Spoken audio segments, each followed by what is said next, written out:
Bismillahirrahmanirrahim. Assalamu alaikum wa rahmatullahi wa barakatuh. How are you all? Brother Zeeshan is in, mashallah. We have got other guests, Brother Adnan and Brother Mansur joining us shortly, and Brother Mohammad as well. Uh, hope you all are good, inshallah. Assalamu alaikum. How are you? Wa alaikum assalam. Been a long time. Been a long time. Alhamdulillah. Good to see you, Akhi Zeeshan. How are you? To see you too, bro. Alhamdulillah. All good. All good. How are things with you?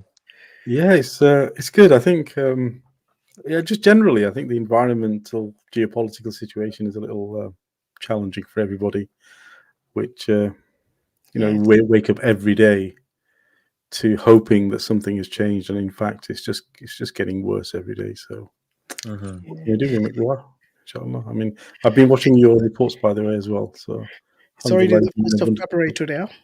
Time does fly. It does, exactly. Very soon we'll be having Ramadan, Yes. Yeah. So, yeah, alhamdulillah. How are you doing, Brother Zeeshan? It's been a while since you've been on our stream. Yeah, alhamdulillah. I've been doing good. Mashallah. You guys have been smashing it and smashing certain topics. There's a lot of Qadiani debates going on, isn't it?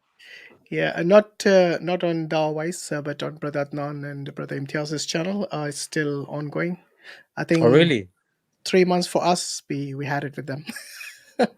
Yeah. It started with you guys, isn't it? I think you guys they all started rolling, with our channel. But right now we got this hot topic about the Babri Masjid and about the Ram Mandir, as you know, and I think you have done a short video on your channel as well. Yes. So tell us about from what you heard, what do you think of this situation in this world's largest democracy? Yeah, I mean, there's so many ironies here. Subhanallah, I honestly don't know where to start. So, like you said, it's supposed to be a democracy. It's supposed to be secular. Yeah. It's supposed to be the next superpower after China. They're supposed to be, replacing China in the market. And here you have the elections coming up, and they're relying again on the same trope that they've been relying on for years. You would have thought that the population would have wisened up to this, but still they allow themselves to be used in this religious politics. Apparently this is something that the BJP had said that they would do a long time ago, and technically they still haven't done it. Only the first floor has been completed, but inauguration has taken place. People can't see why. If people can't see why, honestly, I worry for you, because how can you inaugurate something when it's not even complete? And that's why you've got certain priests saying that can't really inaugurate a temple if it's incomplete. Yeah. So that's the first thing. The second thing is, again, the whole Ram issue. Whenever I'm kind of on my Hindi channel, whenever these ex-Muslims or these Hindutva guys, they say, one of the accusations is, Islam is strict.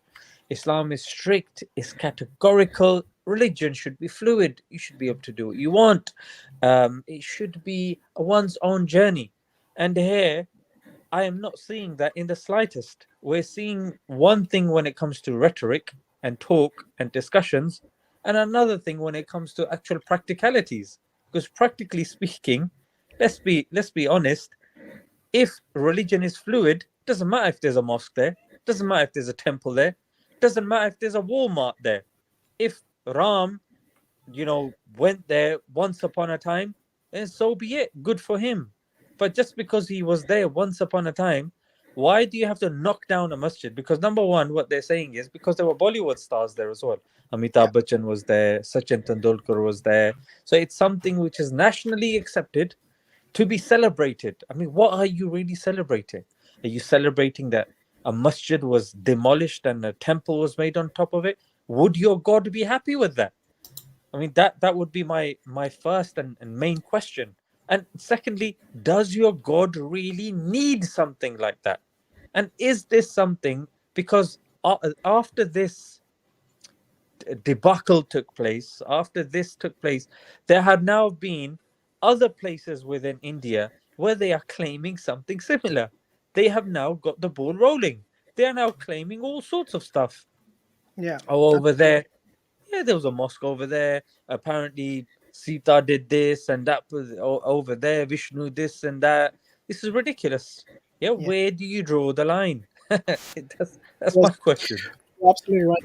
Extremely dangerous precedents by the Supreme Court of India, because what they did was they actually relied mainly on the faith, because it says this is well established that majority of Hindus believe Ram is a god, and that is the birthplace.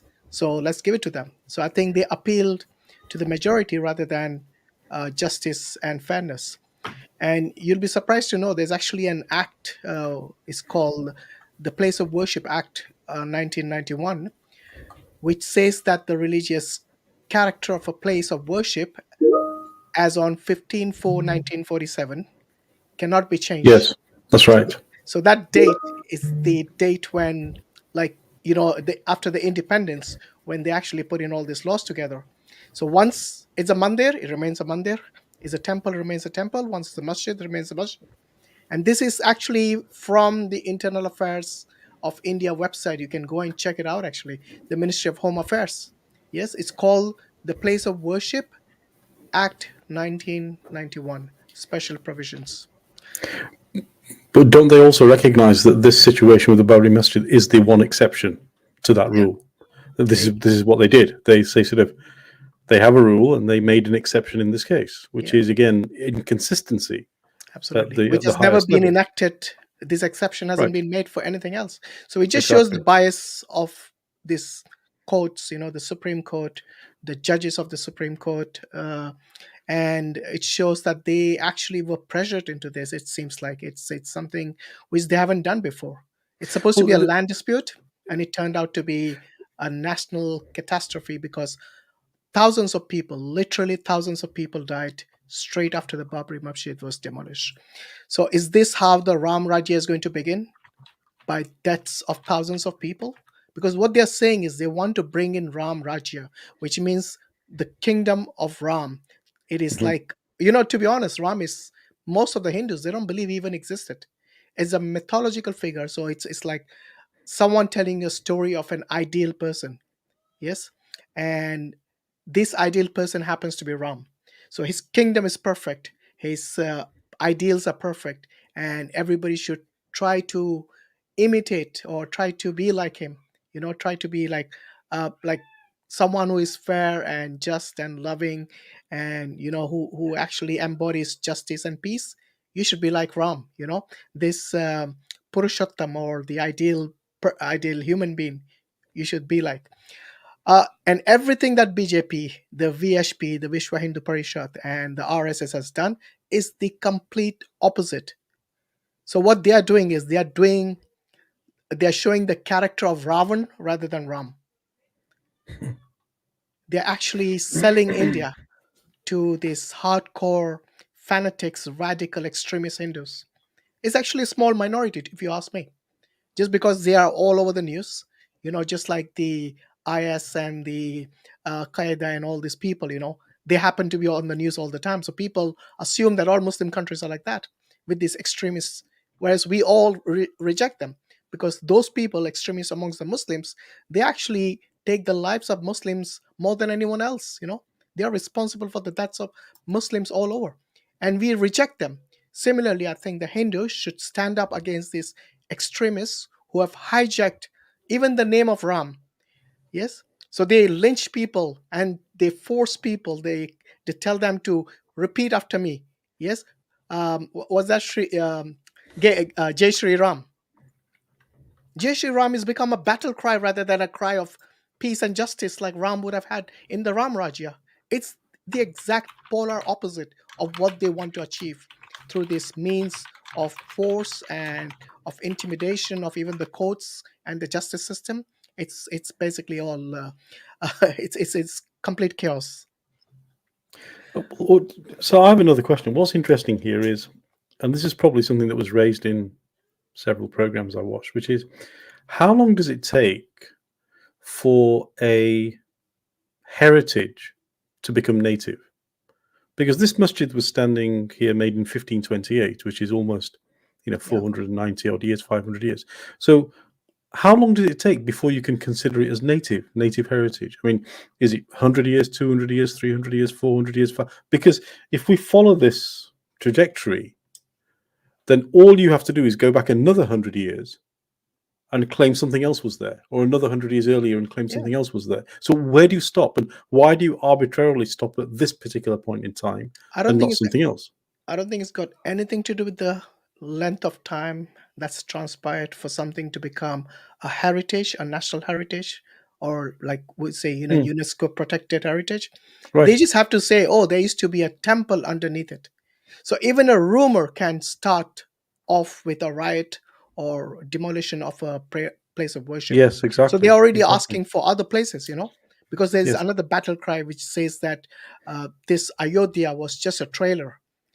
Yes, Mathura and Varanasi, wherever it is still pending.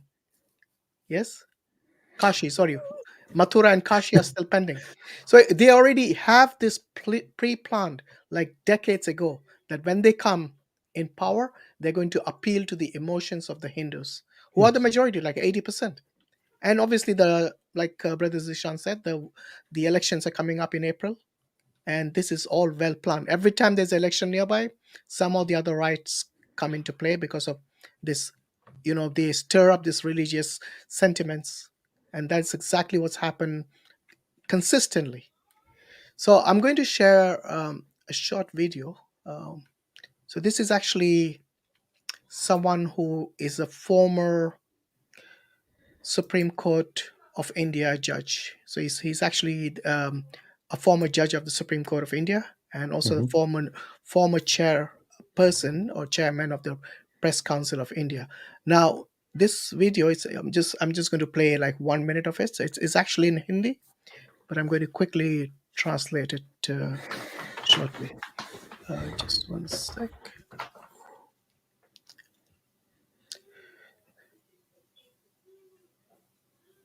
Now, the thing is, he's well spoken, and he actually used to be also the judge of the Allahabad Court, High Court, for like 20 years. So he's not just a nobody. Not only that, he been in the justice system for like 3 decades, but he's well spoken. He knows Urdu very well as well, because obviously he comes from Uttar Pradesh, where they have Lucknow and Allahabad, all these places where Urdu was like the main language. So yeah, I mean, he's actually a Hindu, and he's against all of this, shenanigans that the local government is actually portraying right now. So I'm just going to quickly play this.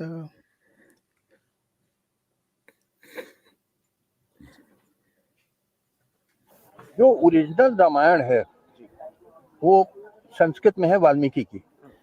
उसमें राम भगवान नहीं है, वो एक राजकुमार थे, बाद में राजा हो गए।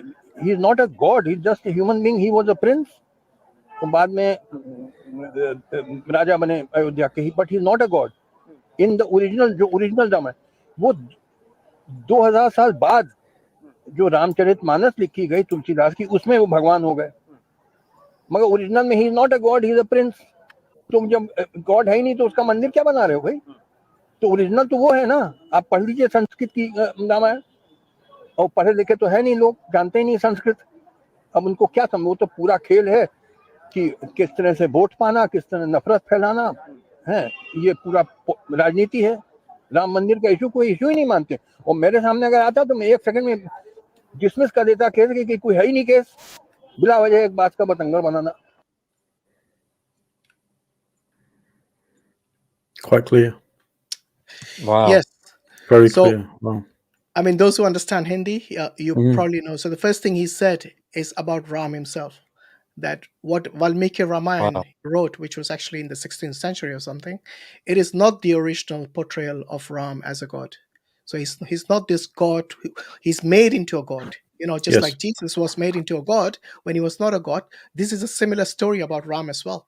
So he said, if you read the original Sanskrit, which was written 2,500 years ago, you will realize that this actually is not the actual Ram, who was just a human being. He has been actually elevated to the status. He said he was a prince, wasn't it? Yeah, he was initially actually a son of a king, and then became a prince, and then actually became a king later on, because he did rule Ayodhya.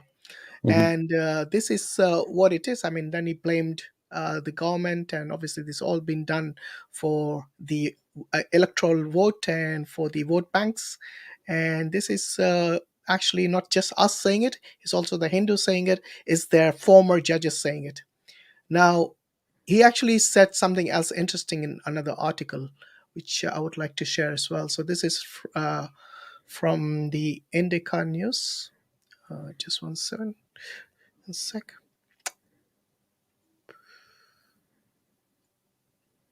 Yeah, so his name is Justice Markandey Katju. And as I said, he was a former uh, judge of the Supreme Court of India. Now, what he said is that, can you see the screen? Yeah? Yes. Okay, just going to get rid of that empty white space.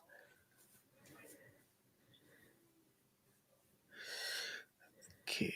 Yeah, that should be fine. So he's saying the Ram temple has been built in Ayodhya, costing something like $2 billion. Yes. So remember, this is a country where it's still at the bottom of the hunger index. So India is not it's not an extremely rich country. I mean, even though it's projected to become rich and financially well off, but right now it's still, I would say, quite a while. I mean, quite a way back. So he's saying that Prime Minister of India consecrated this idol. It's called the Ram Lalla idol, and they did a Pran Pratishtha, which is a ceremony, which they performed on the 22nd of January. So what the Pran Pratishtha is, they invite the god into the actual lifeless idol. Yes, and I mean, don't ask me how or what it is. It's what they believe. I hope they could make dead people alive instead of dead idols alive. If they had the power, they would have done that. But I doubt it. So he goes on to say, I have great respect for Lord Ram, about whom I have written earlier. He gives some links here. However, there are some questions about the temple that have been troubling me for long. He says the original Valmiki Ramayana and later versions was written, the original Ramayana was written by Valmiki in Sanskrit, perhaps 2,500 years ago or more. All subsequent Ramayans in various languages, including Tulsidasa's work, are based on Valmiki's epic. In Valmiki's Ramayana, Ram is depicted not as a god but as a human being, though with great virtues. That's why it's called Maryada Purushottam, which is like the ideal man, he's spoken of as a prince who later became a king. Nowhere is it mentioned. Nowhere is he mentioned as God. It is 2,000 years later in Tulsidasa's Ramcharitamanas, written in the 16th century, in Awadhi dialect, that Ram is transformed into a god, an avatar, or the incarnation of Lord Vishnu. Temples are built for gods and goddesses, not for humans. So how can one build a temple for Ram, who is a human being, according to the original Ramayana of Valmiki? Unfortunately, few people know Sanskrit and therefore have not read Valmiki's Ramayana. They have only read Tulsidasa's work, and so they conceive of Ram as a god.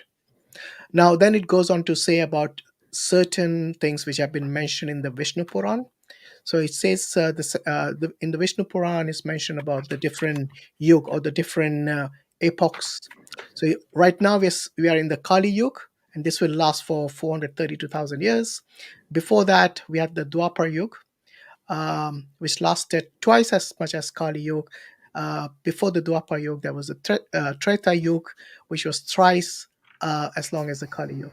And therefore, even that was, sorry, and before that was the Sat Yug, which was 4 times as much as the Kali Yug.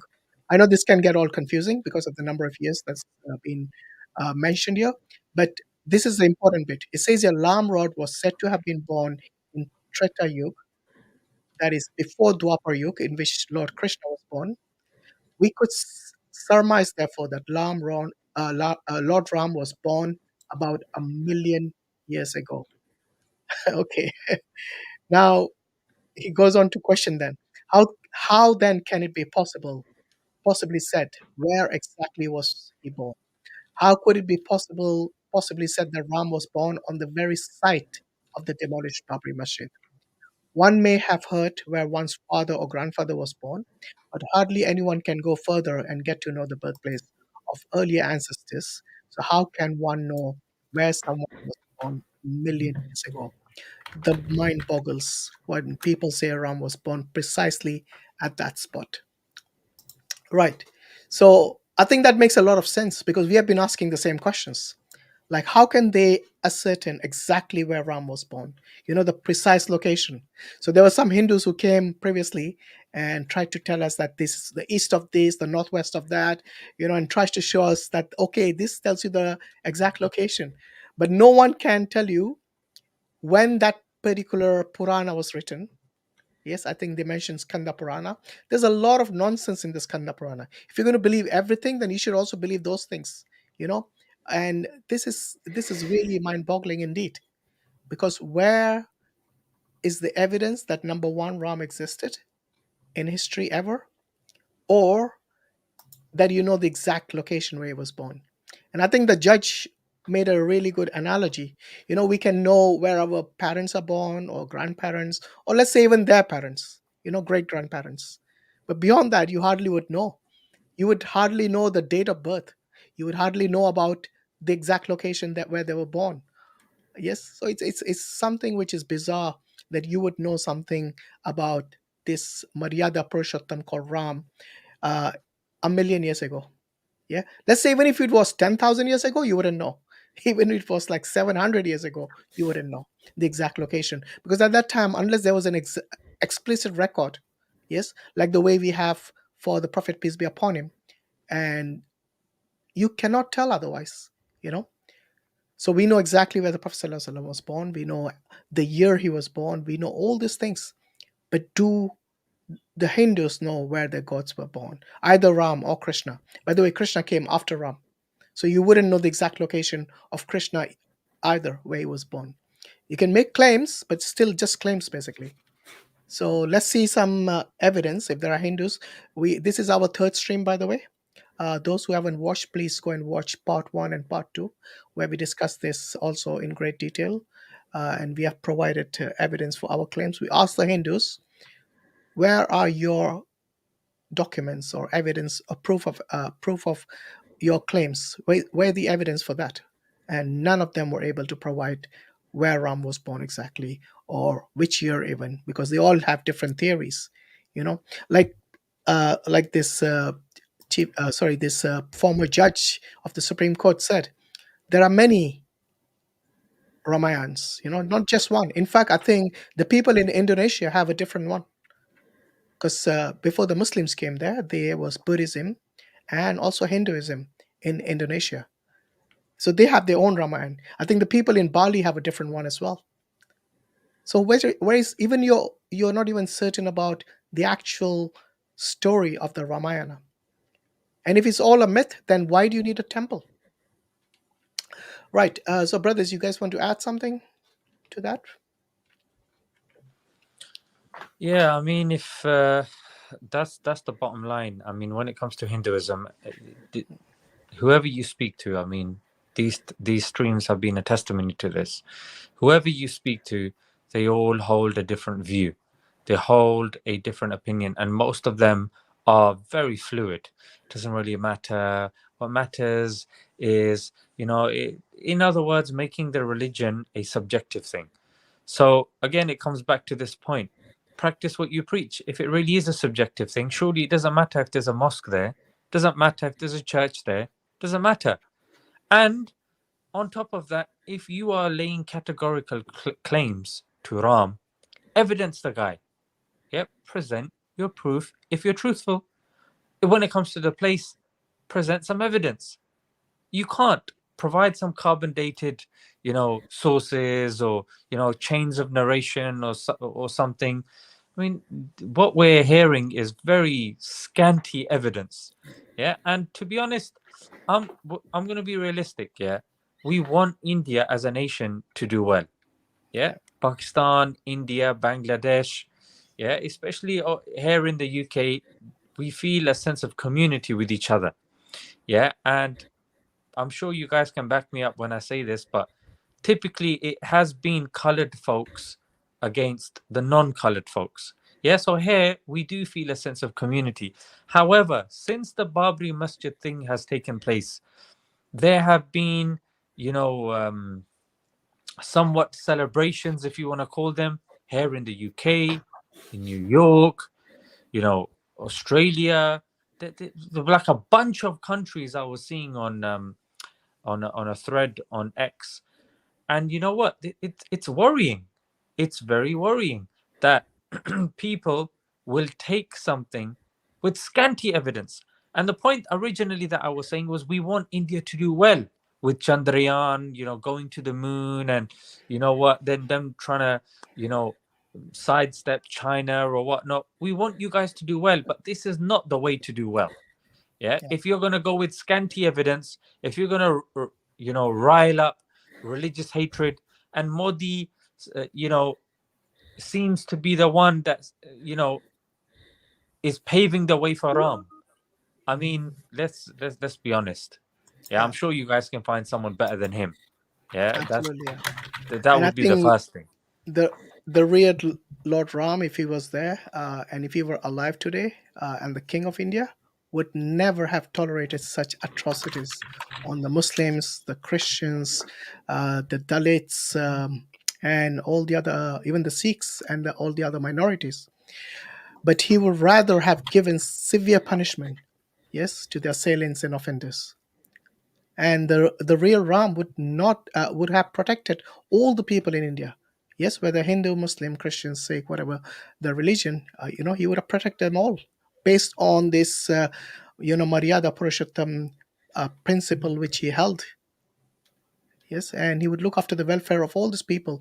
Like he's supposed to be. The story goes on to say it's like the father of the kingdom, and a father would not be unjust to his children. Doesn't matter what color they are, what race they are, whatever it is. It's. I mean, obviously, speaking metaphorically, and not just give attention to one community of people, the Hindus. This is what this Maryada Purushottam Ram would be in the Ram Rajya, not the Modi Rajya as we see it now today, or the RSS Rajya. And this is an obsession of power and utter disregard for humanity. Yes, it's what you have made is you have made the religion about Modi, the religion about this hardline Hindus, and I'm pretty sure majority of the Hindus don't want anything to do with them.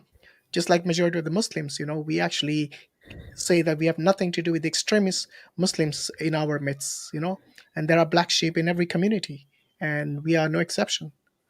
So I Yeah. think it is Hindus who need to step up and say enough is enough, So it's become a joke. They're using your religion as a front for their own ideologies. Once they win the election, they'll have next election will be some other masjid being demolished, and again the same injustice and the same oppression and the same obsession for power will play. Yes, Brother Mohammed, you have something to say? Yeah, I was going to say, this is just another form of presenteeism, which is to say that we in this current generation know better than any other previous generation because we're smarter, we're better, or we're more informed. And the question I ask is, do you want us to think in 400 or 500 years that no other leader would have ever come to the conclusion that you came to? Or did they not think this through? You're the first generation ever to have thought to come to this conclusion. Yeah. And it says, Brother Hashim was saying, this has got nothing to do with the cultural milieu that has existed in that region for thousands of years. And yes, it's been tumultuous, but it's never been like this, where it was lines drawn in the sand for almost personal reasons. Because I actually don't see any political justification, nor any cultural justification, nor any religious justification here. It seems to be individual politics and individual agendas driving this, which is dangerous. I mean, and I fully agree with Brother Zeeshan. I think, look, at the end of the day, the Indian subcontinent and the East, the Orient of the East has been subjugated under colonial powers for so long now that the last thing we want down there is we fight amongst ourselves. You know, this generation, this period we're going into, where we are international from birth. You know, companies are born global the moment you set them up. Languages are, you know, you go onto any social media channel and there's, you know, 15, 16, 17 different nationalities, all sharing their stories, their lived experiences. And in the midst of this, we have this, what is such a terrible situation. We should have the opposite. We should be getting together. We should be looking for common ground. We should be working together. We should be rejoicing in the fact that for the first time, humanity can actually work together if it wants to, because we have the technology, we have the means, and we have the wealth to do that. And I just find it so sad that the individual agendas are driving it to this kind of hatred. Yeah, absolutely. And the worst thing is they're using the name of Ram, as I said earlier, to drive their hardline Hindu Yes. nationalistic agenda, making, forcing someone to eat pork when their religion doesn't permit it, and then telling them you have to say Jai Shri Ram now. And if you don't say, I'm going to kill you. Yes. I mean, if this is not terrorism, I don't know what is. Well, how is that tolerance? Yeah. I mean, if you preach tolerance and all roads lead to the divine and everything is equal and we don't really care, then how is this aligned with that? In fact, it's not even aligned with logic, because Jai Shri Ram means victory to Lord Ram. So why does a Muslim saying victory to Lord Ram really matter to you? Surely, if he's God, it doesn't matter who's proclaiming victory. So are you trying to say that Muslim proclaiming victory is somehow going to help your God? Is your God somewhat in need of this Muslim's proclamation? Does he need it? Is that what you're admitting? I mean, that would be my question. Otherwise, there's no real point whether you proclaim it or not. No, I mean, this is just, I mean, you remember as you read in the history books, you recall what happened in 1940s in Germany. You know, they stuck stars on collars on certain individuals, not because it was a religious thing, because they wanted to separate them out so they could hate them more. And so this is just simply a way to hate people more and to show that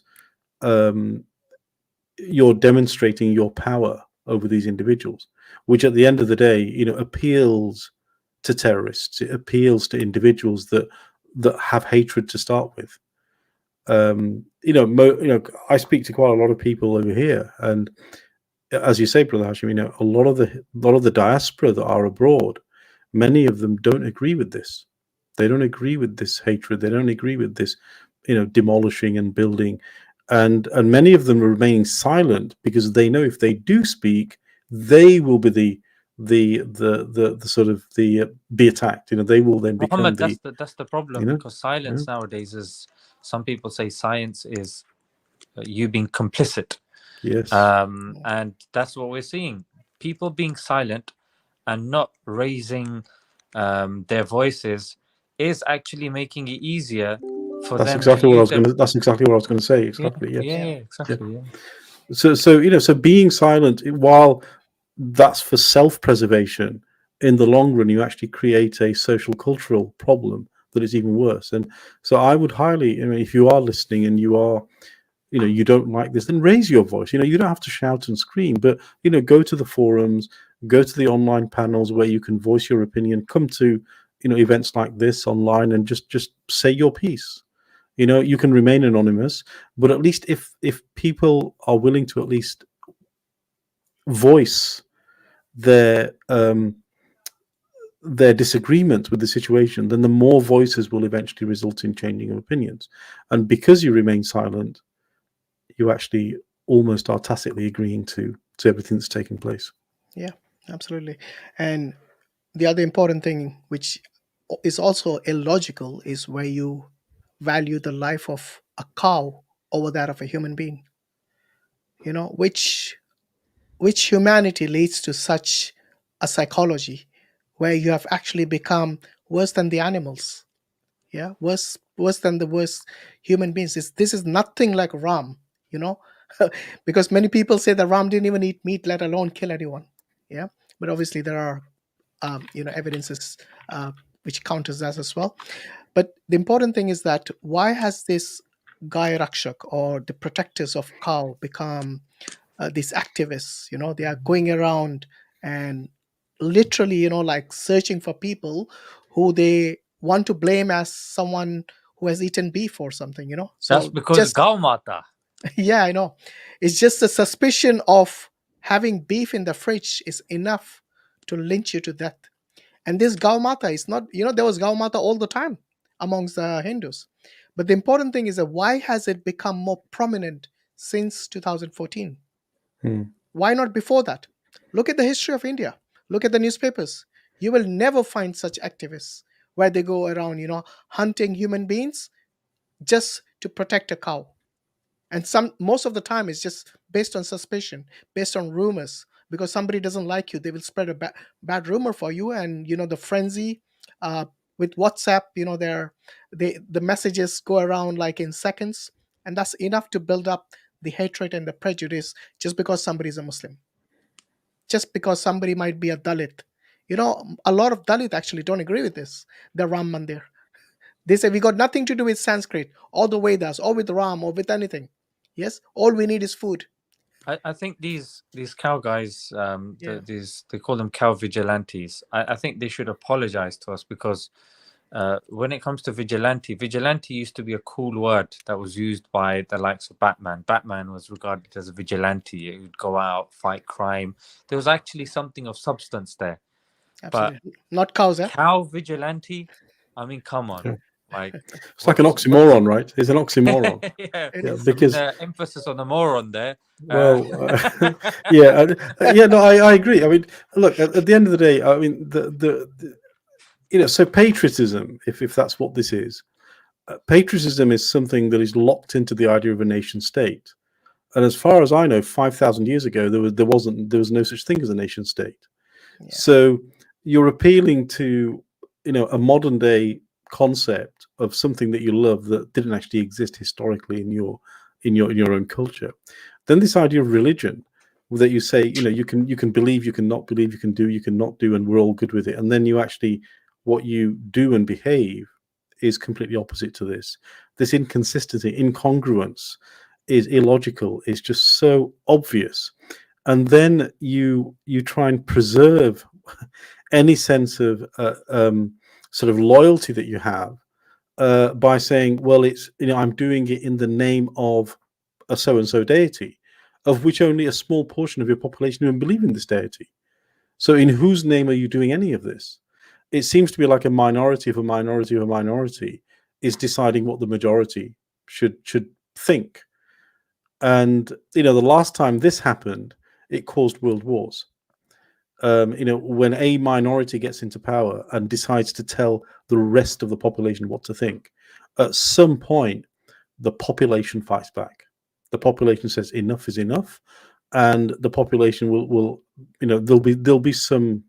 There's always a blowback from any storm, right? And I think we're getting to a situation now where all over the world emotions are so high because of the many geopolitical situations going on that something is going to break, something is going to give, and I think we're in for a bit of a very unstable time ahead in terms of regional politics in that region. I mean, look at what's happening across the border in Pakistan.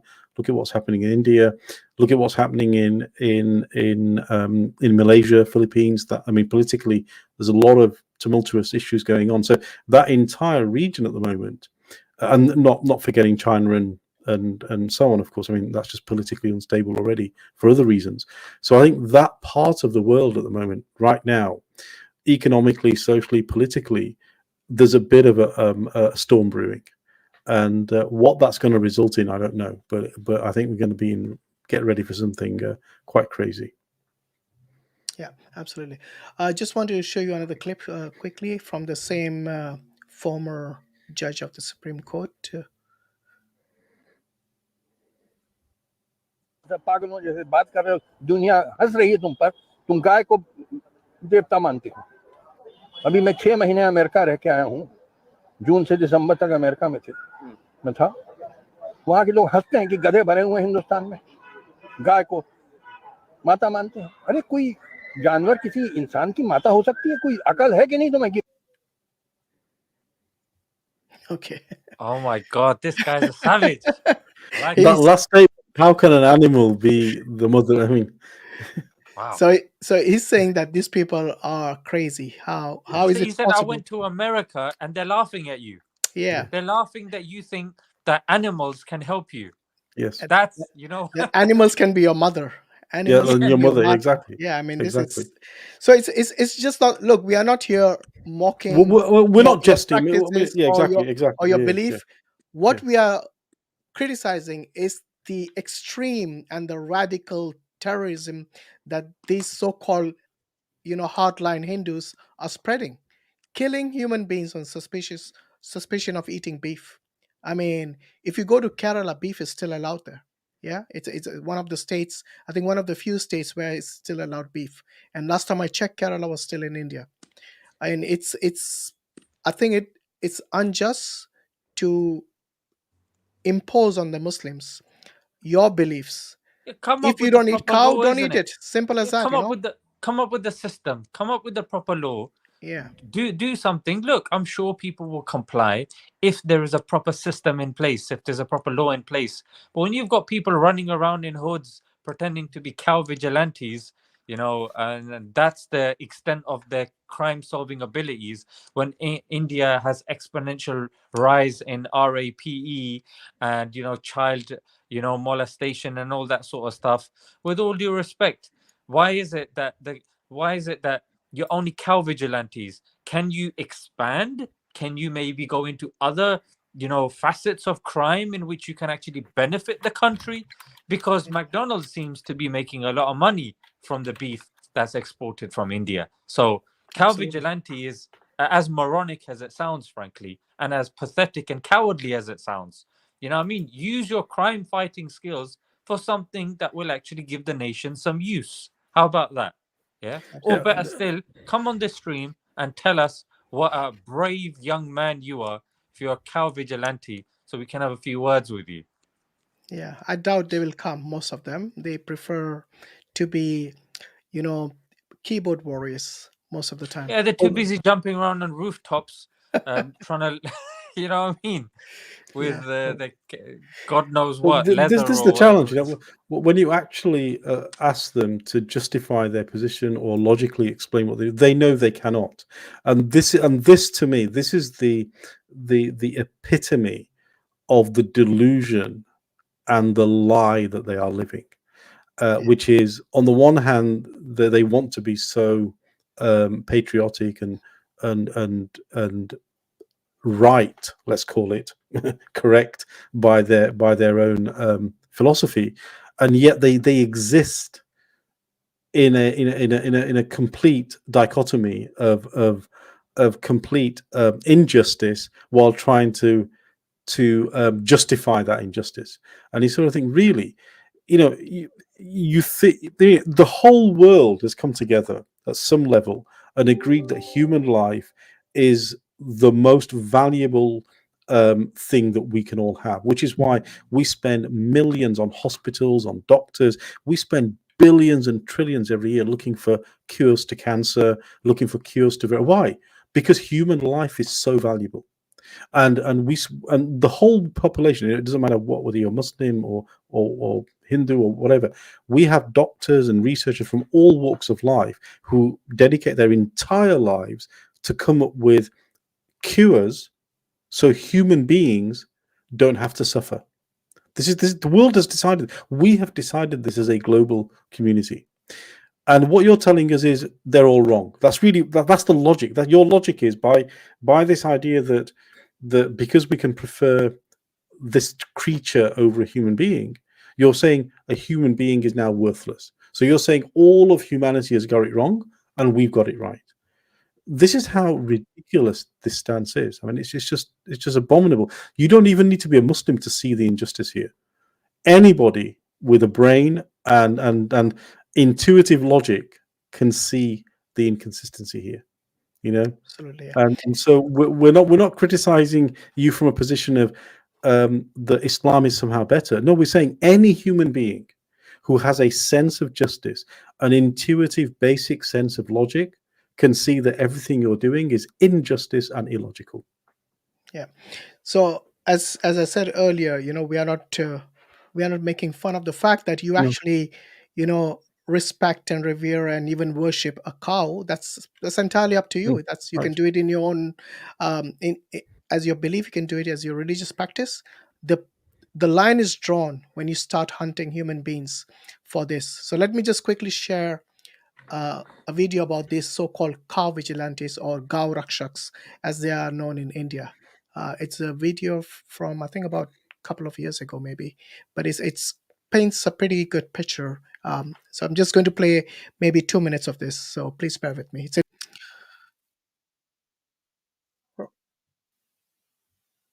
Right. Yeah, that's actually a good documentary. So if you guys want to go watch it later, please do so. Just wanted to show you the highlight of what's happening in India. A lot of people outside India might be aware, might not be aware.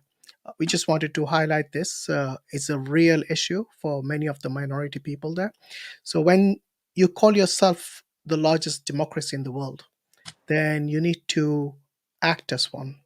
Yeah, not be partial to one community and ignore the rest of the minority. And I'm not just saying the Muslims, even the Dalits. They have been discriminated for thousands of years, even longer than the Muslims, because they were the victims of another dreaded system in India called the caste system, which discriminates even children just because they happen to be born in a particular family. So if you're born in a Chandala family or a Dalit family, then from day one you have already been, pigeonholed and discriminated because you come from that family. You have no say. It's not your fault where you're born. None of us can choose where we are born, in which family we are born. So why would they punish them just because they claim, oh, the karma has put them in their family because there is something bad in their previous life? Now the child has no idea. Even the grown up has no idea what they did in their past life. I mean, if this is not discrimination to the highest level, I don't know what it is. And it's no surprise that the Constitution of India, I think the only constitution in the world which has a special clause protecting someone because of the caste that they're born in. The scheduled caste is a special, I would say, addendum or a special clause within the Constitution of India to protect their rights because of this discrimination from the higher castes, from the Brahmins, the Kshatriyas, and even the Vaishyas. They discriminate them just because they happen to be born in a particular family. They class them as untouchables even.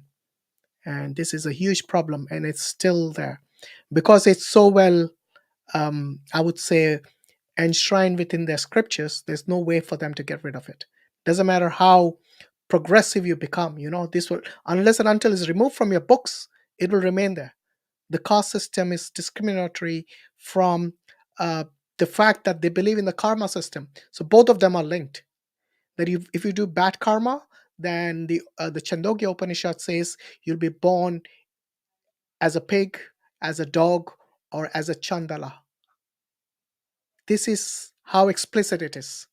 What is a chandala? Chandala is someone who's an outcast, who doesn't even fit in the four categories of the Hindu caste system. Yeah, they call it the jati or the caste. And this shows that they don't even belong in the caste, so hence they're outcasts. They are then discriminated, not given jobs. In fact, it has raised its ugly head even in the United States, where a few of the states had to actually ban it because they cannot process it under the Racism Act because it's not really racist or something like that. It's not the color of your skin or anything. It's just the fact that you're born in a particular family. Hence, they had to, put a new directive in place for this discrimination, which has raised an ugly head even in Europe and America and other places where you find the Hindu diaspora. Right. We are going to put the link up, inshallah, soon. Brother Zeeshan, you want to share something while I'm doing that, inshallah? Yeah, so yeah, it's actually quite disappointing that when you hear these things about the caste system, and when you see these clips being shared of these Dalits, and the sort of embarrassment that they have to go through, the sort of degradation that they have to go through, especially in this day and age, and in a rising economy like India, they really need to sort this sort of stuff out. Because I would say India's progress is severely being limited by this hateful party that has come and is actually leading the country into the ground. Yeah. And the sooner people stand up, and yes, the Hindutva are very loud. Yes, on social media, they talk a lot, but which group doesn't? You know what I mean? So the people that are native, Hindus, and they don't believe this sort of stuff, stand up and reclaim your religion. It's as simple as that. Otherwise, sitting back and moaning, oh, you're being offensive, or oh, we don't believe this and believe that. For time immemorial, whenever something happens that makes the Muslims look bad, they go to imams, and imams release statements and condemnations. I haven't seen or heard of anything similar when it comes to these atrocious vigilante attacks that are taking place on a regular basis. There's a X handle called Hindutva Watch, yeah, and every single day the guy there's video footage timestamped, timestamped in the sense that here it took place at this time on this date. It's just regular. It is so regular. And what's appalling is that certain countries that claim to be, leaders when it comes to human rights, and they take the moral foreground, like the United Kingdom, they're too afraid of ruining their relationship with India, UAE also as well, because they know they have a big base, a big population. So it's sad, but also indicative of the decline of society when it comes to morality. And even when they do talk about morality, how on earth can you have subjective morality when subjective morality can be manipulated by such desires for power, control, and things that can be manipulated? You need objective morality that comes not from the self but from God, and that scripture can be evidenced, whether it's logically, rationally, whether it's scientifically, empirically, whether it's philosophically, or whether it's in terms of history. And the Quran does do that. The other books simply do not hold up to scrutiny. And that's why we're here every week. Dawa Wise has their stream, EF Dawa and the other brothers. Every week we're there at the park saying the same thing. Bring something. Yeah, bring something if you think that we are not truthful. And or come on the live stream. We're waiting. Absolutely. Right. So we are going to invite the Hindus first. If you want to come and, comment on something we said or share something that you want to, but please make sure that it's something that is related to the topic, which is actually scrolling on the screen there right now. And we can proceed from there. Keep it respectful, because if you're not, we'll have to, remove you from the panel and invite someone else who is much more civilized and would like to actually have a productive discussion. Right, so I'm going to bring in Weirdo. That's his name. If you want to call yourself that, that's up to you. Uh, Weirdo, you there? Yes, yes. Am I audible to you? Yes, you are. Where are you calling from? I'm from Kota, From where? Kota, Rajasthan. Oh, from Rajasthan. Okay. Do you want us to call you Weirdo, or you prefer to address you as something more respectful? You can call me Weirdo. It's okay. Okay, if that's how you treat yourself, no problem. Right, what's on your mind? Actually, 2 days ago, there's a video on your channel. I commented on that. You said that if you want to ask something else, you can join the live stream. Okay, so you got a question for us? It's from Quran. Is it okay to discuss here right now? We would prefer to have the conversation based on the topic, but if it's a one-off question, we'll make an exception in this case. So what's your question? Like there's not one question like particularly. I have 2 to 3 questions right there. Yeah, we got a lot of guests waiting in the back studio. So to be fair to them, I would suggest you give us the best question you have that you want us to address, and then we can take it from there. Okay. There is a surah. Sorry, just one sec, Weirdo.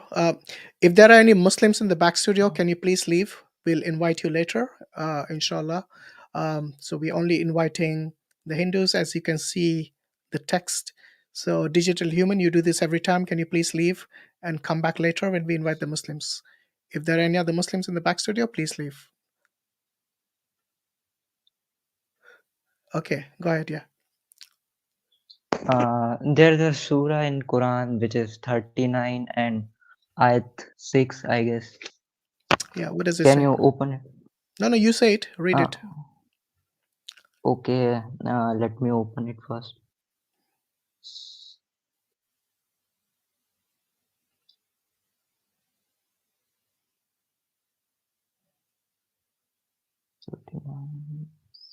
Six. So you got no questions on the Ram Mandir or Babri Masjid that we are discussing?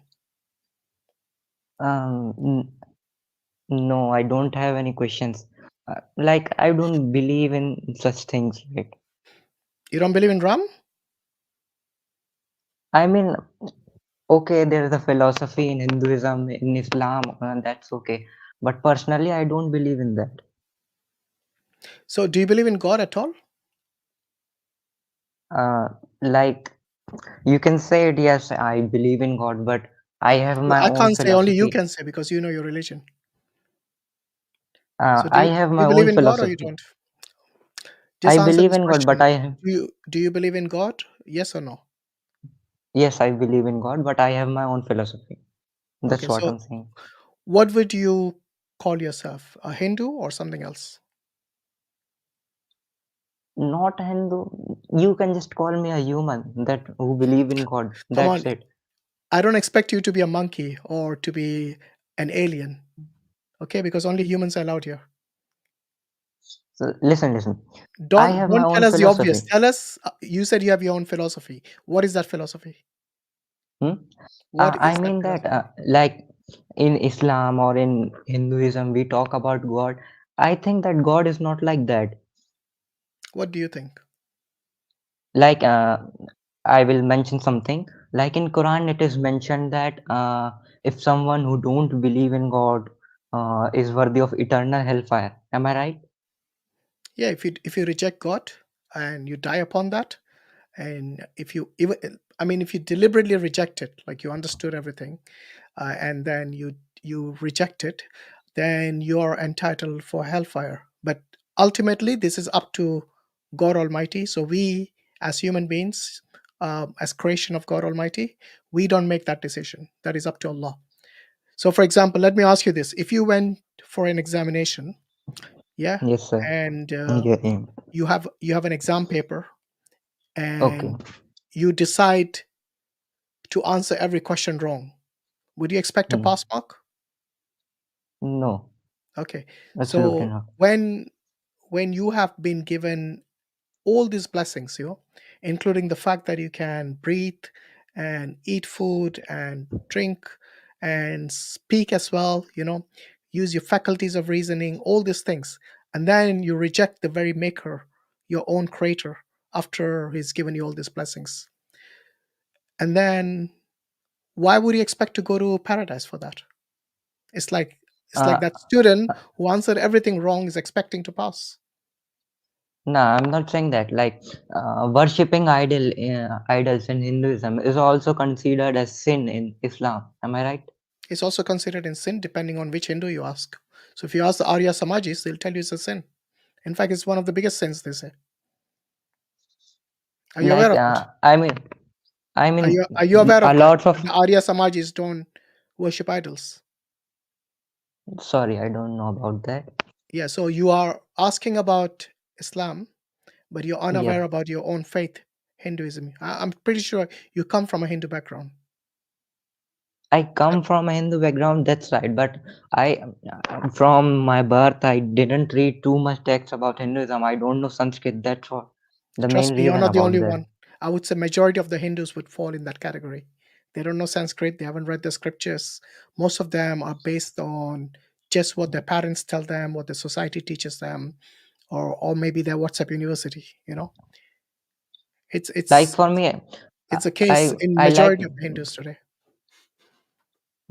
like me. Like some people say that Hinduism do that, and this is wrong in Hinduism.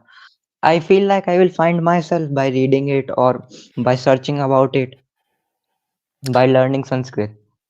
No, I don't think so because the language doesn't matter. If you are going to base everything based on your whims and desires, it doesn't matter which language you know or what you read. You are making your own self as know it all, the judge of what is good and bad.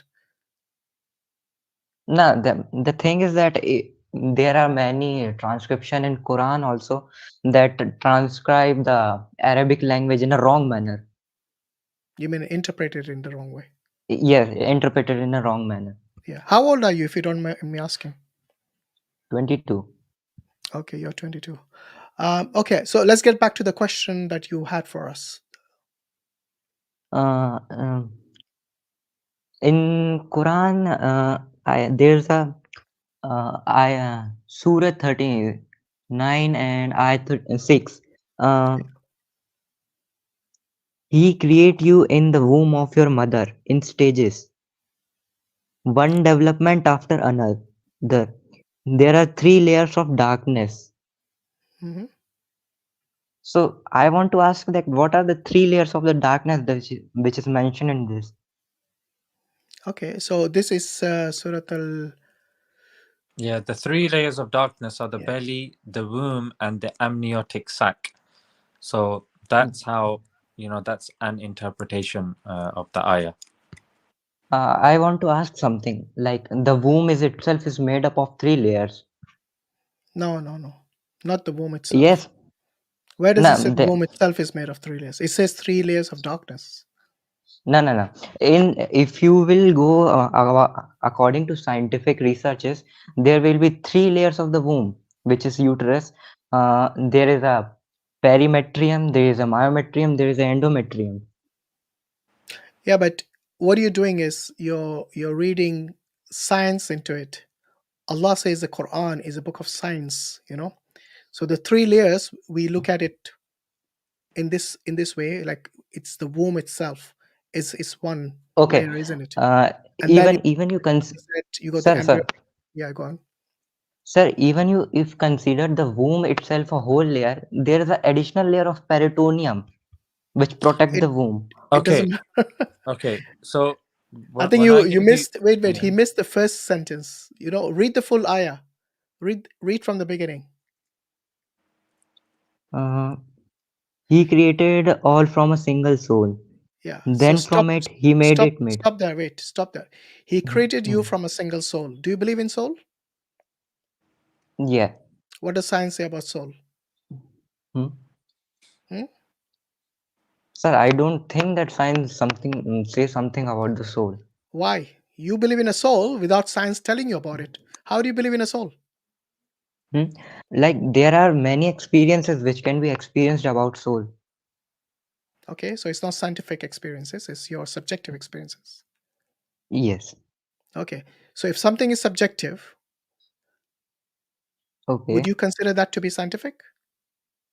No, the thing is that there is a video on your channel that you mentioned that Quran is above science. Like Yeah, the Quran is a everything which book is of mentioned. science. So if you're going to use science as your basis, then you're going to miss out a lot of detail in the Quran, like the soul itself. Yeah, your consciousness, for example, is also subjective. You will not find empirical evidence for consciousness. So there are a lot of things where science is a handicap when it comes to researching those things, because it's beyond the scope of science. So when you're going to use science as your tool to look at the Quran or any book that is religious, then you're bound to find that this is beyond the. You're not going to say this is beyond the scope of science. You're going to say this is against science because science hasn't told you about soul, for example. Yeah. So those Yes, yes. people who believe only in science and not in God Almighty, then they are going to say, "Oh, this is all nonsense. It's all rubbish." You see what I mean? So you're actually playing into their hands by using science as your main tool, when science itself is limited in its scope. Okay. Okay, so these I want. stages, the 3 stages, is just showing you the overall stages of the within the obviously the mother. And Allah is Yes. telling you that He created you from one soul. Then He made from it its mate, and He produced for you from the grazing livestock 8 mates. He created you in the wombs of your mothers, creation after creation, within 3 darknesses. That Yes, is yes. Allah your Lord, to Him belongs dominion. There is no deity except Him, so how are you averted?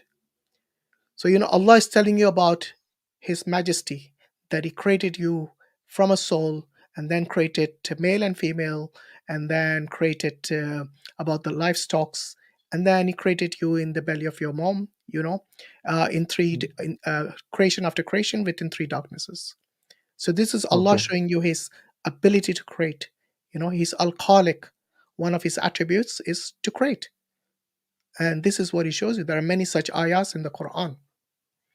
So what was the point you were trying to make? It's just that you think it doesn't actually is not in sync with your knowledge of science about the Yes, womb that's and the what. uterus. Is that what you're trying to say? Yeah. So you're looking at it in the wrong way, brother. It is not Okay. science that dictates what's in the Quran, the interpretation of the Quran. You might find sometimes they are in sync, science and what is mentioned in the Quran. But Quran has always been the book of science, SIGNS, and not science. Yeah. So there are established So, sciences which you'll find in the Quran. Yeah, very much so.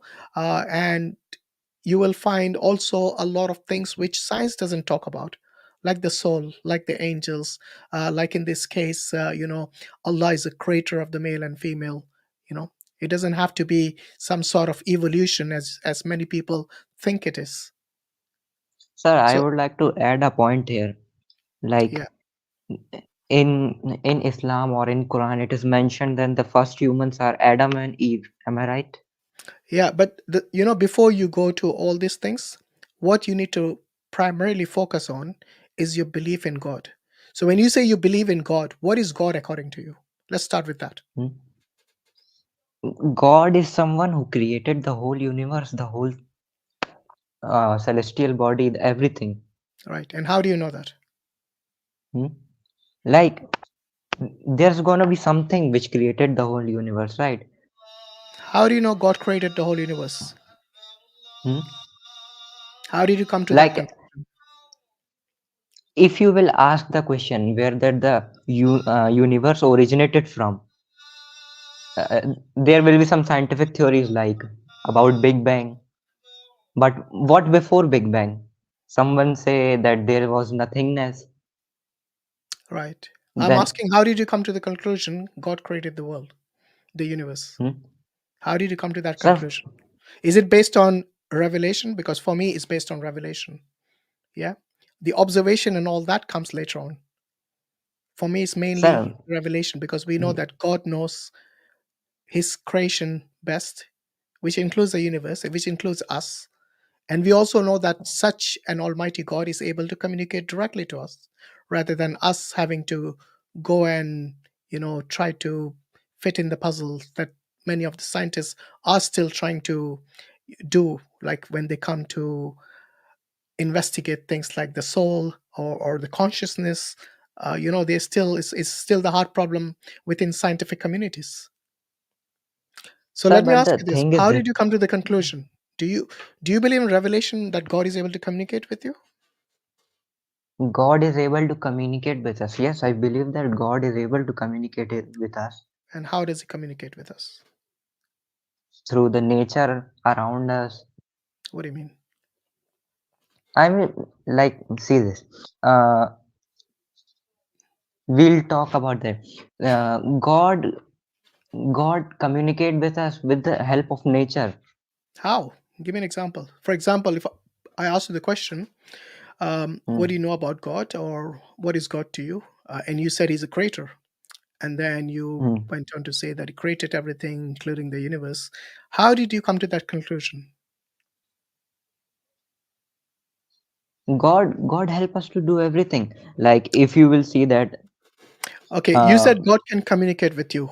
Did you mean like yeah, by him creating other things? Is that a form of communication? Is he not able to communicate directly to you what is your purpose in life, for example? my purpose in life. Nah, the thing you said earlier was true. The communication, you can say that creation of other things is a way of communication. No, but for example, if I asked you, what is your purpose in life? Hmm. Does God need to tell you that, or you're going to find that yourself? I'm gonna find myself. And this is going to be like every single generation in your family is going to, seek this purpose by themselves. Is that right? Yes. Okay. And will they come to different conclusions?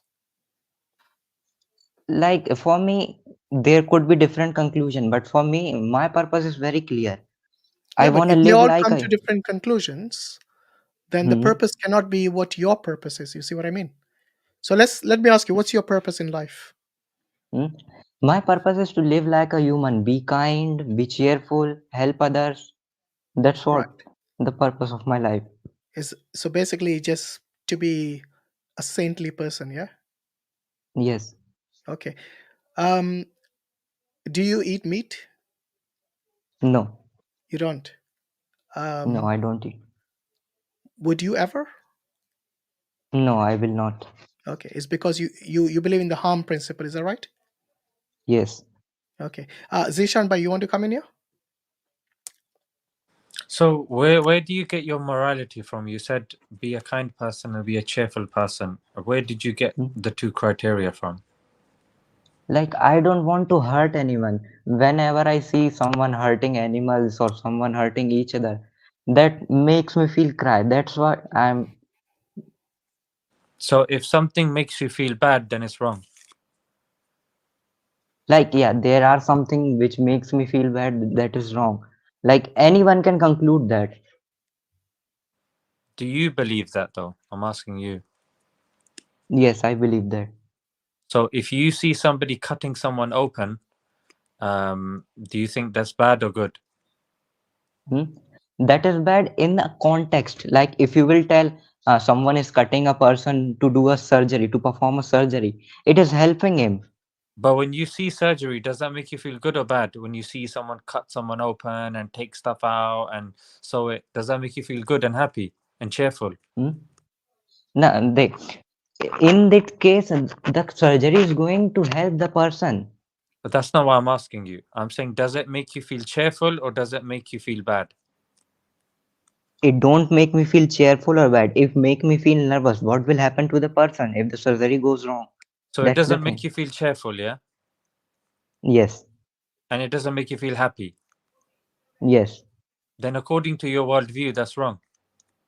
No, that is not wrong. That make me feel The anxious. two What's gonna criteria happen that next? you said something is good if it makes me feel happy and cheerful. You just said yourself it doesn't make you feel happy or cheerful. Therefore, according to your worldview, that's wrong. Yeah, No, there goes your that purpose is in life. not. Go on, I'm No, that listening. is not wrong. Okay. But that's your Like, there is principle. a. That's your Now, principle. That's listen, listen, listen. Hear me first. Behind everything, there is a context, right? If you are cutting someone for no Who reason, you are decides cutting the an animal. context? Who decides the Hmm? context? My rationality. Okay. So you tell me now then. If something benefits a lot of people, Okay. and harms one person, is that good Okay. or the opposite? It is a good according to the context. Yes. No, I'm telling you as a general principle. Okay. Okay. Yeah, so it says pleasure of the masses. So was it greatest good for the greatest number? Yeah. Okay. Yes. Yeah, is that your principle? Yes. Yes. So if, let's just say, 1,000 people are entertained by one person being harmed, that means 1,000 people are happy, one person is Nah. sad, then that should be Listen. okay, Listen. isn't it? Listen. There could be ways to entertain yourself. Why you have to harm someone? Like I'm if giving you an like example. This is actually a practical context. The gladiators, yeah, one person in the ring, he would be harmed, but thousands of people, they would be happy. Therefore, they said that's okay. the Or statement you. let me give you Okay. another Okay. Tell me. scenario, an easier one. Let me give you Okay. an easier scenario. Okay. Do you Okay. think it is okay to torture somebody to get information if it saves the country from a attack? Okay. Yes. You think it's okay, yeah? Yes. Why? Because there is many life associated with it. Like if torturing someone saves so many life, it is right. Okay. What if you tortured 2 people now to save so many lives? Hmm? It is okay for me. Okay. What if you tortured 100 people to save thousands of lives? Hmm? It matters. Like if you are saying hundreds of people, like killing hundreds of people save thousands of life, it Yes. could be okay. Yes. So do you see the problem now? Because you didn't ask me who are those people. Yeah, no Does it context, really nothing. does it really save lives? Who's Yeah. deciding? Is it the government? Have they been bought off? Is it propaganda? So Yar, I can't call you Weirdo. I'm gonna call you a second name, yeah? Vaigyanik, yeah? So look, Vaigyanik, Vaigyanik means engineer. yeah, engineer. Okay. Look, engineer. The thing is, yeah, if you rely on people and you rely on humanity to come up with morals, they will always be corruptible. Not corrupt, corruptible. The potential for Okay. them to be corrupt. Yeah. So for you to come up with these principles, I'll tell you, if tomorrow in your society they say that, for example, LGBT, yeah, what's your view when it comes to LGBT? If a woman says she's a man and a man says that he's a woman, is that okay? Trans, yeah. Like if it is between them, it's okay for me until they are not forcing me to accept it or like support it. Okay, but if they say that you must call a man who's a woman, turns into a woman, says you, the engineer, must call him a woman. For me, if it is forcing, yes, it is wrong. Not forcing. Okay, so they're not forcing, they're saying you should call us this. Okay, so for you that's wrong. Abortion, is that right or wrong? Abortion, according to the context, it could be decided. So Like if the in case of context is rape. I don't want a child, my body, my choice, I don't want a child. Yeah. Hmm? Like Meri what I can jism say meri about that, marzi, my body, my choice, I don't want a child. That's the context, right or wrong? We're sir, asking are what you does the comfortable? moral compass say to you? Sir, are you comfortable in Hindi? No, I English can only. speak, but because the audience, they Yeah. might not understand, maybe a Your little English word is here quite and there, good. but You're a Vaigyanik. Come on. yeah, I will have to translate for you then. So that's the problem. Listen. Like in a case of rape, like you mentioned, the No. I'm abortion not talking could. about rape. I know the context. I'm talking here, a person just wants to get rid of the child because they want to be happy. They want to Yeah. be cheerful. And they say the child will tie me down and, too much responsibility. I want to abort the child. It's my body, it's my choice. Basically, they don't want a child. They don't want a baby. That's it. Yeah, They've that's the decided. context. Right or wrong? It is wrong. Oh, but what about the mental health of the person? They say it doesn't make me happy to have a child. I'm gonna bring the child will be miserable. So if I am happy, then I will raise the child well, and it's my mental health, it's my choice. Like you should think about that initially when you are having an intercourse. No, sometimes even if you use contraception, the contraception is not 100%. Yeah. If you initially abort it, like it is okay. What do you mean initially abort it? Now you're okay with abortion? Like Subhanallah. This is a guy who didn't want to eat meat. All of a sudden, he's okay to abort. So you think it's okay No to wonder kill you're babies? a weirdo. like you are Look, twisting the context, right? No. engineer, He listen, gave you the listen. context The specifically. context is very There's simple. a couple who doesn't want children. That's it. It's not because of rape that made a voluntary decision that they want to be happy in their life. They're very young now. They want to enjoy their life. They don't want any children. He gave you the context. You said initially if they abort, that's okay. So a Yes, person it's okay. who said I will feel like crying when somebody's hurt, all of a sudden that means somebody, when you say somebody means like an animal is hurt, you didn't want to even tolerate that. But when a human child is killed and terminated, So look, you're okay with it. your morality went to Yeah, killing hypocrisy. babies. Yeah, to killing babies, to torturing people. Do you see? I'm telling you that I can tell you a specific context. I can give you a certain scenario. Propaganda can make you think of a person in a different way. That for you, you will think it's okay for that person to die, for that person to be tortured, for that person to be harmed. That's all. I'm just trying to show you that morality, subjective morality, meaning my choice and my experience, can be changed, can be manipulated, and can be warped. Sir, can I know one thing? Yes. Like if I put the same context, same theory in front of you, is it right or wrong according to you? Abortion. Yeah, for Yes. me, it will be very simple because I don't believe in absolute morality or subjective morality. I believe in objective morality.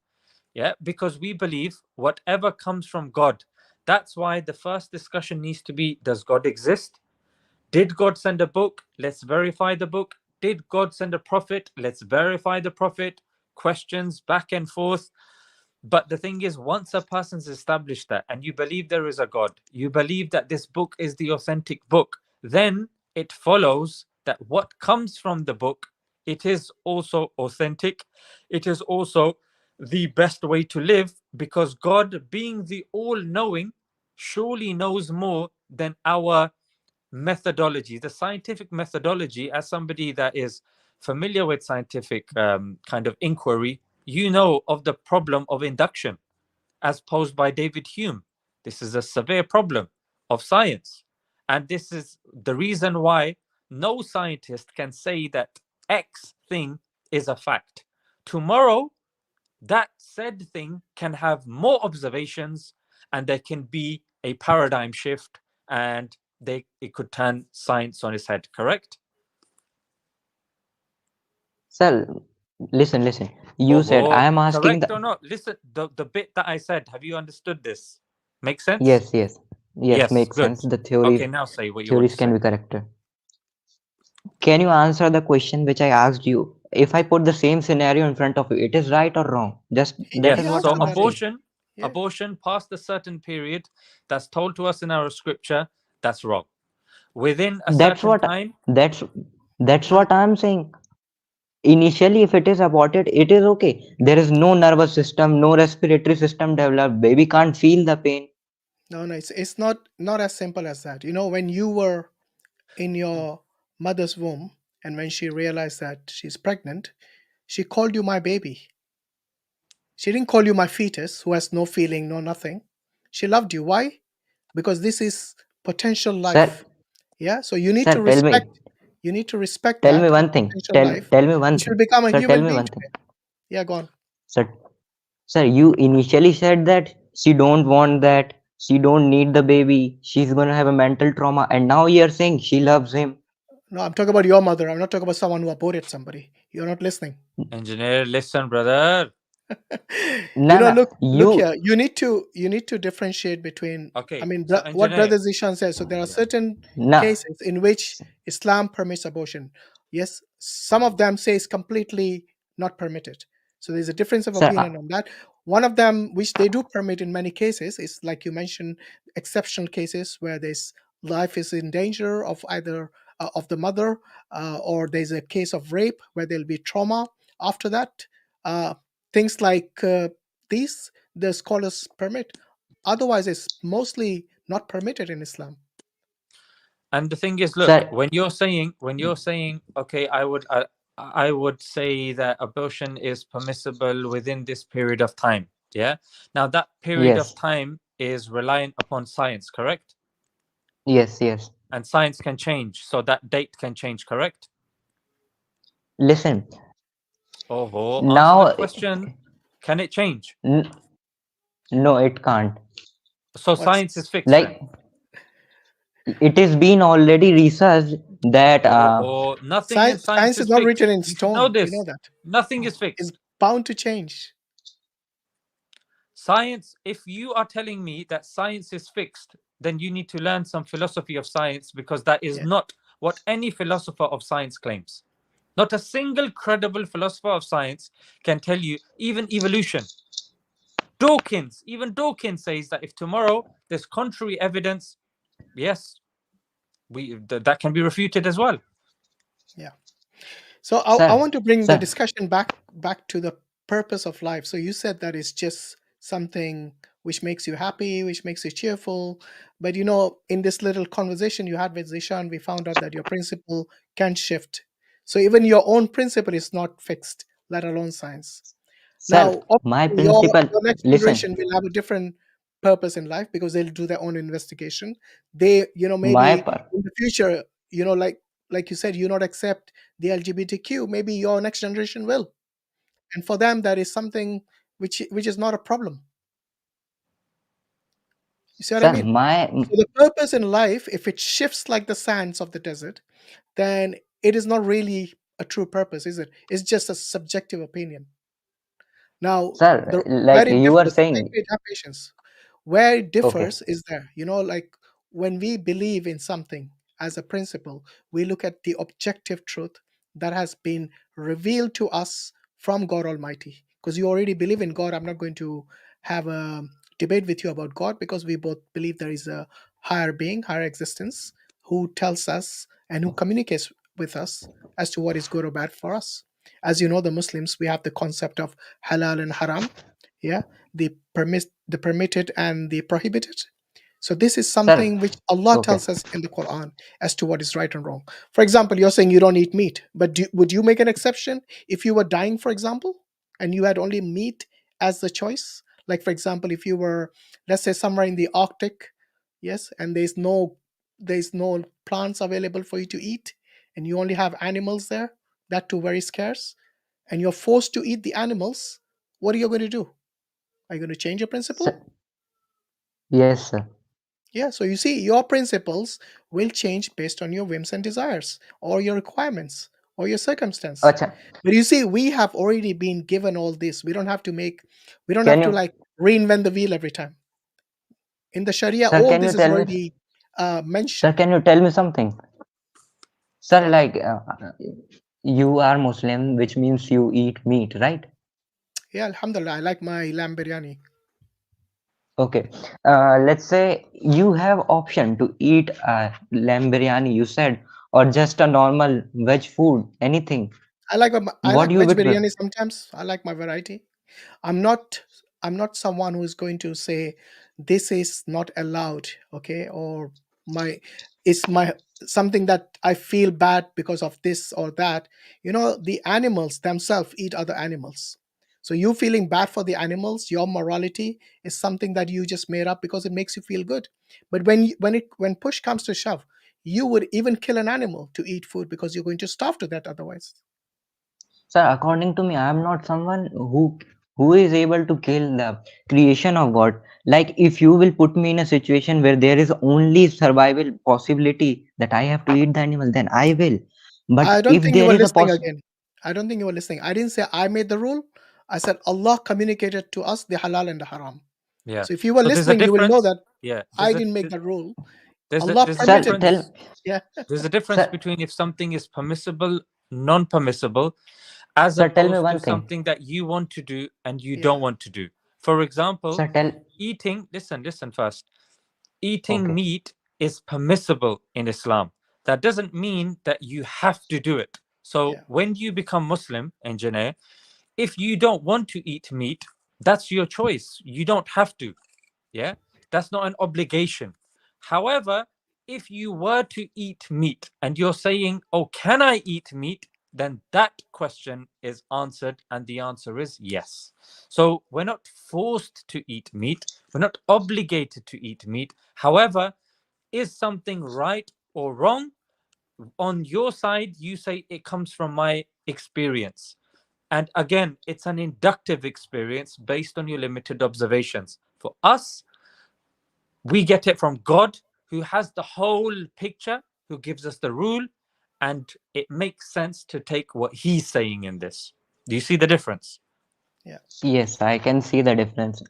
Again, I like to ask something like, it is good to create a God's creation if you have a choice, What do you mean? according to you.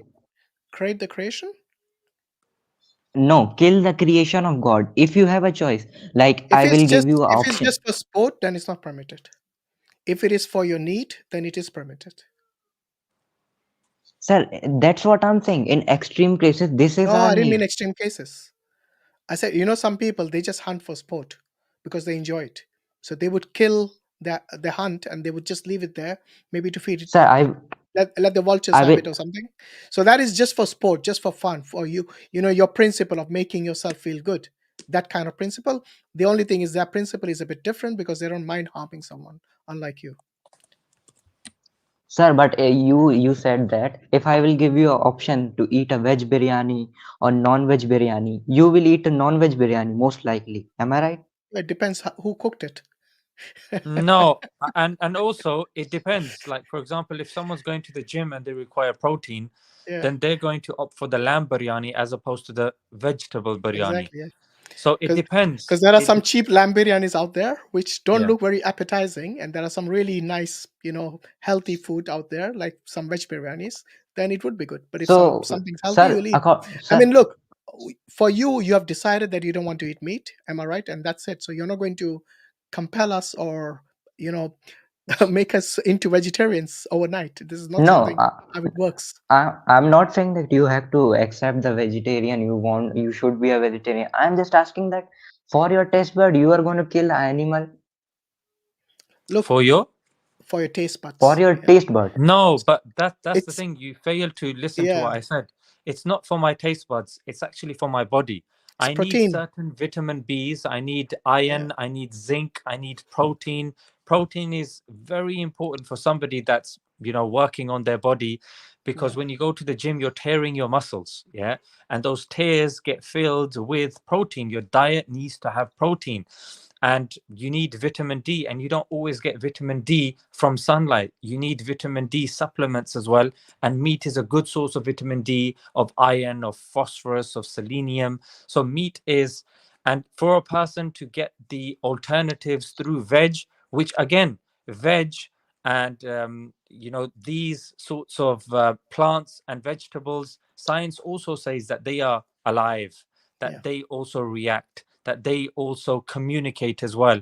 So again, all of these are living beings. Yeah. So I mean, we can say the same when it comes to plants. Oh, are you eating plants for sport? No, you're not eating plants for sport. You're eating it for your survival. You're eating it for nutrients. And who decides what to eat, what not to eat, what is correct, what is not correct?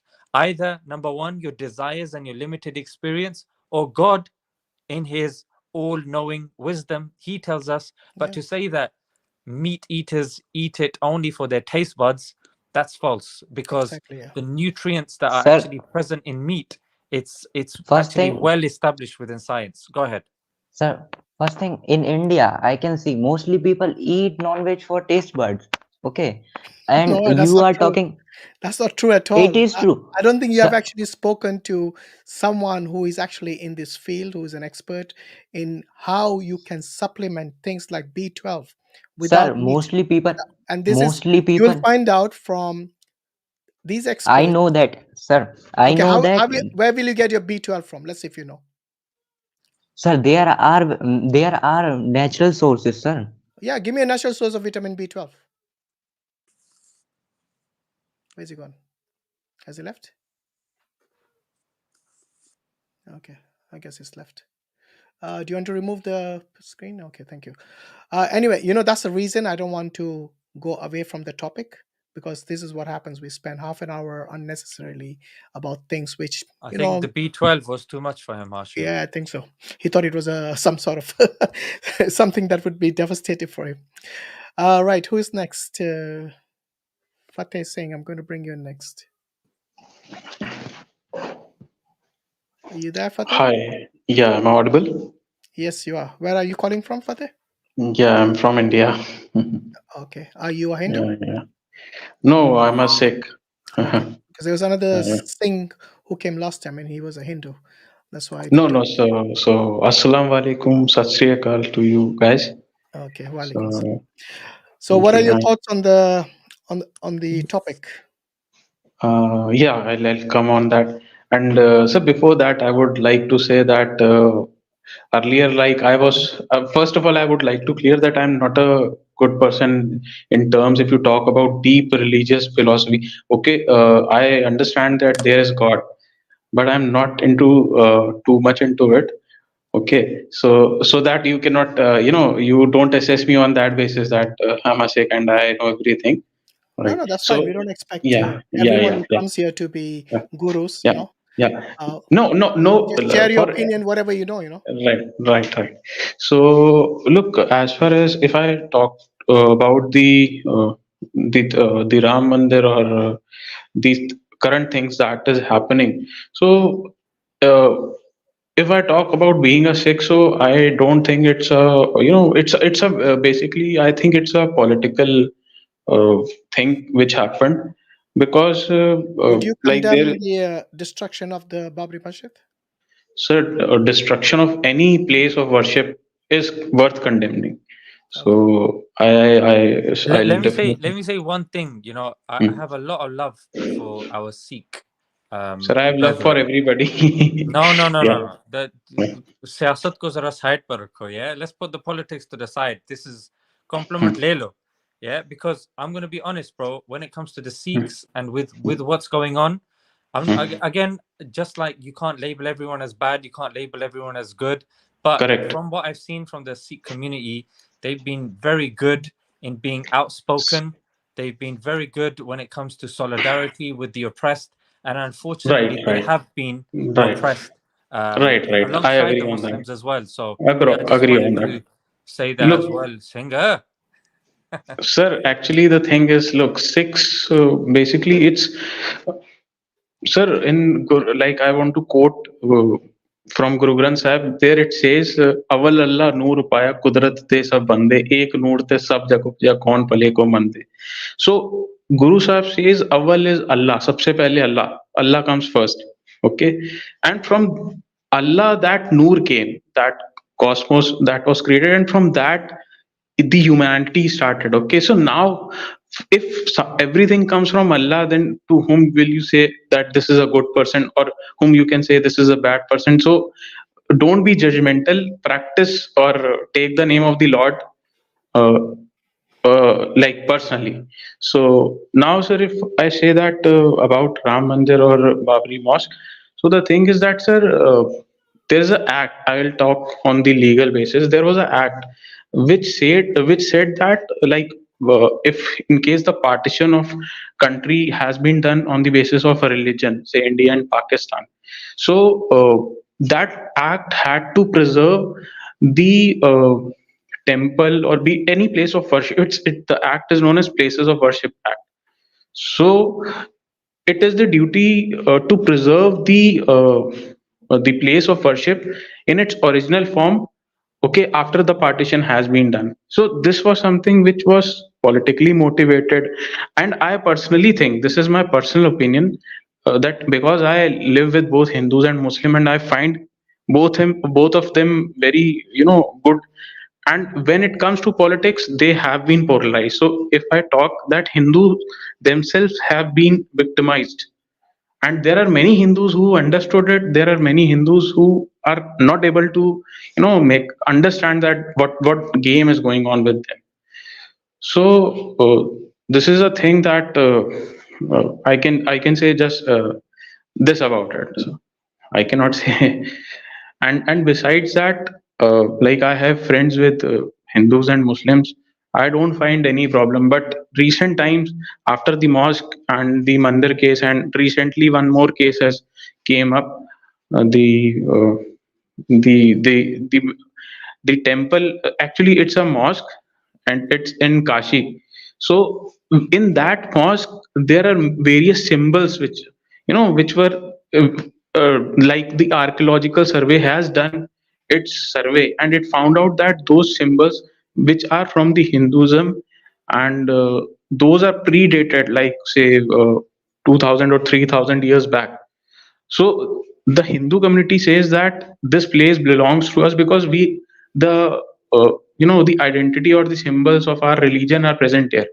And it was the original temple was demolished and a mosque was constructed by Aurangzeb.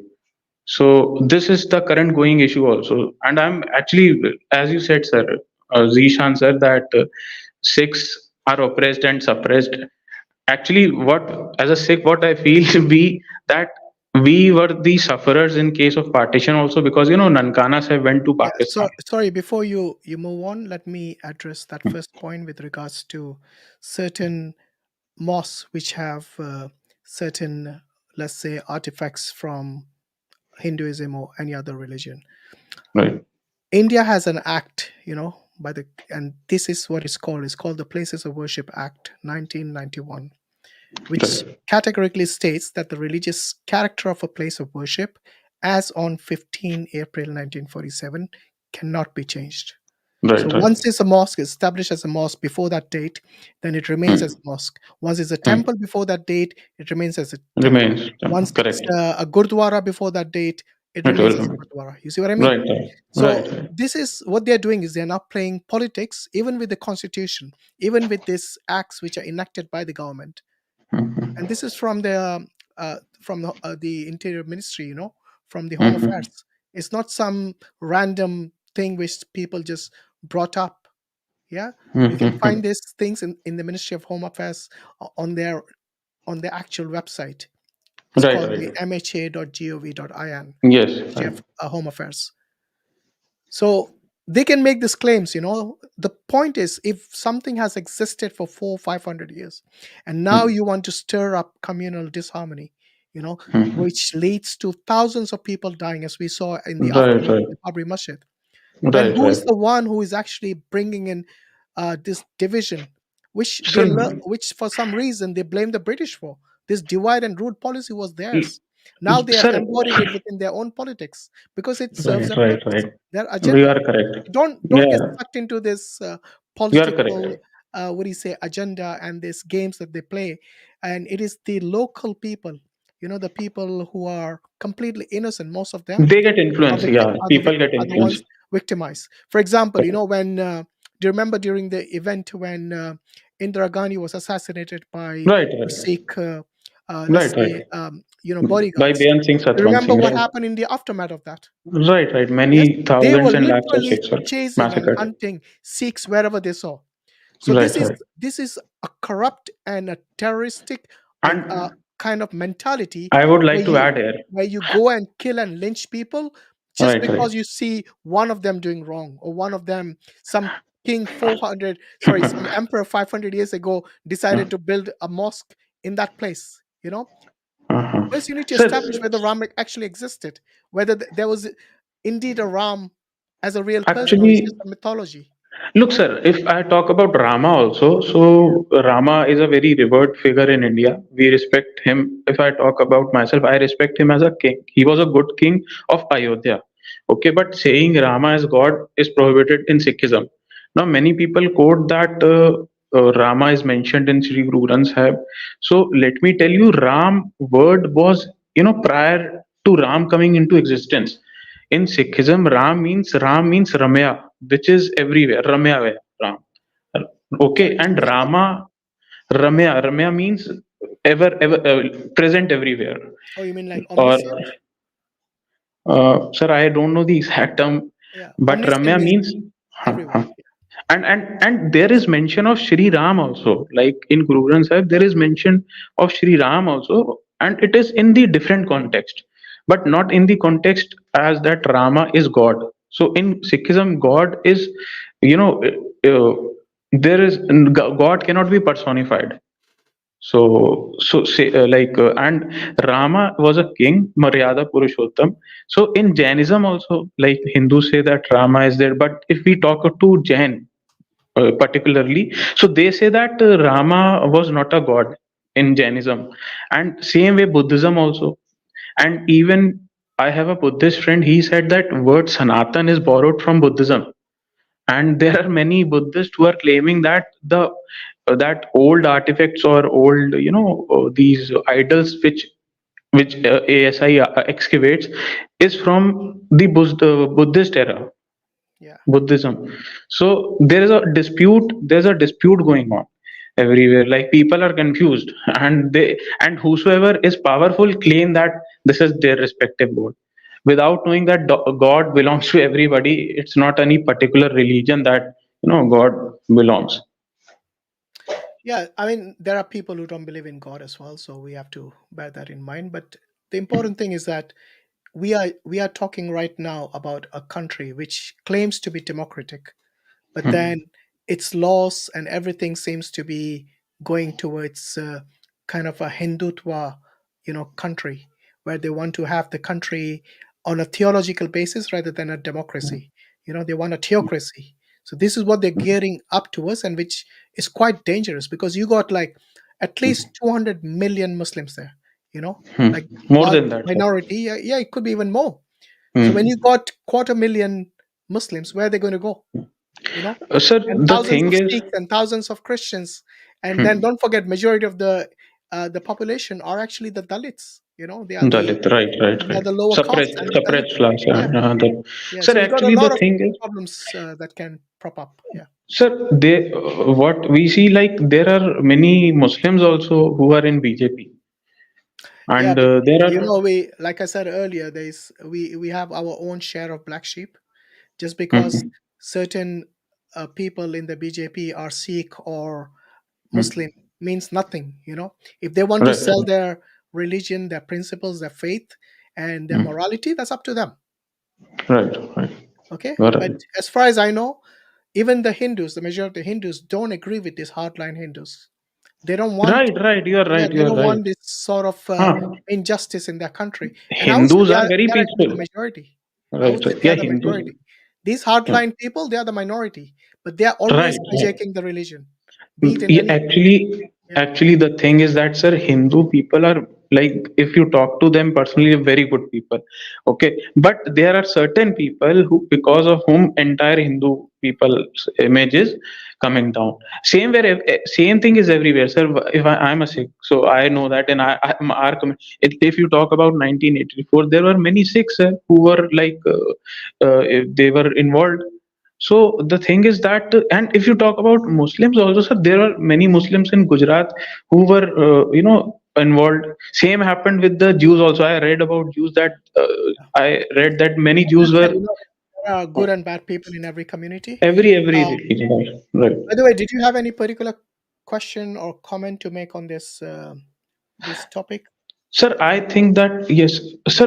I The thing is that why I joined you is that I want to say that I also feel the pain that masjid got demolished, or uh, the Hindus are being played in a political game. So for that, I have also have a pain, and the thing is that we as a normal people, we suffer because of all these things. We are okay with the economic growth that India is having. That is very good, but we also want that everybody should live in peace, and if God does some miracle, I also want that India-Pakistan division should also be, they should merge together as a country and live together. This is my uh, Yeah, I think thought, although it's I think that yeah, horse was bolted a long this time is ago. very hypothetical and very, you I, can I say it's think, a look, very I doubt the Pakistanis would want to merge with India, seeing the Indians. right, sir. But there also, if you Yeah, talk and I about doubt the Hindus want Pakistan to merge with them. But that's ag- that's like I said, that's something which has already happened. The huh, division has taken place both in terms of right, Bangladesh and Pakistan. So let's not complicate sir, things more. But I appreciate have to your ask. uh, Yeah, I need to ask one thing, sir. yeah, What I read recently. As I told you, I'm not into very much. I have not done inter-religious studies and everything. But the one thing I want to ask is that, sir, that uh, when the caliphate system was there in Muslims, they had good way, like they were ruling big areas, they were covering big areas. yeah, So, like after fourth caliphate, if I'm not wrong, Hazrat Ali, yeah. if I'm That not wrong. Huh. So after that, sir, the Muslims got split into two parts, the Shia Sunni, if I'm not wrong. yeah. So, sir, now look, There are many if I sects, look, not just Shia Sunni. There are many sects. that are subsects, you can say, that Barelvi and every day. But sir, one thing I just wanted to know, that looking at, when I look at the news, sir, it's not just about India, but everywhere in the world. I see that. Look at Gaza, what is happening? They are massacring people. They don't have any, humanity into them, that they are killing everybody ruthlessly. So I see that currently Muslim community is being targeted everywhere in the world. So why is that people are still split, and they don't think, if I personally think, if Muhammad Saab would had been there, so what would he think, that my people are split into half? If the message of Muhammad Saab was singular, then why people are not understanding it now? So Okay. again, yeah. So this is something the Prophet Muhammad, peace be upon him, himself addressed.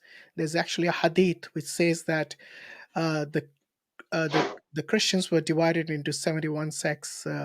Will divide into 71 sects. The Jews into 72, and the Muslims will divide into 73 sects. So the Prophet ﷺ already foresaw this. He actually prophesied this, and this is something which is in the hadith mentioned. Because you see, it's even if the message is true, people want to interpret it in their own way. Like the guest we Mm, had earlier, that mm, Vaigyanik. I don't want to call him this the other name that he had as a prefix. mm, Um, right, he uses his own whims and desires. People see their own. mm, They think that they are right, and mm, whatever mm, they see within their own limited experience, they think that is right. They do not realize that there are people who see the picture rather than just a pixel. mm, Yeah. mm. And those Right, people are the ones, even you have sages and you have your gurus, they could right, see a bigger picture than what individuals could see, because right, right, they had this foresight. And right, right. especially in the case of a prophet and a messenger of God who had Mm, direct communication with God Almighty, then he would have a better and a clearer picture of that scenario, or even of the future. So okay. people, like even within Sunnis, there are subdivisions, so many divisions. So within the Shia, there are subdivisions as well. Within Hindus, Mm, there are subdivisions. Within Sikhs, there are subdivisions.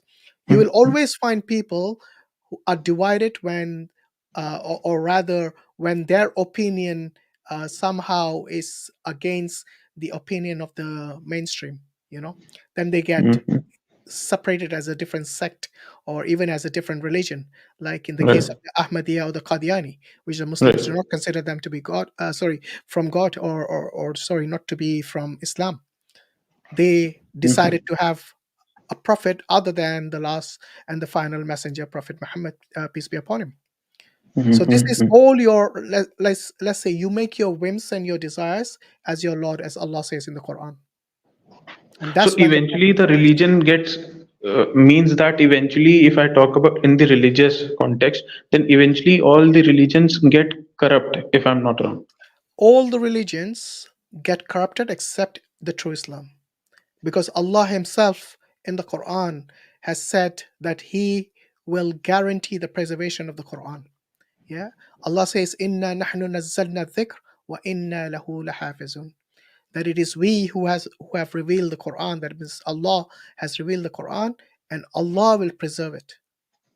When God Himself has given a guarantee, yes, which you'll not find in any other scriptures out there, any other holy scriptures which claims to be from God, then you know that this is something. And there are hadiths as well. The Prophet, peace be upon him, said that there will be a party of believers, true believers, who will remain until Yawm al-Qiyamah, until the end time, and they will be upon the haqq, upon the truth of Islam. And that's the reason you see within Hinduism there are so many different opinions, even on who the supreme God is. I know the Sikhs Right, don't have that right. problem, but the Hindus do. If you ask a Sikhs don't have any Vaishnavite, population, sir. You see, we are no, but hardly. even then, they are more or less united in their oneness of God, isn't it? Yeah, oneness of God. We know that the formless God, and it No, I'm not cannot talking about. be. Yeah, I'm not talking about the formless or the form. I'm saying that when you ask a Hindu who is the Almighty God, they will not give you an answer which is unanimous. They'll give you different answers depending on which tradition or sampradaya of the Hindus that you follow. Right, But right. in Islam, doesn't matter which sect you ask, whether it's a Shia, whether it's a Sunni, or even the Ahmadis, even anyone, they will all say that Allah is the Almighty Supreme God. It's unanimous. Actually, the thing is that, sir, if I talk about Hindus, so like I have seen Hindus, they go to almost every place of worship. You can find a Hindu in Gurdwara, mosque, or a church, everywhere. Like they go. So what I think is that, sir, they have sort of a universal idea of God, that God is everywhere. Yeah, but just because they go everywhere doesn't make them right. For Ah, example, that is correct. Huh? they would be Muslims do not consider worshipping of graves to be Right, right, from right, Islam, right, but you'll see right, right, Hindus lining up the dargahs. They right, will right, be the right. first one in the queue to put that chadar, which Islam Chalo. doesn't actually teach us this. This is Allow, all allow, from right. outside of Islam. So just because they Mm. do something, when you become a pluralistic kind of community, it means you Uh-huh. stand for nothing. So their Yeah. belief, they want to install that belief into others. Like we are also going, then you also come. And if other has a mindset that I have a set point of set principles and set rules to like worship or to do my thing, so that offends. Like there are many people that offend that why you Why would cannot it come to my place. offend? Why would it offend them if this set principle is something that is ordained by God Almighty? They should be Mhm. happy with it, because if they are indeed pluralistic, then they should respect the fact that the Muslims have a clear picture about what they should do, what are the rights of the creator and what are the rights of the creation. This has been well established in our books of Sharia.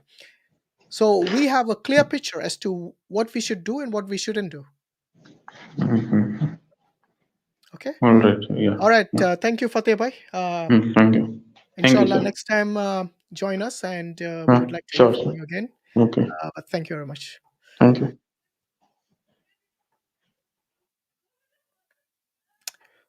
Right. I think Brother Mansur is trying to join us, but the studio is full. Oh, here he is. Should do and what we shouldn't do. Assalamu alaikum, Brother Mansur. Allah. How are you doing? You all right? Alhamdulillah, how are you? So Yeah, it's very good. Yeah. trying to join in. Yeah, I just saw your missed call. Sorry, I was How busy. Brother, are you, Brother Zeeshan? Yeah. Alhamdulillah, I'm good. How are you, bro? Alhamdulillah. Alhamdulillah. I hope Alhamdulillah. everyone's having a good time on this stream. So, Yeah, alhamdulillah. what's We're going good. on? Right. I'm going to bring in the next guest. Akash, I'm bringing you next. Yeah, thank you. How are you doing? You all right? Actually, your voice is coming very slow to me, so I'll just concentrate more to listen. Okay. And As yeah, long as our because I'm voice you on can hear, phone, so I that should be the guess important thing. that's the reason.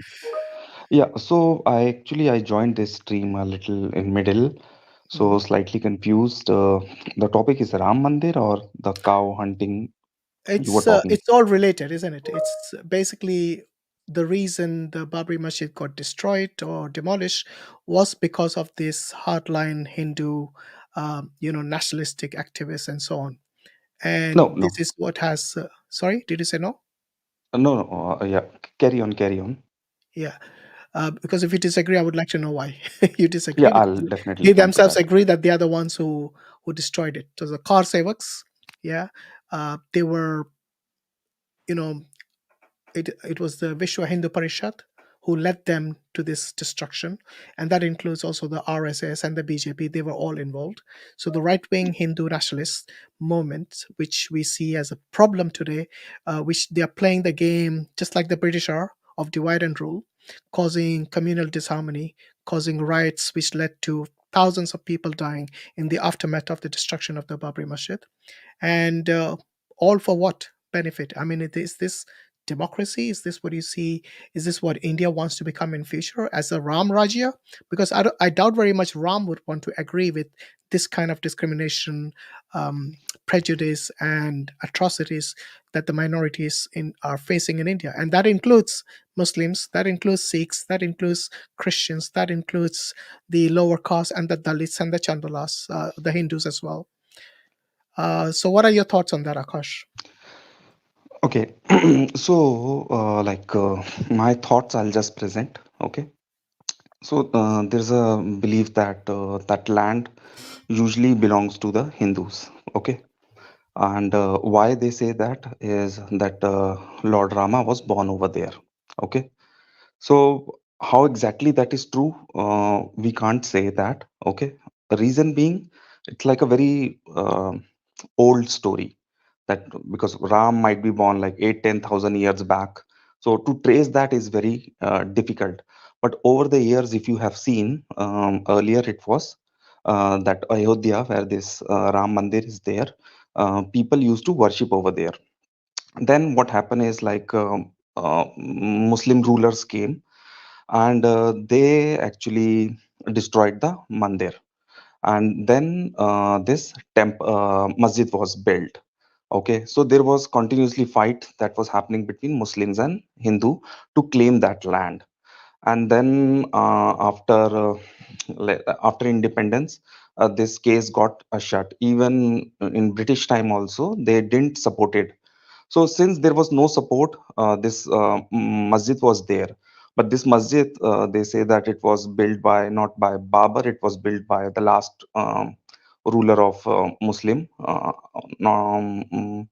who built the Taj Mahal, maybe. Okay, I'm not Last exactly ruler sure of the wasn't. name. I And think because of you. that, The Taj Mahal wasn't built by the last Mughal. Taj maybe Mahal second was last, I don't remember the name. Okay, okay. that's what I'm saying. First, you have said a lot of things. Mhm. These are No, claims. just let me complete. Let me complete. Okay, go. So, what exactly happened is now the claim stand till date that it was a Hindu land, and the Muslims said that since there was a masjid was there, and so they don't want to give up to the masjid. But the basic question is, it's basic the faith. Okay. Now, when it comes to the faith, it says that Ram was born, and Hindu said that if you can give us this land, we will give you a separate land also. You can build a masjid over there. And that's where this fight started happening. So there were a lot of cases, trials that happened, and some archaeological surveys and all those stuff that has happened. So mostly, since India was from beginning, it was a Hindu culture land. Obviously, if you dig any masjid, there will be remains of a temple will be there. And since Hindu said that we just need 2-3 places that is very sacred to us, and that's where this stiff has happened between both Hindus and Muslim, and finally they went to the court and got this thing done. So Okay. nothing as such BJP or RSS, I will say, but yes, they played an important role to get that land for this, because earlier government, they were not supporting. This was all they were supporting the minorities only, to for appeasement and vote bank. But since BJP they came, they were this hard line was this, that we want this land, since belongs to for this Ram Mandir, and they gave big land to Muslims also. So in that ways, if you see, if the harmonies needs to be maintained, even Muslim party should also need to understand that importance of other religion, whatever their your beliefs. Is in, you are a Muslim, you have certain beliefs. You are we are fine with your belief, but we have our own beliefs and we work according to that.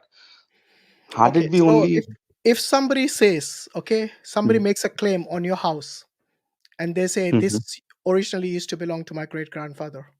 Okay, I'm going mhm, to give you another farmland, yeah, 50 mhm, kilometers away in a remote place. You go and mhm, live there. Let's keep mhm. things peaceful. Would you Yeah, agree with that? absolutely correct. So even if this No, no. claim they say that Would you agree with that? I'll come to that. Whether I'll agree or not, you my answer will tell you. Now, Okay. let's say if there is a masjid or a minar, No, no, I'm not talking about uh, masjid. uh, Stick to uh, the analogy I gave you, because it's mm, very important to understand this principle of mhm. ownership. So So answer the question principle of based on ownership, the actually that analogy I is gave you. Nothing more, nothing less. okay. So principle of ownership, we Hindus claim that it belongs to them. Claim, Principle of ownership, exactly. Muslims That's the claim key they word. belong to them. Okay, Akash, listen to this. The key word there is claim. Just Hmm. like I can make a claim that my great grandfather owned the place that that your home is built upon now. Hmm. Own that land. I can make a claim. Anybody can make a claim. The important thing is that once the case goes to the Supreme Court or any court, they are not going to base it on a claim, they're going to base it on evidence. So now the question is this: you and the other Hindus, and this narrative which you got is most likely from the Hindus, because that's exactly what they say. If you ask them for evidence, they were unable to provide any evidence, even in the Supreme Court. Okay? The Archaeological Survey of India did not say there was a Ram Mandir here. Did you know that? They did not make this explicit statement that Ram Mandir was at this spot. They said they found certain artifacts which did not belong to a Muslim dynasty or Muslim in origin. So, for example, they found things from the Buddhists or from Hindus, or even from some other, let's say, tradition. How can you say Ram was born at the same spot when you cannot know which spot your great grandfather was born? Yes, a few hundred years ago, let alone 7,000 or 8,000 years ago. Where Absolutely, is the you evidence are for this absolutely correct. claim? So, if a court or anyone who wants to establish justice cannot say this. And by the way, do you know when was the first time the Hindus laid claim to that spot of Babri Masjid being the See, Ram Janmabhoomi? Do you know? Have you read about the 500 history? years back when the No, masjid, no, when it the wasn't. mandir was first destroyed. No, no, it was actually in the 16th century. No, Oh, no, sorry, the 16th 18th. century. No, no, it was in the The 18th no, no, no, century. no, It was in the no, 18th no, no. century when they first made the claim, and you can go and check. The first time they actually I'll went to check the it court, because yeah, the that's first what I'm time when they saying. actually went to the court to make a claim on this land was in the 18th century. And Okay. that's when they started to fight to reclaim the land, to build the Ram temple there. Okay. However, following the Supreme Court decision of the Bhumi Pujan ritual, the temple was which was performed on 5th August 2020 by Modi. Then it was become more of a thing like, okay, we're going to build the temple there. But I think when they destroyed the masjid on the 9th of November 2019, oh sorry, that is when the Supreme Court gave them the 1992. yeah, 92 is it was destroyed in 2019. The court gave a judgment pronouncing the Ram Mandir would be constructed at this disputed site. But the question remains: did the court give the verdict based on the sentiments of the majority, who were the Hindus, or did they actually do the due process of finding actual evidence? Because the Yeah. court also said that 1992 destruction was criminal and illegal. None of them have been punished to this day. Do you know that? None of them have been brought to justice. So if you're going to go by ASI report never said it is actually the Ram Mandir which was here. No. They just said it ASI was a does. non-Islamic structure. That's all. Okay. The Okay. ASI did not say this. The Hindus who make this claim haven't read the verdicts, haven't read any of the ASI reports. It's just a claim again. I mean, let's go back to the very beginning. You said Ram existed 7 or 8,000 years ago. Have you read the Vishnu Purana, where it says Ram is from the I have Tetra not read it, from the but Tetra I Yuga? know some stories from Yeah, it. he's from the Tetra Yuga, which would take him back 1,000,000 years from today. Hmm. Okay, now, how can you have evidence of any such person even existing, let alone where he was born at the exact spot? Think No, about it. Think exactly. logically. Think rationally. That's all I'm asking you. I'm thinking logically and rationally only. That's the reason I said if you want a hardcore proof, that proof will not be there because the Forget hardcore. existence of Ram is There is not a shred of evidence that Rama Janmabhoomi no, no, was at no. this exact It's spot. not like that. There is no shred of evidence. That's what Okay, I'm what saying. have If you you got? Give me. Forget hardcore. Give me the most basic evidence you have to prove Ram was born at that exact spot. Go on. that I have to check for you and I can mail you, okay? No Because need to mail me, if because you really when you said that you have evidence, I'm assuming you would have researched this. But the fact you no, no, cannot I even have not recall researched a it. single. I have not researched it, but Okay, the people who were so how can you say fighting there for is the case, evidence? they have definitely researched it. No. So If they had no, no, no. researched it, sorry, I can't. If they had researched it, they would have produced the evidence in the court. The fact they That failed is to what do has been so, produced, and that's why no, it was this thing travelogues. has Do you know gone that? in their favor. Most of the evidences they produced were travelogues, other people traveling to this place. None of your Puranas mentioned there was a temple there. So where did the temple come from? That was allegedly destroyed by Mir Baki, the commander of Babur. Yeah, that's what I'm saying. For Okay, the I'll tell you what. exact proof, Do your research next I time, will. and then bring your evidence that they produce in the court, which was accepted by the court, and then we can discuss. Because right now it looks like everything is based on claims, allegations, and basically false news. That's what you think. That's why I'm saying Well, you give the me the onus mail is on you ID. to I produce the will evidence, definitely because give you're you the making the evidence for claim. that. So the onus lies with you Yeah, to I think produce the Akash evidence. is quite sensible. So since you think someone knows about the evidence, when you do have those evidence, have a check now and try to join later if you do indeed have those evidence and share with us so we can all see.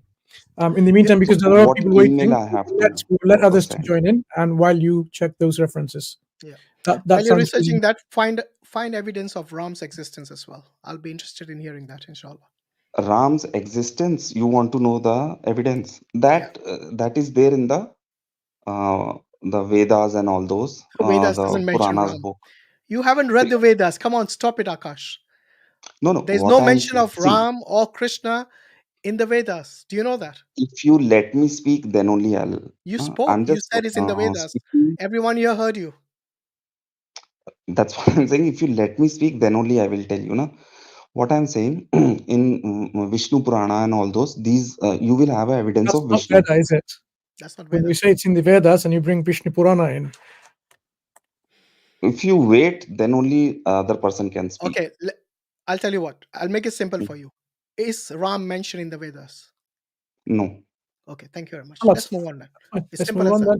So we'll Because wait if you for don't have further references. evidence of something which was born 7,000-8,000 years, and you go to the Puranas, which you don't even know when they were written, then it defeats the purpose of as evidence. Because evidence has to be solid. It has to be contemporary to Ram. Okay? If you have something thousands of years later, then anyone can make a claim. It's not really evidence. So go and find out what In evidence that case, actually you can means. also say, Something do that you can have be. any evidence for Adam? I can also say that. Yeah, of course, you can say that. But for us, the connection is Prophet Muhammad, peace be upon him. No, no.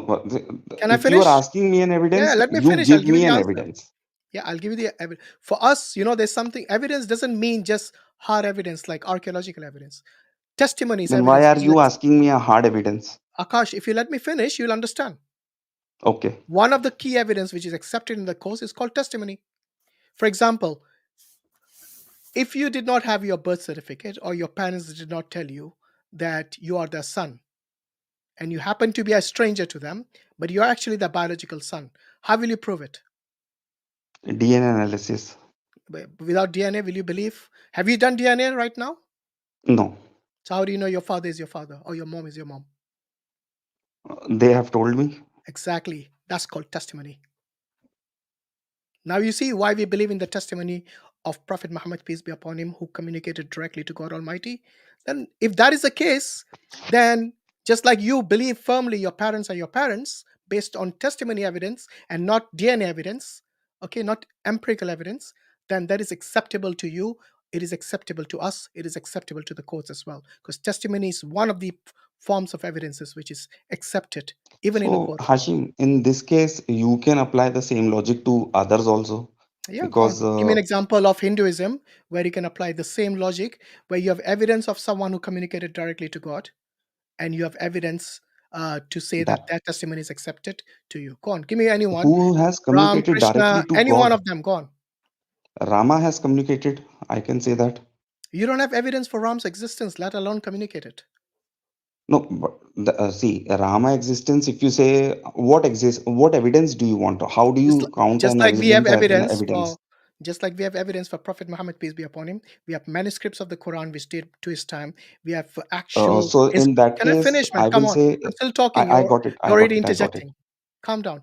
We have evidence. You asked for evidence of Prophet Muhammad, peace be upon him. I'm giving it to him. You know, we Actually, have I'll we have okay. inscriptions from the time of Prophet, peace be upon him, which have been carbon dated. The manuscripts have been carbon dated, where Prophet Muhammad is mentioned. We have his grave to this day, and we have many other evidences of his artifacts. So we have, mashallah, you know, for the Quran and for the Prophet, peace be upon him, no one can come on the stream and say there's no evidence for it. So give me one evidence that you have, which is either credible testimony or something which is tangible and archaeological evidence, something that is, we can say. I mean, even the Vedas, your primary textbook, haven't mentioned Ram or Krishna. Are you there, Akash? No, Okay. So actually, I I'll was tell you what. waiting. Why don't you find out the proof? I don't want to put you in a corner. Yeah. I Hmm. want you to provide evidence, not just make claims, because any Tom, Dick, and Harry can come here and make claims and then go away. That's not how science works. That is not how the courts work. And certainly that is not how rationality and logical discussions like this work.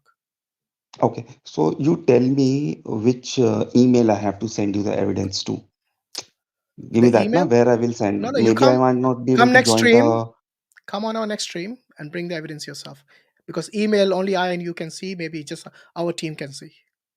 Okay. Okay, Acha, next let's stream. make this, And when because is this next stream? I made a public challenge to the Hindus, and I've done this in all the 2 streams before, and this is the 3rd stream. I'm making the same challenge. Provide evidence if Ram existed, or was he just a mythological figure from and not from a historic figure. Okay. I'll whatever evidence I have, I'll definitely bring. I'll present it Yeah, to you, but make sure it's and something that's hopefully, credible and not just claims. Okay, no, credible only. I'll bring. I understand your point, but good. next time what I'll do, I'll try to join it from some other room because it's already 1+ at night. So slightly, I was not able to speak because people are sleeping also. Yeah, of course. So hopefully we'll get to meet again and we'll have something on evidence base. But Yeah. for you also, you have to bring evidence wise. I gave you the Okay. evidence I had. No, you gave it for Muhammad. That's absolutely Yeah, right. as You for us, might be that is having it, enough. but we'll start from Adam only. No, We will not start from Muhammad. look We'll here, my start friend. from If you Adam. if you His understand evidence you have. testimony, listen, if you understand testimony as evidence, then you would have understood this. You wouldn't be repeating yourself now. You're going back to square one, which you said you have no evidence for Adam. I accept and I acknowledge we don't have any hard evidence for Adam. But for us, the connection has never been Adam. The Hmm. connection is always been Prophet Muhammad, peace be upon him. That's the reason when somebody accepts Islam, we ask them to take the Shahadatain, which is to acknowledge and to testify that Allah is the only God worthy of worship. La ilaha illallah.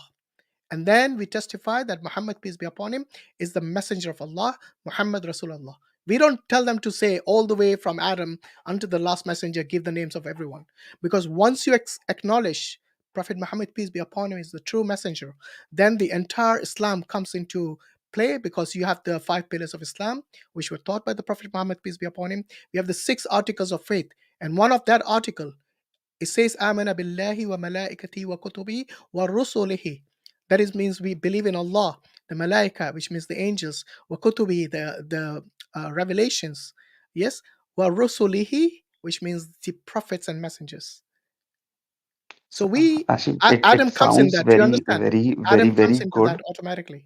That Yeah, unless we it, believe that what the Prophet, peace be upon him, brought to us as the true messengers and prophets of God, then yeah, we cannot be a Muslim. So if somebody rejects Adam as prophet and messenger of God, then they cannot be a Muslim, because the Prophet ﷺ told us, and the Quran tells us, that he's one of the prophets and messengers, yeah. prophets of But God. it sounds very good what you said. But then again, since Ram is even more older than Adam, okay, because that's what we know. You said He is not 7,000 just years. born. You said Maybe 7,000 years. 50,000 years. It doesn't matter that Doesn't much, matter. okay, Adam is the because first man. You can't compare with that. that's what I'm saying. No, no, no, no, no. That's what you are thinking. Ram That's is not your the first philosophy. man. Adam Christian is is the not the first first man. man. So they cannot Adam be was never a older. first man. Just one second. Why I brought this? Yeah. Because then I will say you can believe in Shankaracharya, and since you believe in Shankaracharya, you can believe in Ram also. So that is Sorry. now not how Wait, it wait, is. wait. Shankaracharya, does Mhm. God speak to them directly? This is just an example. I No, will it's a give bad you example. someone. You cannot give me a single example from the Hindu belief where you have a similar example, like a messenger who communicates directly with God Almighty.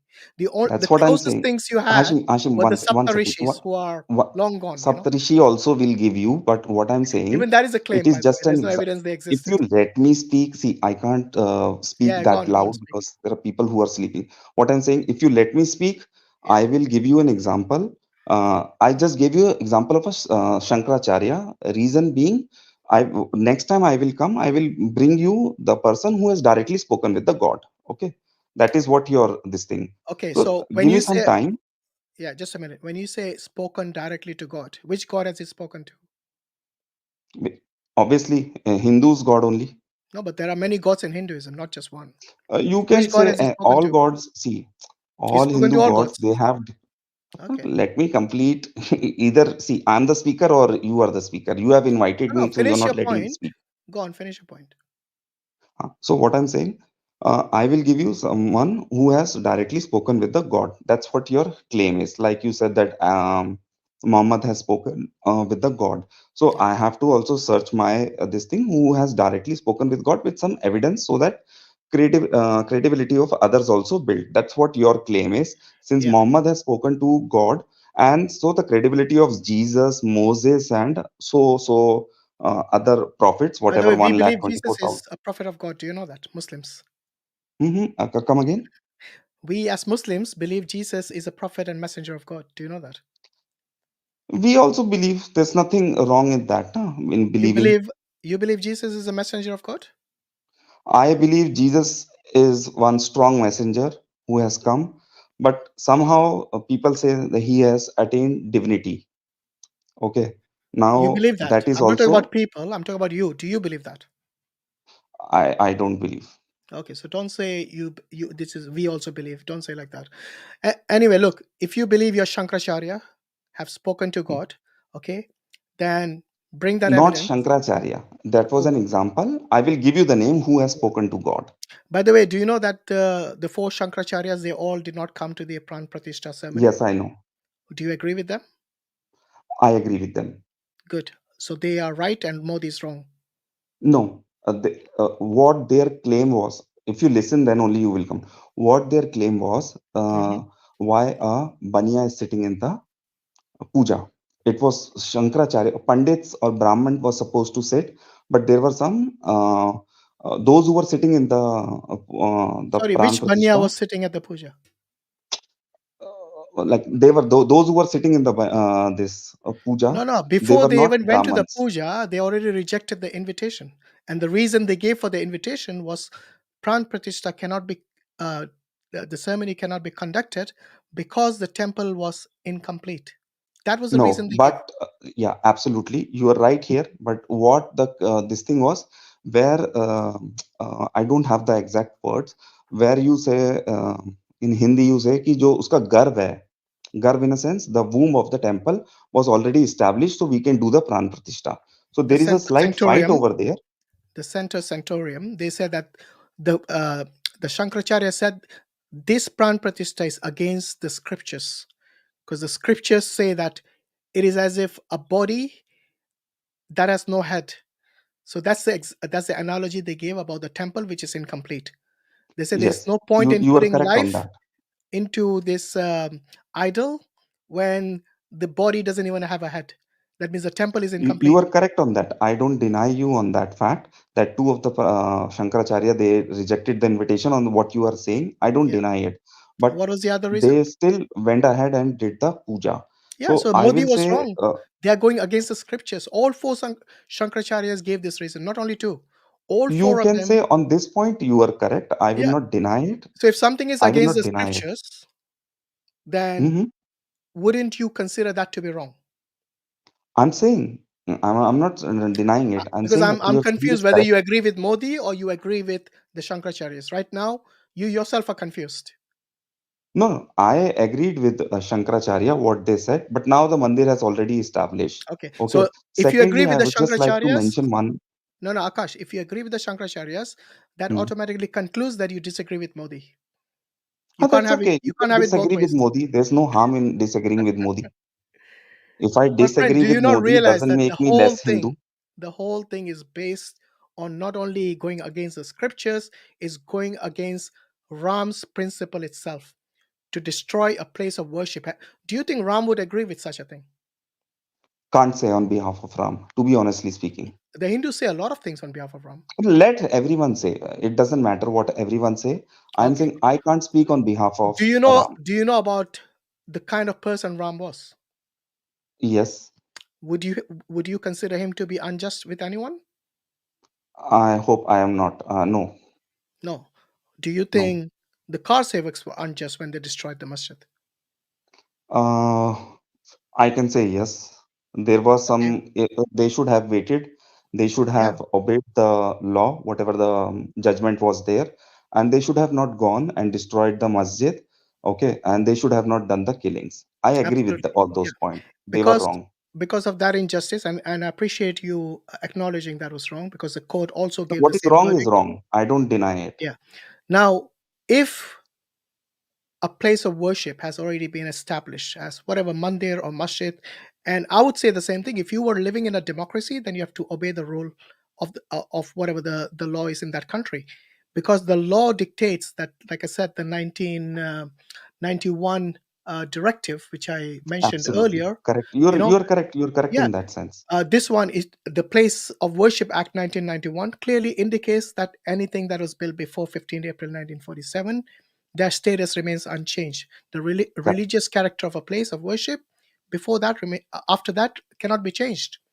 Now, You if correct. the court has said it's illegal and criminal, then I doubt very much if Ram was here, this is the kind of Ram Rajya he would want to see, where there is fighting, killing, and a lot of injustice happening. Correct. Okay, That is but also correct. I mean, I do appreciate the fact that you acknowledge, because there are many Hindus who came on our stream and they categorically denied uh, this was something which was just. Sorry, they denied the fact that it was not unjust, or sorry, it was unjust. Because I said it's unjust, they said no, it's not unjust. It No. is okay that Why they said it's good that unjust, I can just tell you they in one killed. point. Yeah, Yeah. Because there is a belief in Muslims that the land that on which the masjid has to be built, it should be either bought or gifted, something like that. You yeah, must be aware of it. It yes, cannot be captured. yeah. Okay, fair enough. And since the claim is that this masjid and the other two masjids also, that Mathura and Kashi also, they are saying they are built on Hindu land which was captured. Okay, No, hold on. Again, these are claims, just like the Ram I'm Temple. saying these are claims. I'm not denying it. So for the So if it's a proof claim, then matter, you cannot use the Hashim, principle of Hashim, give injustice. me You one can't. minute. Give me 1 minute. Yeah, For go. the proof, you have to give me some time so that I can bring you some solid proof, and then we can Yeah. have a good Let's start discussion. with Ram. I'll tell you what. Before you go to Mathura and Kashi, bring the Hmm. evidence Ram existed. Number two, bring the I evidence. can't. I can't. I can't. I can't. You Can't. said you were going I to do can't it. bring. You're going to bring the Shankaracharya testimony, all that. You can't now. The way I will, I can't give you an existence of Ram. Okay, because it is way back in history. So There is is it nothing that possible is he didn't left exist for at all? him. Is it possible he didn't exist? Who? Yeah, absolutely. Could it be just a mythological figure that they made a No. story out of? No. No. No, Why not? no. If he's not I'll historic, tell then you. it's a myth, isn't it? I'll tell you why. If God. he would have been mythological, Yeah. if he would have not been so-called God, his name would have been already eradicated from the history by the Supreme Lord. Why? Automatically, there are Why? many. Yeah, absolutely. You It, can't stand. no, You can't there's no stand such on principle the. in the Hindu scriptures or even in the Islamic scriptures. For example, there are many people who claim to be God. In the Quran, the Pharaoh made a claim to be God. Yes, his name is still there. In fact, even his body is preserved to show Who's people. taking his name? Sorry? Who's taking the Frown's name? No, you There said are if countless he Maharajas was in this not a India. real They claim to be a god, God, then but no his one name is taking their name. it So would be their name eradicated. will automatically get diminished because they don't stand true. What stand true in the eye of God will exist. That is actually it is. Okay, are you saying that there was nobody who claimed to be God in Hinduism other than Ram and Krishna and all these people? Are there any See, mortals who made a whether claim? Ram Are there any claim, mortals who whether made a claim to Krishna be God? claim, you have to repeat your question because I Okay, have cut you. So, yeah. Are there any mortals who made a claim to be God in the Hindu literature? are there any people who have claimed to be God in Hindus? That's what you're saying? Who are mortals There, who made a claim to be God? mortals. Yeah. There could be many. Okay. Name me one. Jalandhar was one. Sorry, who? Jalandhar. Jalandhar. Okay. Hmm. Was that Vrinda's Look husband? alike of Shiv. Was that Vrinda's husband? Yes. Okay, Tulsi, yeah? Tulsi, Vrinda's husband. You can say Okay. that. So his name is still alive, yeah? No, his name is not alive. His name is alive because you know his name. No, knowing the name, it doesn't mean it is alive. No one is worshipping him. No, his No name one is alive, is. not him. His name is His alive. That name means is people not know his alive. name. People know his name. Who's worshipping him? Okay, You tell people me are, who's worshipping there are Jalandhar. people who worship Ravan.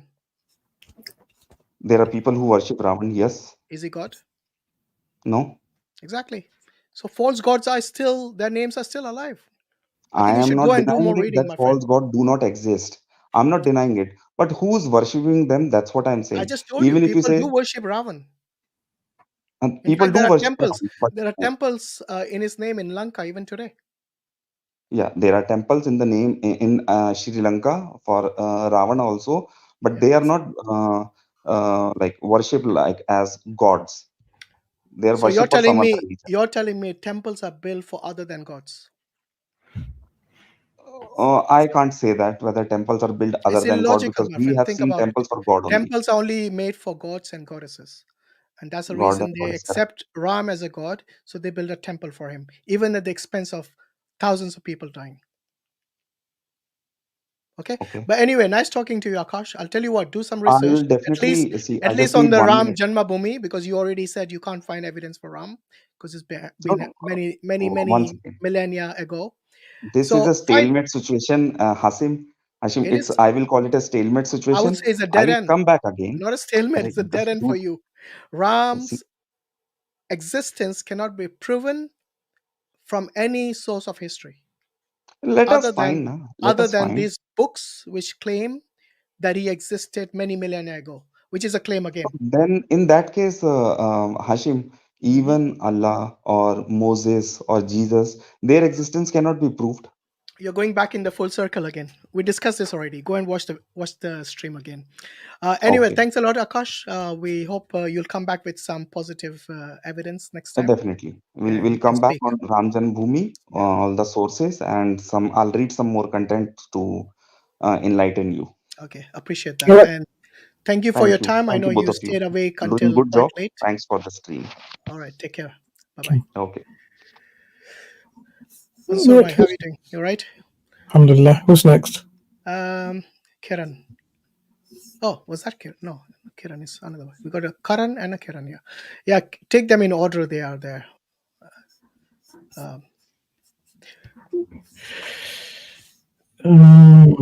Kiran. Yeah. Am I audible? Yes, It's you are. Kiran Yeah, how are you? for giving me this opportunity. And I've been waiting since the last 1.5 hours to just talk to you guys. Thanks And for your patience. How are you doing?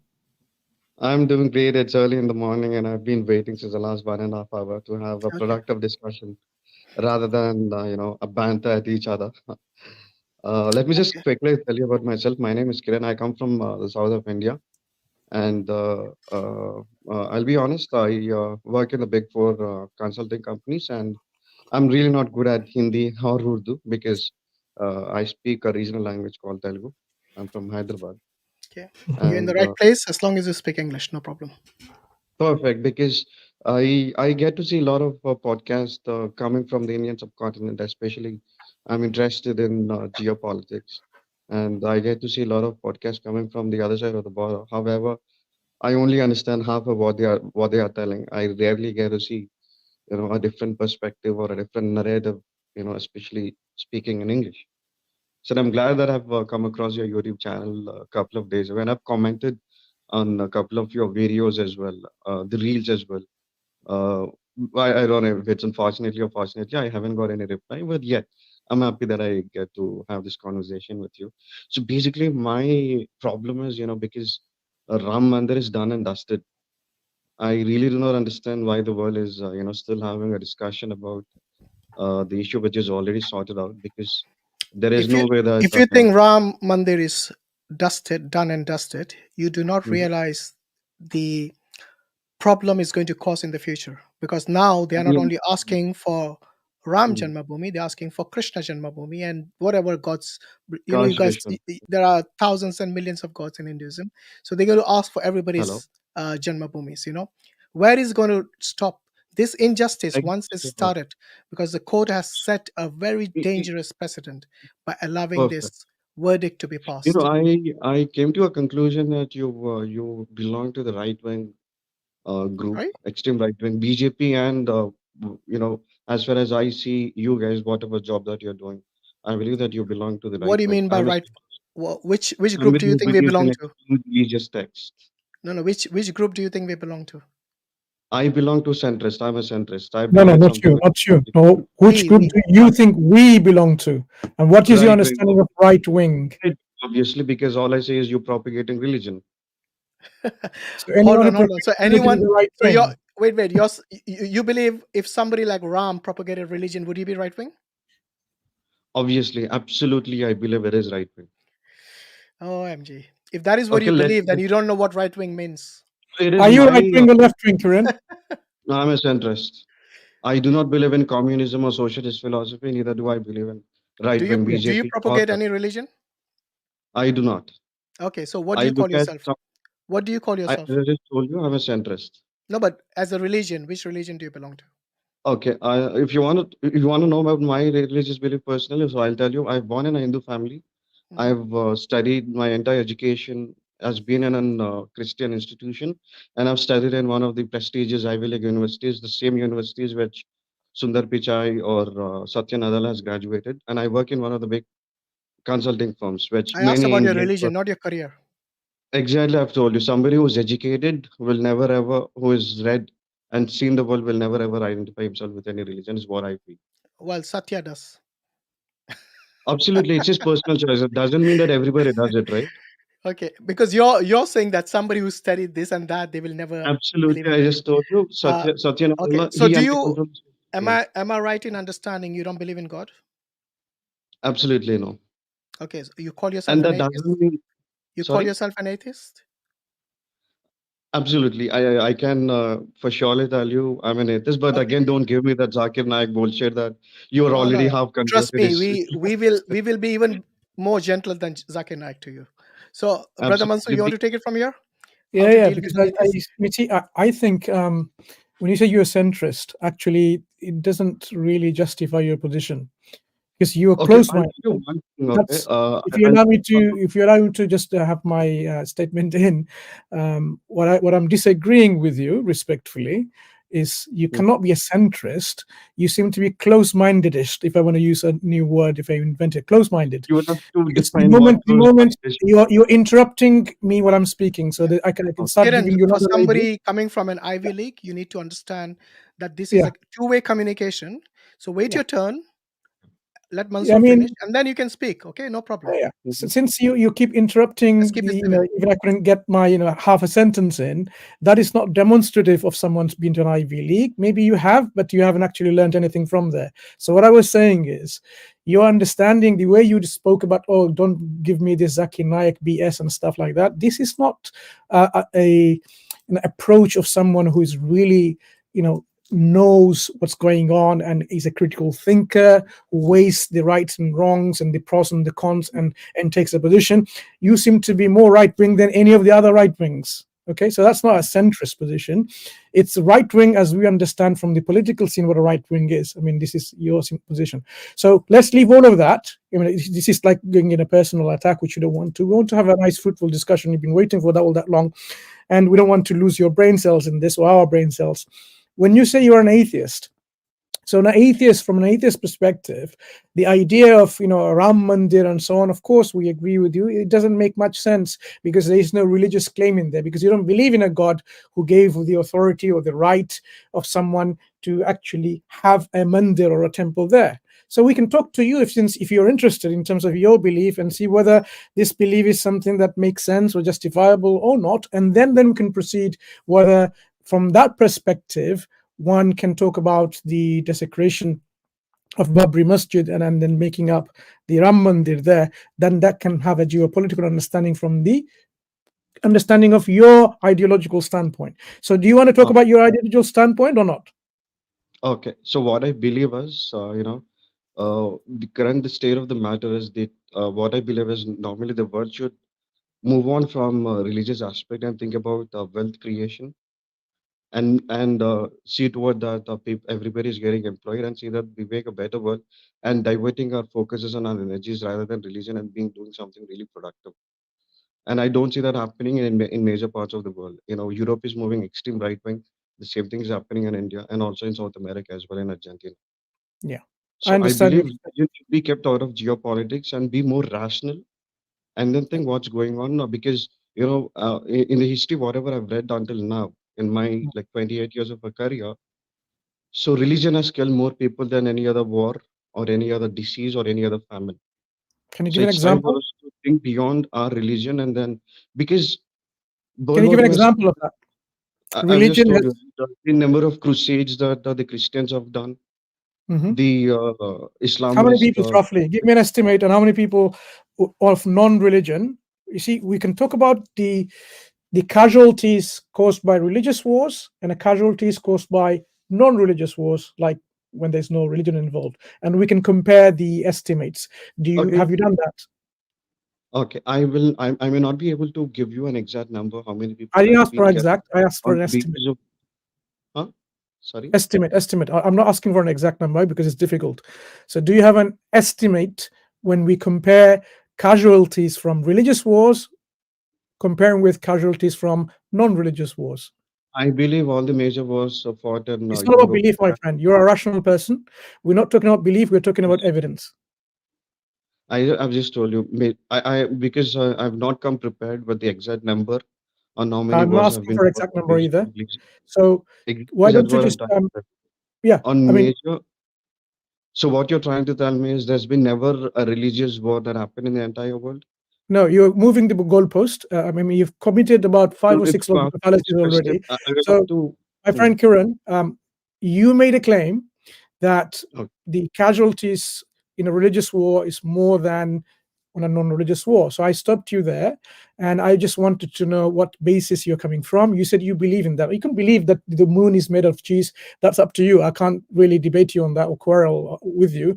If you talk about something which is grounded in history and in our reality, like you talk about war and casualties, I would like to know what is your source, what is based on, not about your belief and my belief.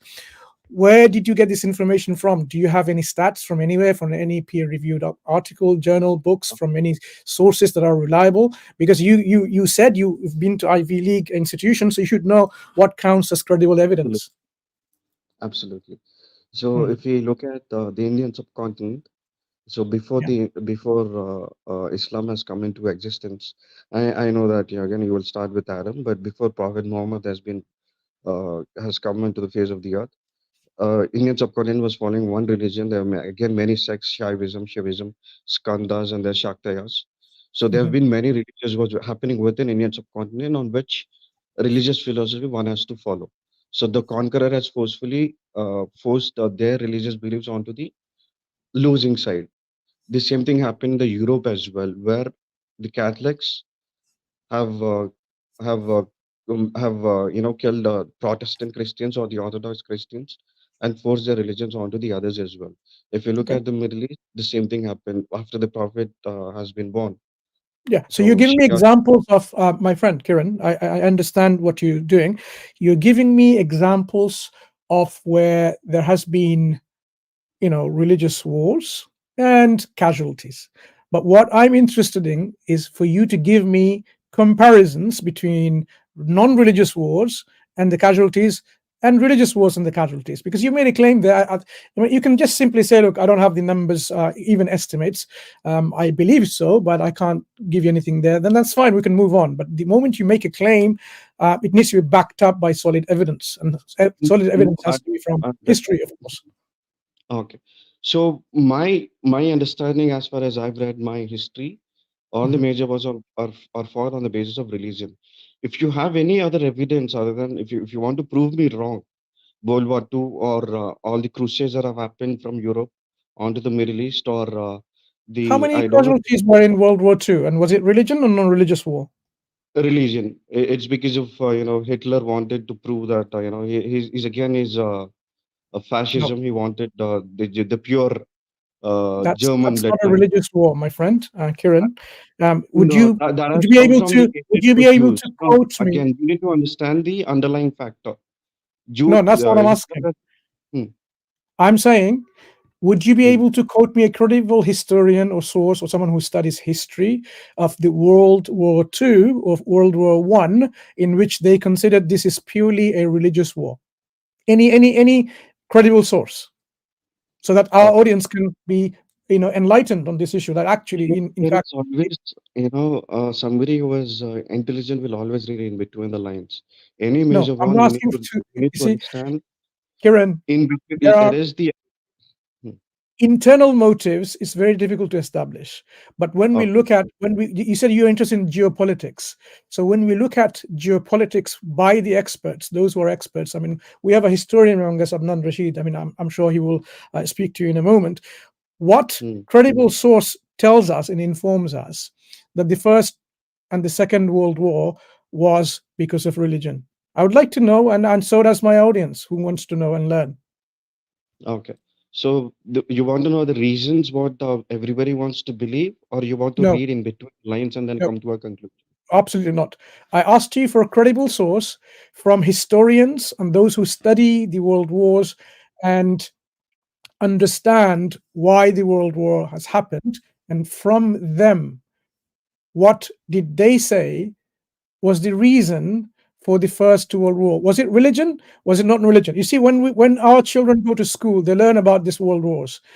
Do they learn in their textbooks, for example, that the wars happened due to religion, and this is how they learn, or they have other reasons they're learning? If you say they're learning other reasons, that you're saying all the textbooks all around the world, not just UK or in India or elsewhere, they're really telling us incorrect information and feeding lies. So if you know about credible source of information on this religious motives for this war, then you should be able to share some credible sources. I'm not a historian, and my specialty is not history. So I'm asking you to share with me something so that we can just go on, and then we can move on to other discussions if you want.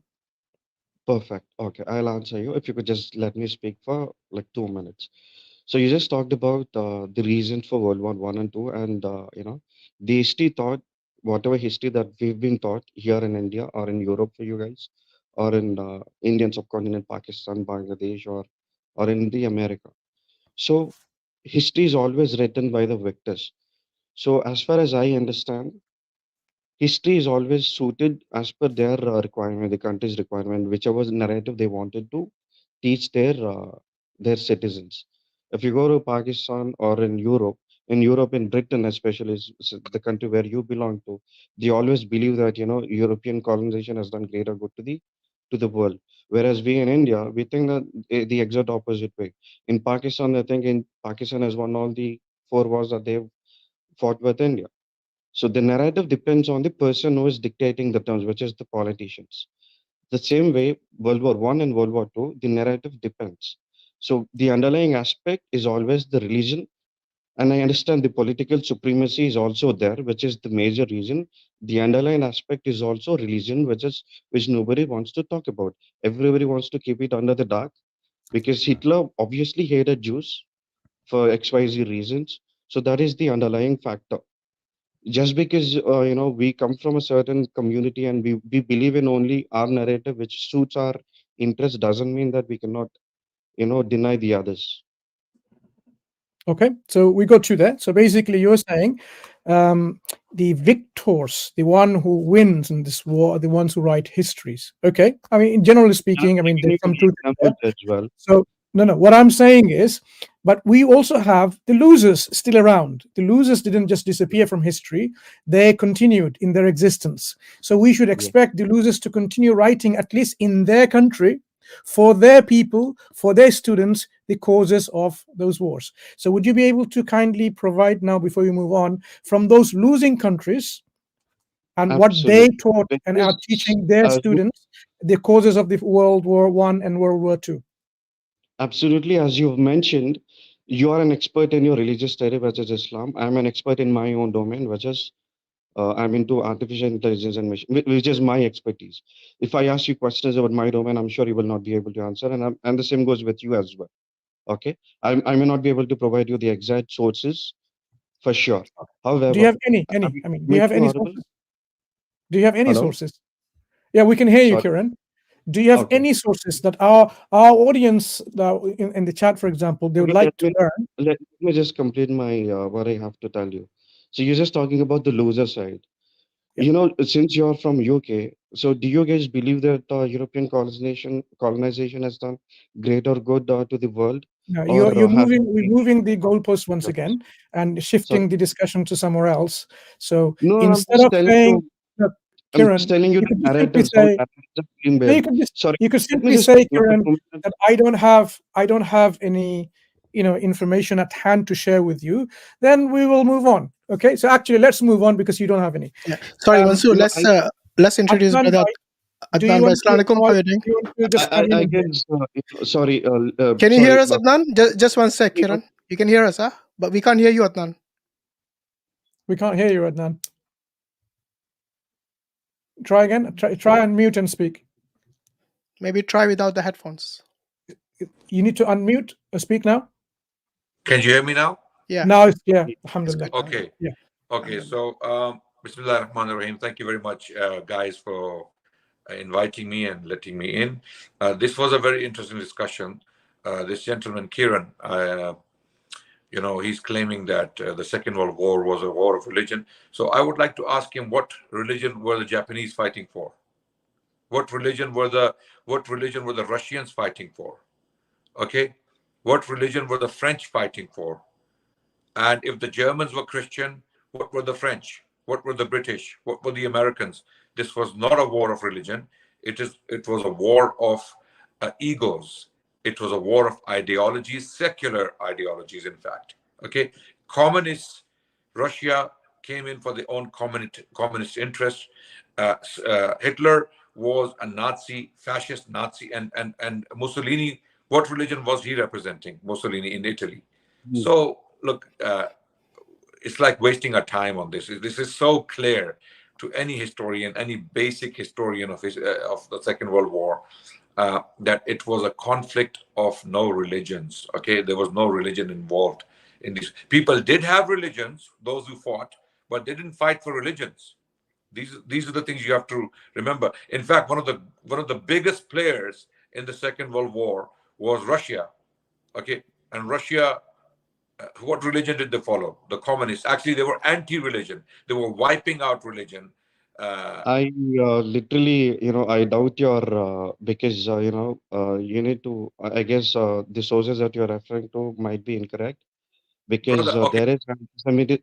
Let me just complete. No, no. There Okay, indeed was, let's and make it easy. Let's make it will easy. you let me What speak for a moment, can you please, tell sir? me what religion Mr. Rashid? were the Russians fighting for? Go I ahead. understand the communist philosophy doesn't believe in any religion. That's absolutely for sure. I agree with you guys. However, do you not agree with me that there was anti-Semitism in Russia and in Europe in French that you were just talking about? But that wasn't the reason the Second No, World War. your argument is defeated right away over here. I just answered you my question. Kiran, Anti-Semitism that existed. The wasn't question If is you're about on what podcast, started the let me war. just Kiran, stick, focus seriously. on the the war. topic. No, let me The just war complete. with Germany. Let me just complete, man. Seriously, the Zionists that you keep talking about in your videos are European Jews that have migrated to What's that got modern to day do with Israel. World War II? What are you on about? Absolutely, Stick, because you they've need been to kicked focus, out. Kiran. Listen, For someone no, who is graduated from an Ivy League, you can't I've even been focus patient with you on the guys. topic. Listen, no, the same anti-Semitism has resulted in Europeans kicking out What's the that got to do Zionists with into the World modern War day One and Israel, Two? which Kiran, has you don't know what created you're talking about. Israel. Sorry, you don't know what you're talking about. By the way, brother Adnan has actually got a degree in history. What degree have you got? I've studied mass communication, political science in my So not degree, and I've history, done. right? Not Listen, history. I've completed my BA in mass communication, political science from Ambedkar University, Hyderabad, Okay, Adnan's and got then a I've master's completed in my. history, so he's more qualified than you in history. You said Okay, if somebody asks you a question about your topic, which is artificial intelligence, then maybe they won't be able to answer. the So your conversation expertise is not in history like that of no, Adnan, no. which you were Let, taking a let, lot of. let, You were let making a Mr. big deal Rashid about answer your the qualifications. no. Now someone who's Let more Mr. qualified Rashid, than you no, is let, telling you let, something. You don't want to listen to him. Why? no, Mr. Hashim, let Mr. Rashid answer the question. Was not anti-Semitism existing in Europe and in Russia before World War II? All these red herrings are irrelevant. Yes, The question is about I just have a what simple question. started the Was there World War One and Two. anti-Semitism who are modern day All you're doing Zionists is right now? red herring here, red herring there. This is not how No, a no, no. discussion You know, progresses. just because I defeat you in an argument, you know, with the Kiran, sentence that Kiran, you made, You doesn't are Kiran, mean delusional if you think can you I'm you wrong. defeated anyone. can you guys hear me? Who told you that I'm delusional? Can you It's guys hear You because me? think you you're defeated delusional. someone. We Just can hear because you. I Adnan. defeat you You did doesn't not mean I'm Okay, defeat being anyone. Kiran. Like, look, Kiran. This is gonna get messy.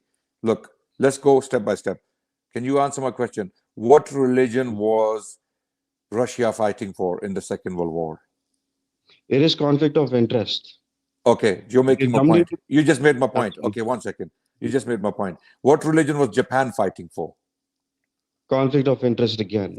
Thank you. So you just made the two greatest powers, some of the greatest powers Absolutely. involved in the Second World War, okay, were not fighting for religion. So you just made my point. These people were not in this war because they were defending a particular religion. These two wars were not wars of religion.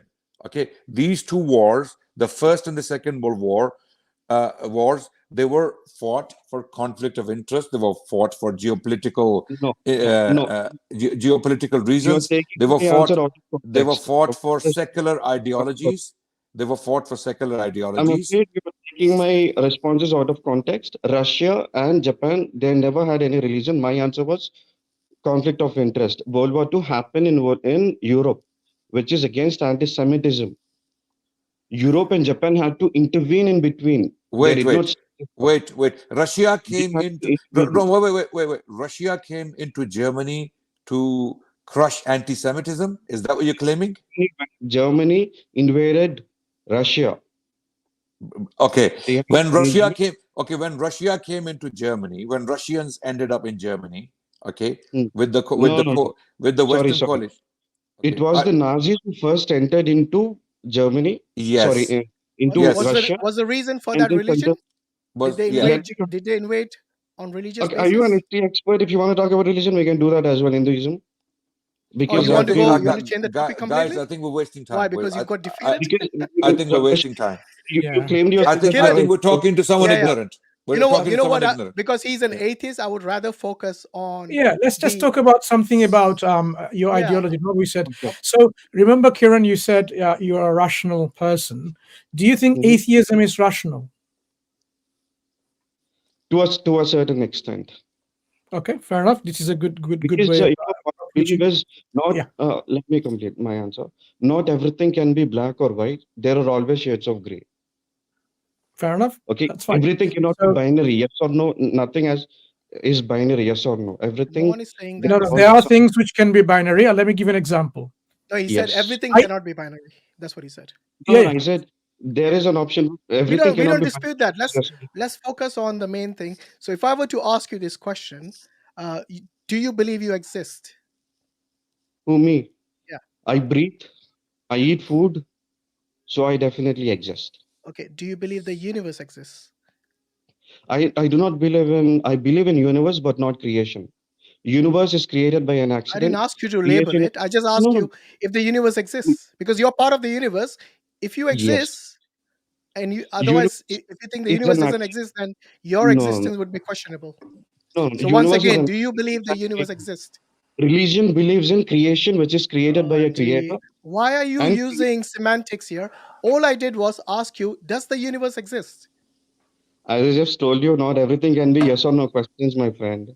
Okay, let me Okay, ask let me Adnan. help. Adnan, you believe the universe exists? Yes, absolutely. Mansur, do you believe the universe exists?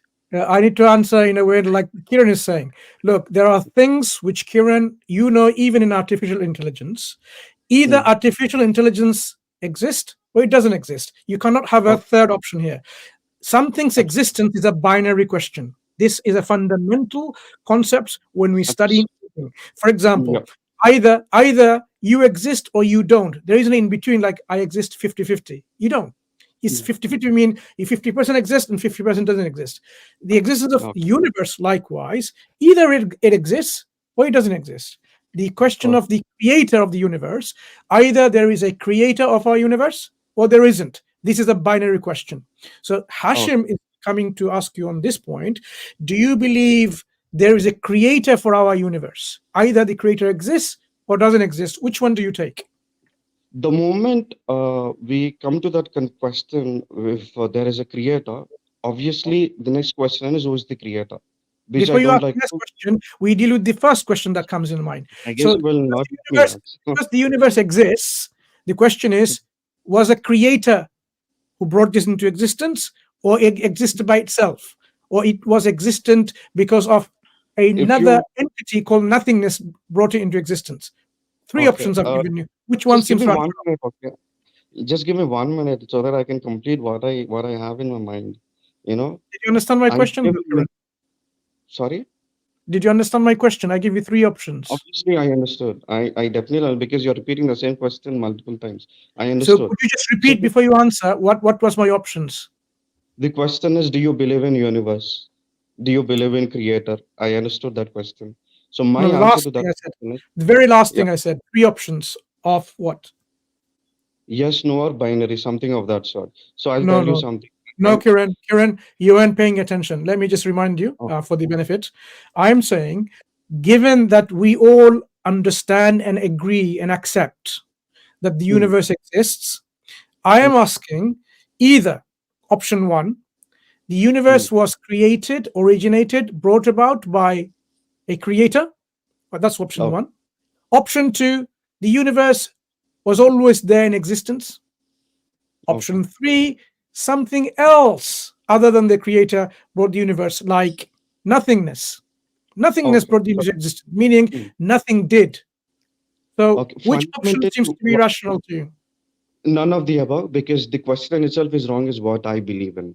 Okay, tell me why my question is wrong, first of all. I'll tell you, which most rationalists do not believe in. You know, because why is my question wrong? fundamentally we need to understand the definition of what universe and creation is. Religion believe in creation, or whatever the terminology, because every religious person will flip the meaning of creation and universe depending on their narrative. So and rationalist or humanist will believe in only one thing, which is universe, which is an accident. And there is another thing which religious studies people who do religion will believe Sorry, in. did you just which say is accident? Will you let me complete my sentence? I just wanted to confirm what you said. Yeah, he said accident. Let me just complete my sentence and then I'll tell you what I meant it. Okay. So a person who's rationalist, who believes in humanism, will believe in one aspect, which is universe, which is an accident, where life has started from an atom and then it has progressed. So this is what we believe in.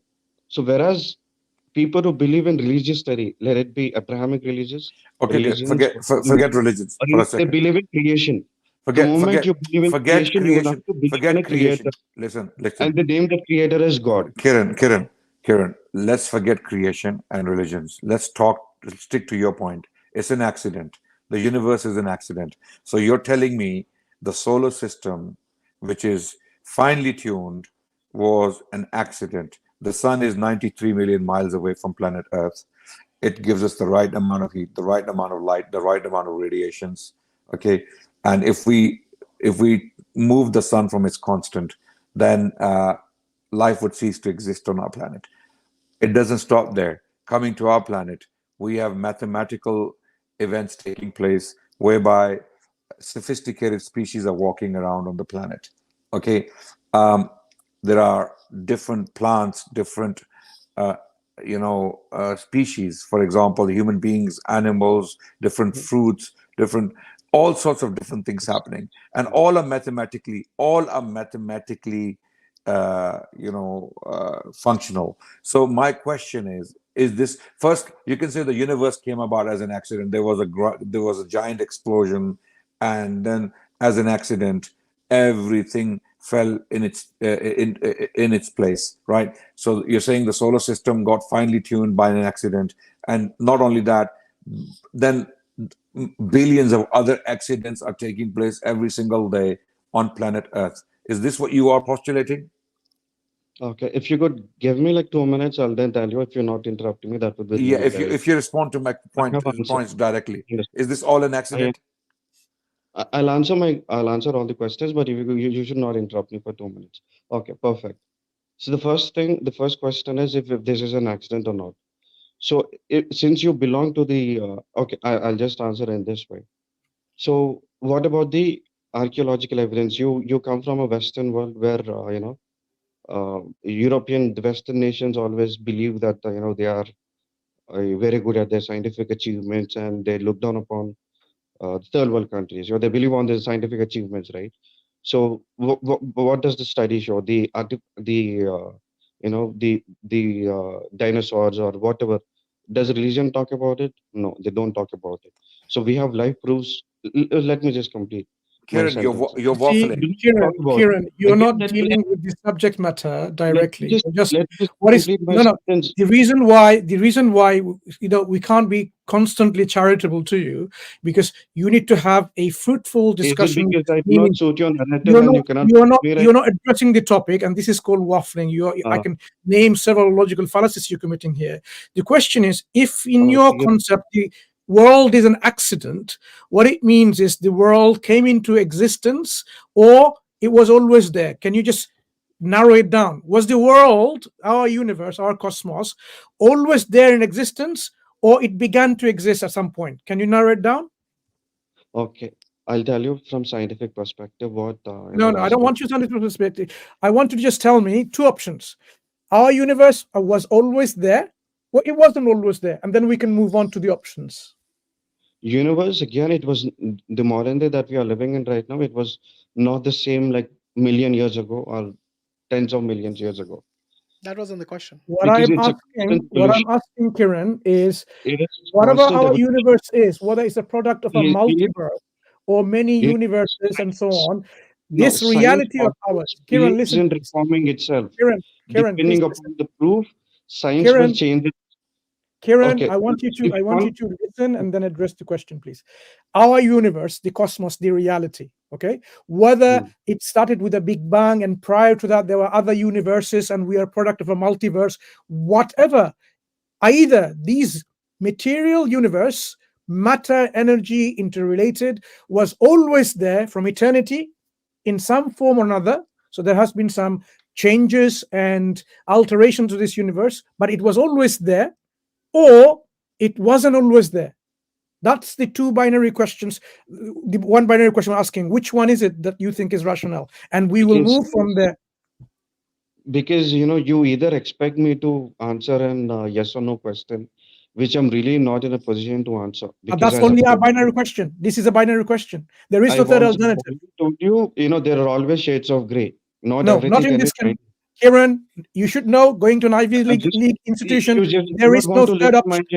dude. Let me just complete my sentence. No. Before you do, Kiran, in this example, there are no third option. There are no rationalist will say that is what a religion believes in. A rationalist wouldn't believe. I guess you're getting your facts wrong. because What you he hasn't, did not he hasn't Kiran, stated any.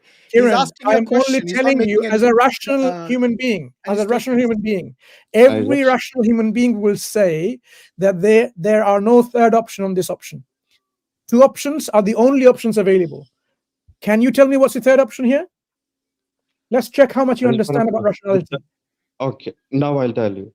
Not everything can be binary. No, on my example. I'm telling you, at this point in time, science does not have proofs. However, science always believes in reforming itself depending upon the proofs that is available, whereas religion doesn't believe in it. Listen. So You are whatever giving us dictates lecture. You're giving us a lecture on science and religion. We're not discussing that. Mansur's question It's a metaphysical question. Yeah, it's a metaphysical question, and it's a binary question, as he keeps saying. Whether either the universe has always existed or You've got it 2 came more in- minutes, Kiran, Yeah, and then it we came move into to the next existence. speaker. Which one is it? Has it always existed or Yeah, it came into Kiran, existence? this is your last chance. Answer the question, or we stop wasting time with you. because I understand, because I prefer not having my because I do not agree with the question, because fundamentally I believe the Sure. question Okay, is then. why. Have a nice day, Kiran. Goodbye. We're going to move to the next speaker. Yeah, good day to you. Okay, who's next? Waste of time, honestly. I doubt he's got any Ivy League. He probably doesn't even know the meaning of that. Let's get Karen next. Shall we? Karen. Is that what Karan. is it? Kiran to Karen. You don't want a Karen here, trust me. We already got some male versions of those here. Right, Karen, how are you? Hello. I'm fine. Good. Hello. What do you want to talk about today on our topic, or what we just talked about right now with Kiran?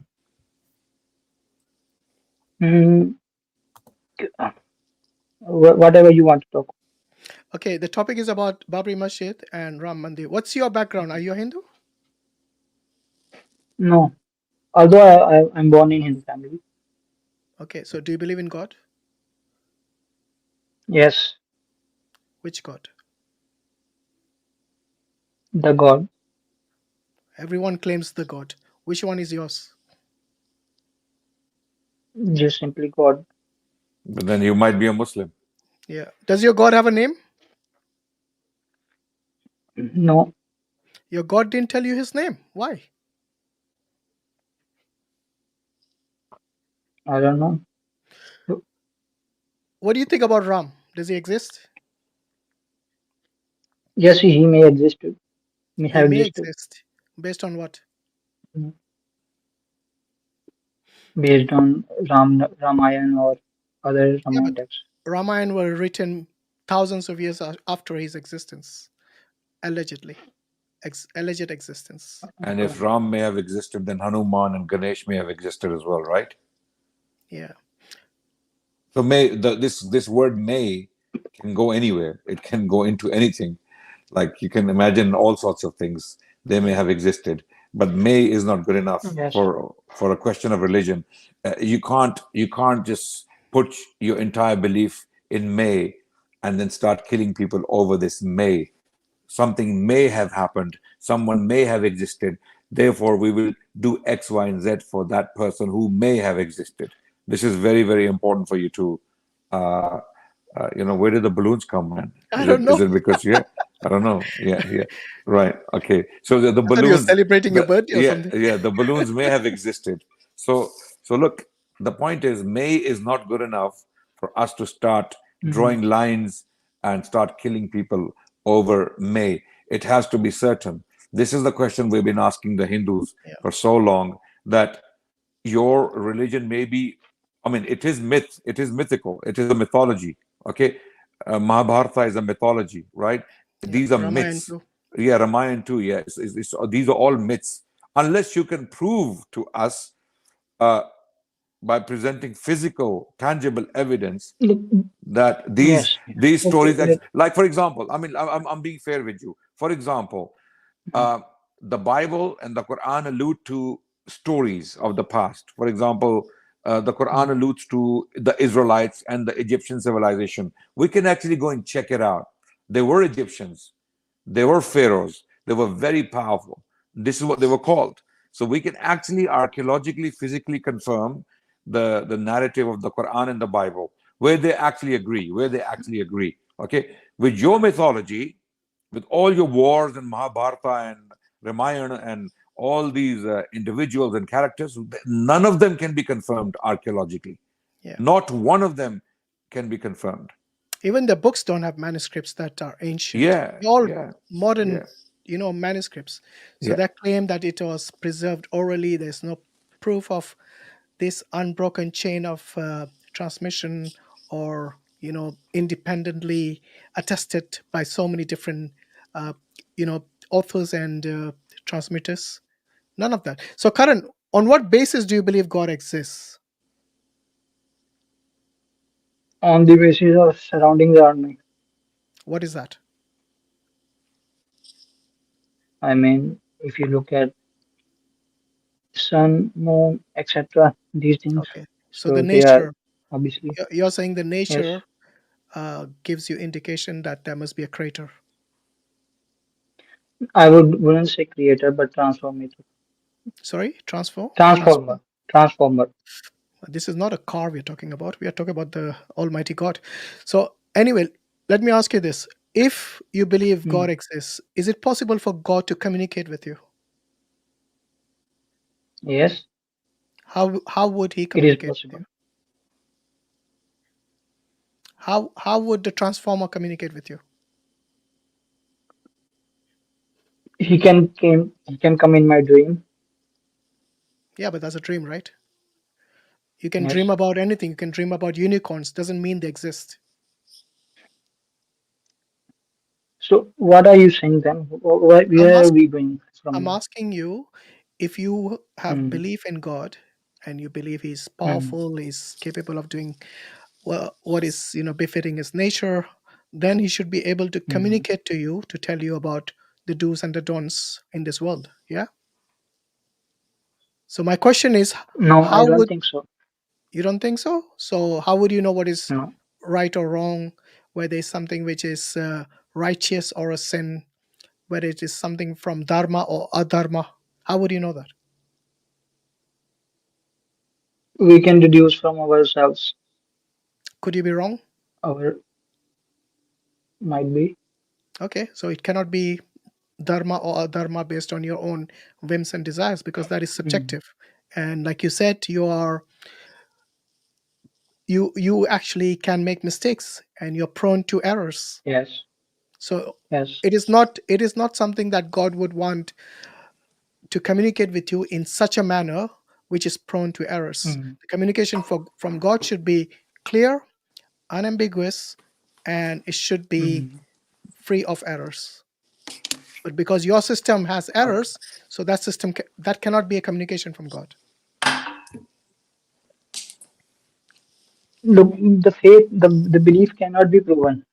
If I say that I believe in God, okay, I accept the idea of God, but then if suppose, let's say, someone else claim that he talked to God, that can't be proven. Why? Do you agree with that? What criteria would you need to prove that?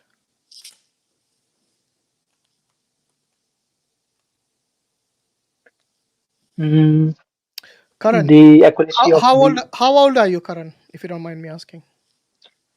27. Okay, so in your 27 years of life, you base your belief in God based on trial and error. Yeah, like you said, you could be wrong based on what you're thinking, No, and about my, the my do's and don'ts, you could be wrong as well. I asked you earlier, yes. and you said yes, I can be wrong. So this is not something that we would expect from God. So I don't think that is a communication from God. You're just following your own whims and desires, and you think that is God. I already said that we cannot prove or disprove that we can talk to God or not. No, but I the told you question that was, can God talk to you? That's a question. yes, Can in God dream, communicate to but you? that can't. That was a question. I told you that he can communicate me within dreams. Okay, so if That's God it. can communicate to you, that means it is possible for someone to receive that communication, which means they talk back to God. Yes. Yeah. So you have just proven that what I'm saying is right, in other words. But what I want to know is that how would you know? There are many people who claim their God is true. What criteria would you use to conclude that the God that you believe is true? It has to be logical. It can't be like Why does it there, have to there be must logical? not be a stupidity. Is it logical for Hanuman to eat the sun for breakfast No, or lunch or whatever it is? So you would discard no, no. Ramayana then? Would you discard Ramayana and the Puranas which mention this? I don't think Ramayana mentions Hanuman eating sun. No, I said Puranas as well, remember? Puranas are So if you read Vishnu Puran, yeah, it'll tell you Puranas that Ram existed. basically myths. If you read Vishnu Puran, you'll come to the conclusion Ram existed 1,000,000 years ago. Yeah, because he came from the Treta Yuga. Treta Yuga, that's the word. Treta. Is that logical? A million 1,000,000 years years ago. ago? Yeah, that goes against all Logic. archaeological and Yeah. all the fossil record we have. Yeah. All the fossil record. I mean, there are no human fossils before. Unless he was roaming with the dinosaurs, you know. Yeah, absolutely.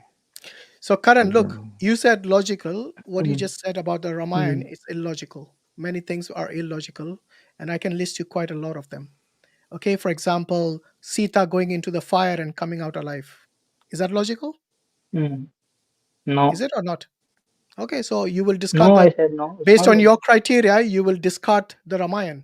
So where is your basis for anything that is God then, other than your own subjective whims and desires? So you asking me the why I follow the rules of No, I'm why I follow the rules? I'm asking what is your basis for belief in God? And so far you have failed. I think the only logical No, answer no, you I gave was the proof that you have the yes, nature existing. And obviously, if yes, that's it. it's proved of a creator, but you didn't want to use that term, you wanted to use the term transformer. By the way, what did you mean by transformer? Can God become creation? No, Then what did you mean by transformer then? transformer means the three. I believe in the three things are eternal, not just God. What are they? God, matter, and soul. Matter is eternal, All really? three are yes. Have you actually done any research on the Big Bang Theory, which is the most accepted cosmological theory for the origin of this universe? Yes, I know about Big Bang. Do you know matter was created or came into existence 400 million years after the Big Bang? Are you aware of that? 400 million years, there was no matter. And it came gradually after that. So I don't think you have actually done any research on this, my friend. Okay? So Why- I think I just told you that my belief is what my belief is. Okay, wait. Look, I think with Karan, we just need to go step by step very quickly. Karan, do you actually believe in a God? Yes, I accept the idea of God. Okay. Do you believe He's one? Yes. It can't be two, right? You can't have two ultimately independent, ultimately powerful, ultimately knowledgeable beings together. Would you agree? Yes. Yes. So you are a Yes. monotheist. You are a monotheist. Okay. Fair enough. Yes. So you're agreeing, and that Yes. means you're a monotheist. Now, next point. Yes. Sure. Just like Hashim Bhai asked this question, would this God communicate with us due to His wisdom and His power? His power requires that He creates what He has created, the universe, and His wisdom requires that He talks to us. And He, while He has created us, He hasn't created us purposeless. So He has created us with a purpose. If that's the case, He would communicate the purpose. Does that make sense logically? Well, I can't say that because there are no proofs of Wait. anyone talking to God. Okay, I'm not talking about that. I'm saying God, the God you believe in, is He powerful? Is He powerful? So I will make a statement here. I believe that I backtrack my previous statement that he may have I mean, he may have communicated with us. I don't think he can. Okay, He communicated. let's He let's can go step communicate with us. let's go step by step. The God you believe in, Hmm. okay, is he Hmm. powerful? Powerful in what sense? Does he have creating? He made the If you, universe. He made the universe. Is he powerful? He's omnipotent. I just told you that I do not believe in creation. I believe in Look, transformation. okay, that's So fine. the matter. So, Okay, so okay, who okay. who who did the transformation? You called him transformer. You called God transformer, God, correct? God. Yeah, yeah, good. Yes. So to transform, in order to transform anything, does he need power? Hmm. Yes, that Okay, he is a transformer. so for that you need power, right? To transform anything, you need Yes, power. Yes, and to yes, transform anything, you need wisdom. Would you agree? yes, Okay, so he contain he consi- he possesses power and he possesses hmm. wisdom. So now we both agree, Hmm. correct? Hmm. So would a Power to wise transform. Yes. yes, okay. Would a wise transformer and a wise Hmm. communicator, or let's say a wise transformer who's wise, would he actually Hmm. when he transformed us, because he's the one who transformed us into being what we are today, correct? Hmm. Hmm. Yes, yes. Yes, Okay. yes, yes. Did he transform us without purpose, for no reason, just having fun? No, no. There is always a purpose. Oh, brilliant. Okay, we're getting somewhere now. Okay. So would he communicate, because he's a powerful and a wise transformer, would he communicate that Hmm. purpose to us? Would he communicate that purpose? Does his wisdom require that he would communicate the purpose to us? No, Why not? because we have no proof. We have proof. We have proof. Show me. We have Show proof. me. We have revelations. We have prophets who came. That's claim. No, it's a claim. So we can test these claims. We can test these claims. Okay. It's a claim, Okay. and we can test. For example, the Abrahamic tradition, claims Hmm. prophets coming from one God, whom you call the Hmm. transformer, and they claimed Hmm. that they were sent by that God who transformed us, made us, created us, maintained us, sustained us. Call him what you like. Okay, but he is the one who sent us to communicate the purpose to humanity, and he has given us scriptures. He has given us instructions to go by. Okay, so we check those instructions. It's instructions that could be found in the names of the prophets. For example, Moses, Abraham, Jesus, and Prophet Muhammad. Now, we are Muslims because we have chosen the Quran, because it is the most authentic and pure version that of that message that claims to be from God. When we test it, we find its teachings and its instructions to be true. It makes certain predictions that are true. It makes prophecies that are true. It makes predictions about behaving in a certain way, and then if you behave in this way, you will get this, and if you behave in that way, you will get that. We find all of those Hmm. things to be true. So we have no reason to doubt the fact that this instruction or this text or this scripture comes from that transformer who transformed us. So we have a very rational, consistent belief in one God who sent prophets to us, who taught us how to live, and they brought a message, a direct message from that God. Does that make sense to you? Be very honest with us. Be very open. Does that make sense to you? This narrative that I shared with you. Yes. Sorry, Hello. Karan will. Yeah. Yes. Yeah. Does that So make I'm sense? saying that we. Yes, but first we have to check what you was. I mean, confirm it What do you want to before check? accepting. Let's check. Let's check. What do you want to check? Let's check. Let's So go. What? make your first claim that that you received a revelation. Make your first claim. I will check. Yes. Check. Let's check. How do we check it? What's the way to check it? No, no, What no. would you, you are saying that Muslims or anybody received revelations. Okay, Yes, okay. yes, yes. What are the revelations? Predictions, prophecies that this will happen, and it happens. So, do you? I mean, is this an argument? It's an Is argument. it? Yes, it's an Is argument. is a Okay, criteria. You ask how can we test or check? Yeah. This is one of the okay, criteria. okay. What's your Sure, sure, criteria? sure.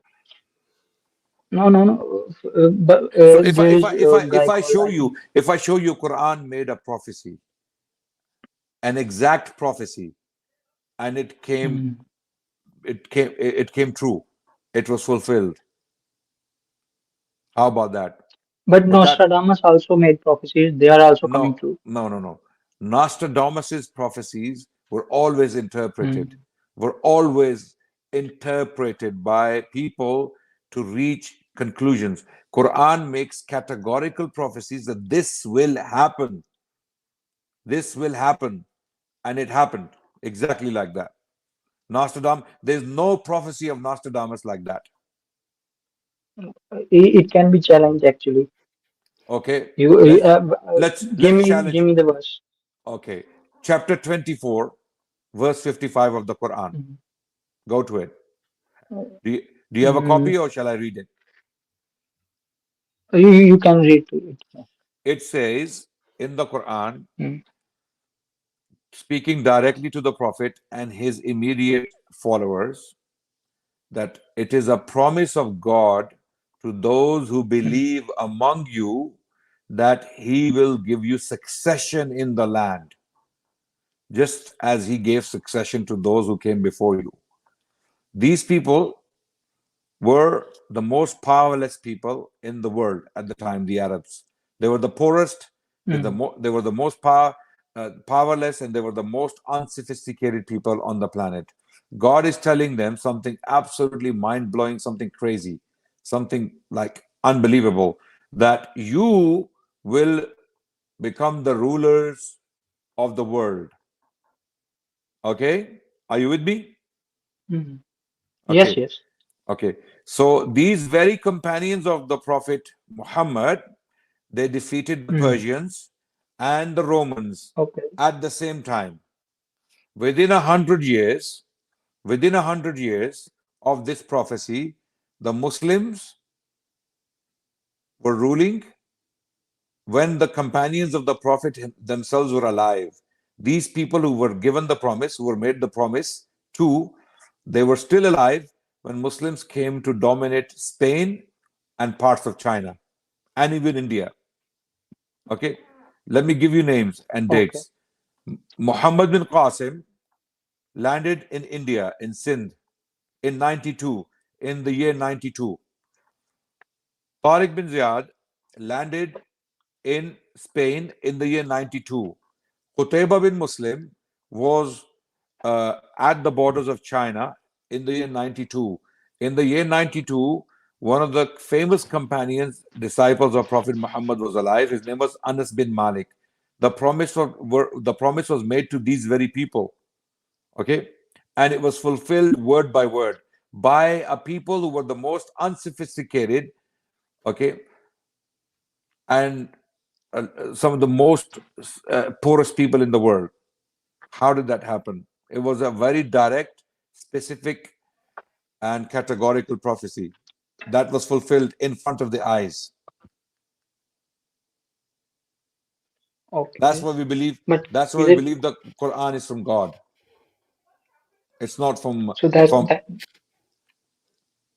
so that's why you believe that Quran is from God? It's one of the reasons. It's one of the major reasons that whatever prophecies are made by the Quran and the Prophet Muhammad himself, they came Mm. to pass. They came to pass, word by word, categorically, word by word, not like Nostradamus and other, uh, you know, uh, so-called philosophers and prophets and predictionists. So, Karan, let me ask you this: why do you believe God cannot Mm. communicate with you? Because you change your stance. First, you Because said we he do. can, and then you change No, your no, mind. You made no. a U-turn. Before I we go said to it may, it may. Hashim, Yeah. before we go to that, what does Karan think of this? We just gave him something very powerful and if it's true, and I gave reasons why it's true. Karan, what did you make of this? Do you think we the Muslims are a bunch of fools that we just follow God and prophets and just live our lives by their standards and their teachings? Yeah, we No, don't no, blind I'm follow. not saying that you're fools. Okay, brilliant. Well, So do you think we have prophecy, grounds? actually, prophecy is, yes, go Yeah, on, do go you think on. we have grounds to believe in this stuff? Well, you are free to believe, but I don't think. Okay, so why don't you think? Quran says in chapter 24, verse 55, this will happen, and it happened. Hmm. It happened word by word, and it was such Okay. it was such an astronomical prediction that it wasn't easy to come by. Even those people who heard it, they found it difficult to believe that how is that going to happen? There are Romans, there are Persians, right? There are Chinese, there are Turks in Central Asia. How is this going to happen? And it happened. But it still came from the mouth of a man, right? Yes.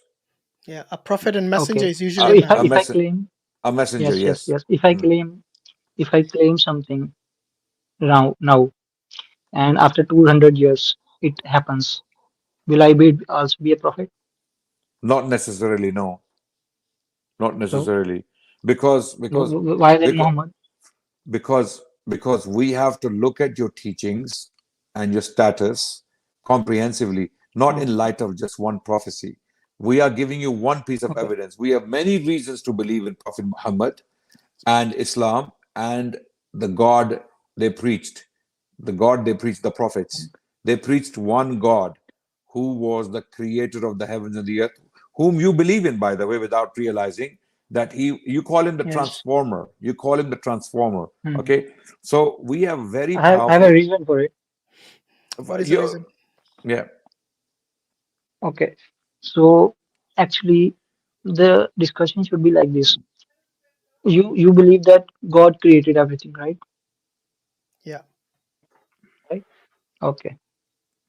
So if he created everything, was there a point when nothing was created? Yeah, when only God existed. Okay. So do you also believe that God always exists? Yeah, he's eternal. Okay. So an eternal being. So what was he doing before? Say again? What was he doing before he created everything? What We is the don't point know. you're trying to make? No, that's fine. We don't know. We don't know. We Why don't does need it to even know. matter? What was he doing? Yeah. So why he created them? Because that is one of his attributes, to create, and he creates when he So wills it. Yeah.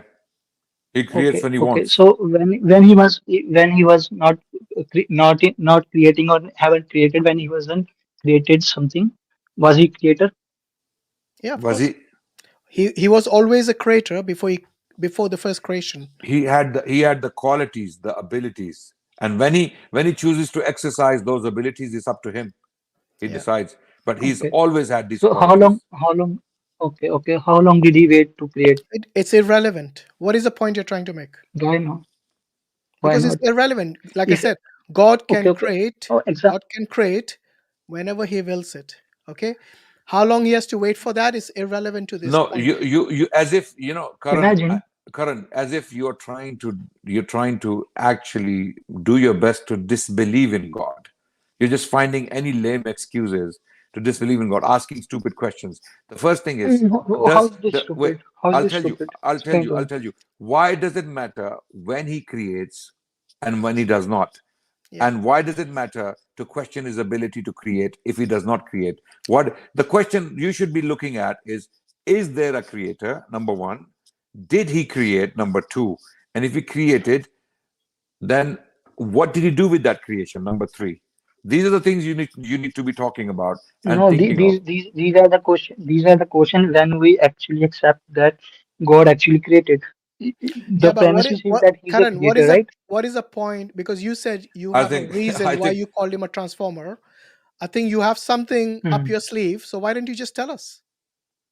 yeah, throw your So argument. no, Okay, wait. Why I'm asking you this question is because if let's suppose there is a creator, okay, Yeah, he creating for the first time, right?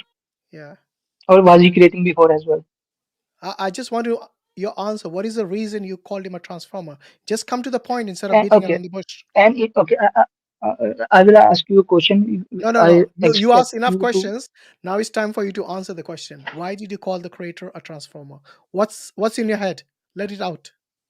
just one question. I will not ask No, no more again. Okay, questions. You had enough. yes. We were very generous to you so Okay. far. Just answer the question. Okay. So actually, transformation means the as I said, the matter is equal to energy, whatever you want to say, energy, Oh soul, my God! You're and going to call. God. Are you alluding to the law of conservation of energy?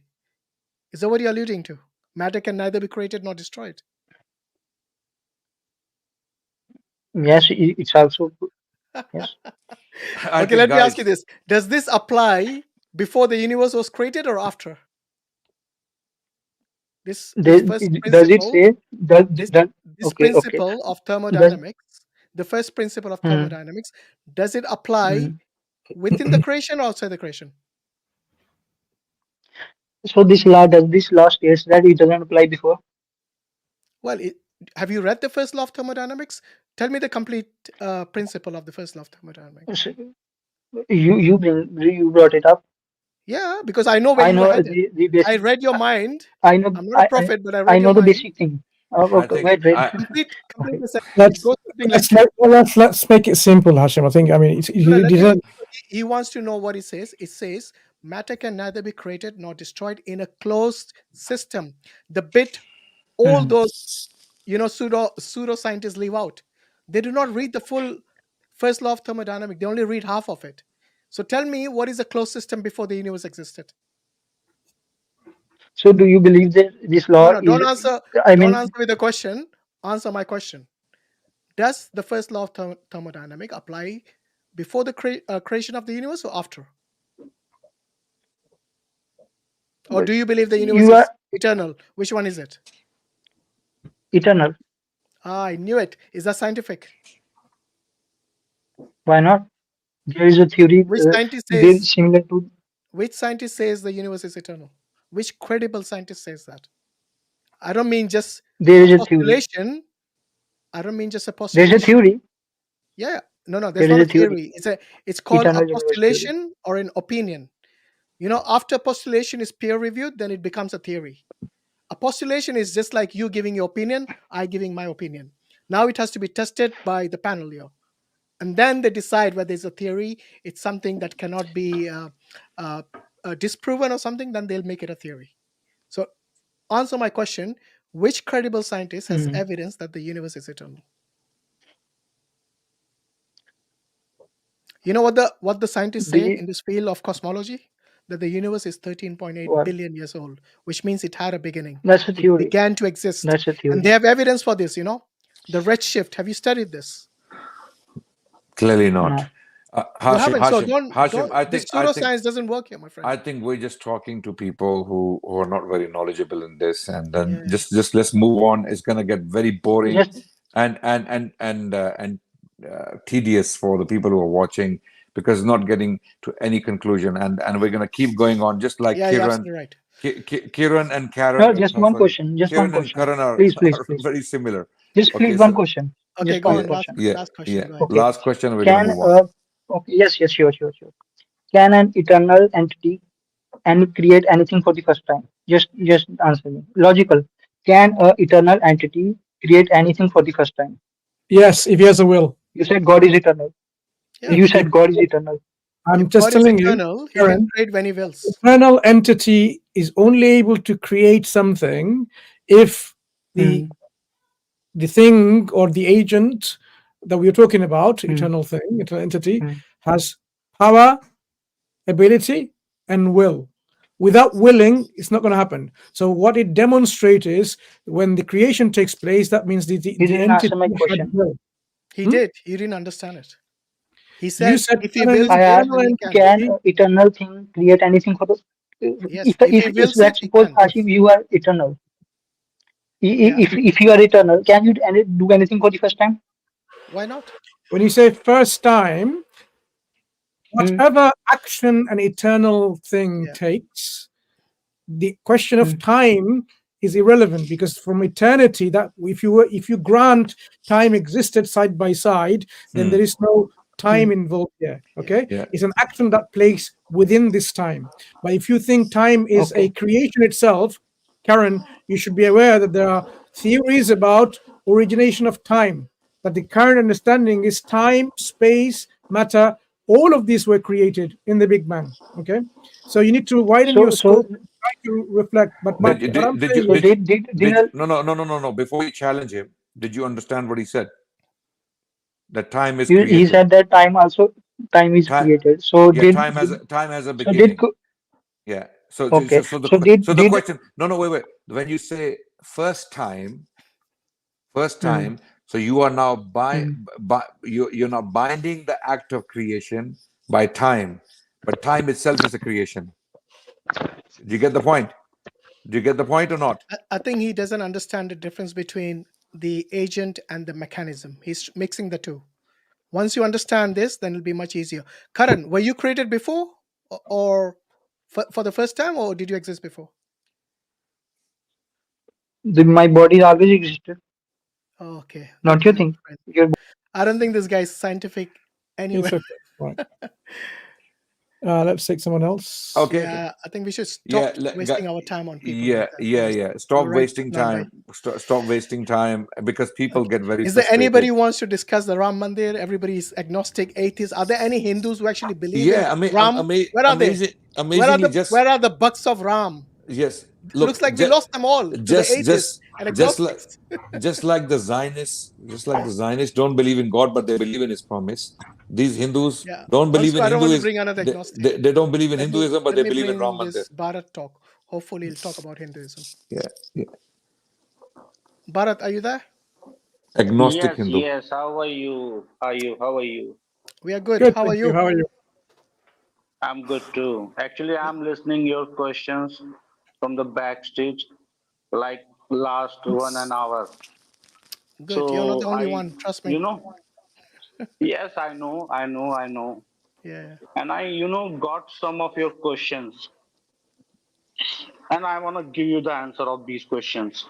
Okay, so before you give us an answer, I want to know if you got any comments or statements to make with regards to our topic, which is scrolling to the bottom definitely. of the Yeah, so about the Babri Masjid I'm going to and the Ram Mandir, have you got any?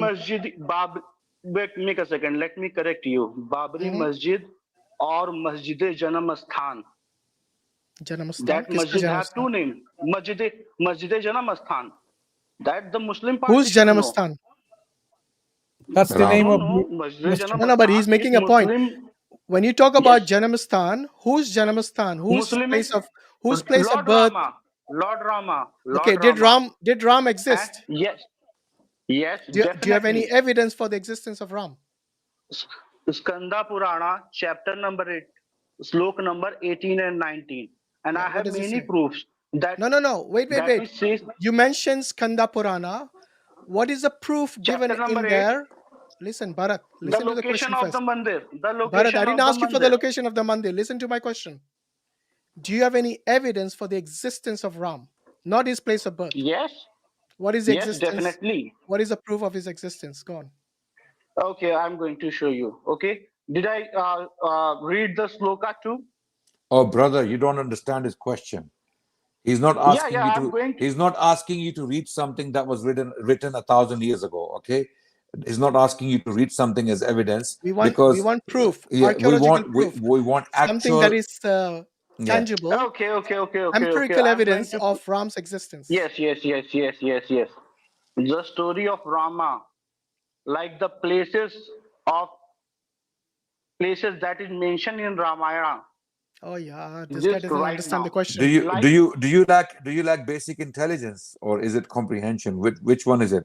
We are asking what you kind of proof do you want? What kind of proof do you Tangible want? proof. archaeological, I am tangible providing. I am for providing. example, Quran claims there were Egyptian pharaohs and there was an Egyptian civilization. We have evidence. We can see Yes. pyramids, we can see stelas, we can see hieroglyphs, Yes. we can see hieroglyphics written on the walls of the temples, and These we are can confirm this physical Yes. proofs which we have. physical evidence. Do you have Okay, any similar physical proof for Ram's existence? Definitely. Which is what? Which is what? I'm Well, going to you tell said you one by definitely, one. so I'm assuming you have I'm it. going to tell. I'm going to tell you one by one. number Please listen one, carefully. go ahead. Give us Number- evidence. Okay, the connect. Okay. Wait. Before you give us Ram's evidence, when was he born? When? Can you tell us when was he born? Right now, the modern people says like 7,000 or 7,500. But in Vedas, it mentioned like 18 million years ago. So Vedas is There wrong. are two mentions. Wait, Adnan, Okay. Vedas doesn't mention Ram. What is he on about? No, Which Veda mentions The- Ram? Sir, Ramayana. Vedas mentioned Rama. Ram. No, he said like Vedas. 18 Veda, Yeah. Ramayana, not Veda. Yeah. They are Itihasa. I think he meant Ramayana. Okay, let's. Okay, so Bharat, So, you know what you're doing. This is And- called circular. Wait. This is called circular reasoning because you keep going back to your scriptures, which are only like less than even 1,000 years old. So Give us what is evidence the from basis? history which proves to us beyond any doubt that Ram did exist and he's actual historical figure rather than a mythological figure. Rama Setu. Oh, Ram Setu. Okay, bring it Rama on. Setu. Bring it on. What does Rama the Ram? Setu, What does which the Ram is Setu? which is called Adam Bridge right now.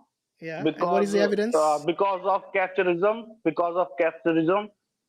Okay. How How old do you think is Adam's Bridge or Ram Setu? It's around 7,000 or 7,500. Are you sure? Yes, Have you actually ASI studied this? Which age, according to the Vishnu Puran, when was Ram born? Which yuga? Treta. Treta. When did Treta Yuga happen? Around 18 million years ago. But you said Ram is only 7,000 years. Which one is it then? 18 million or I 7,000?